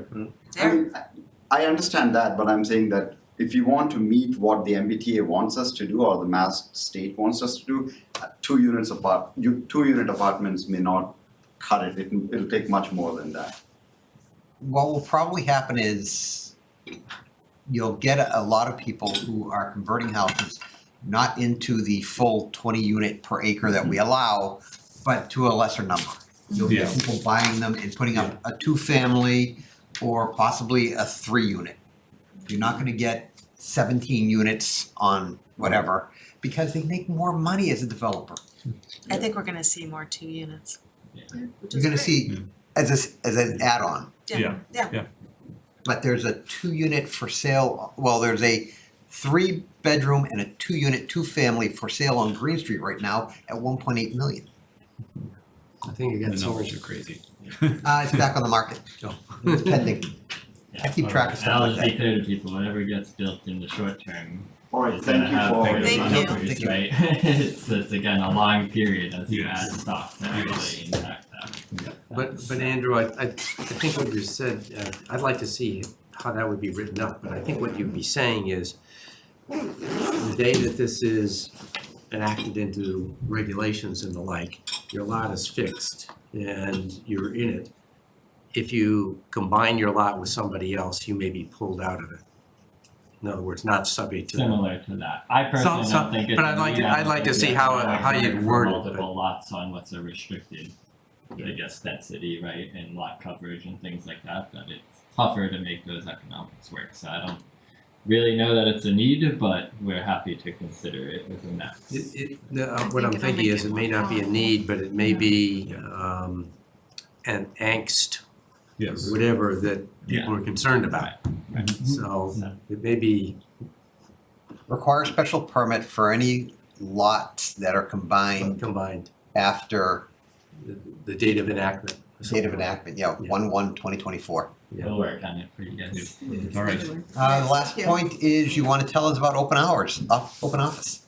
We're having a. Good idea. That's a great idea. Yeah, it's a great idea. Are people Yes. able to come during the middle of the day is my question? We'll find out. We've Okay. heard from a few that they'll swing by, and we've heard from a few that, why would you do this in the middle of the day? So, we're trying. Well, just take one day and go a little Okay, later at night and Wednesday show up from earlier, now through later in the morning. February. We've had enough people just dropping in was mainly the reason why we thought about it, because it was like we've had enough people just coming by the desk hoping to talk to us, so we thought, why don't Okay. we just schedule structured time, you know? And People I have been told reaching you out, we're I'd like, get a, you're welcome. I'm We're trying to get a hoping- meeting together for the library area too. And I'll we're still holding do a that. precinct 4 and 5 meeting on Tuesday, January 16th at Next Tuesday. 7. And we'll look to schedule P5 and 7 as well sometimes. Towards the end of the month. That's the one I'll help you with, yeah. So we're getting there.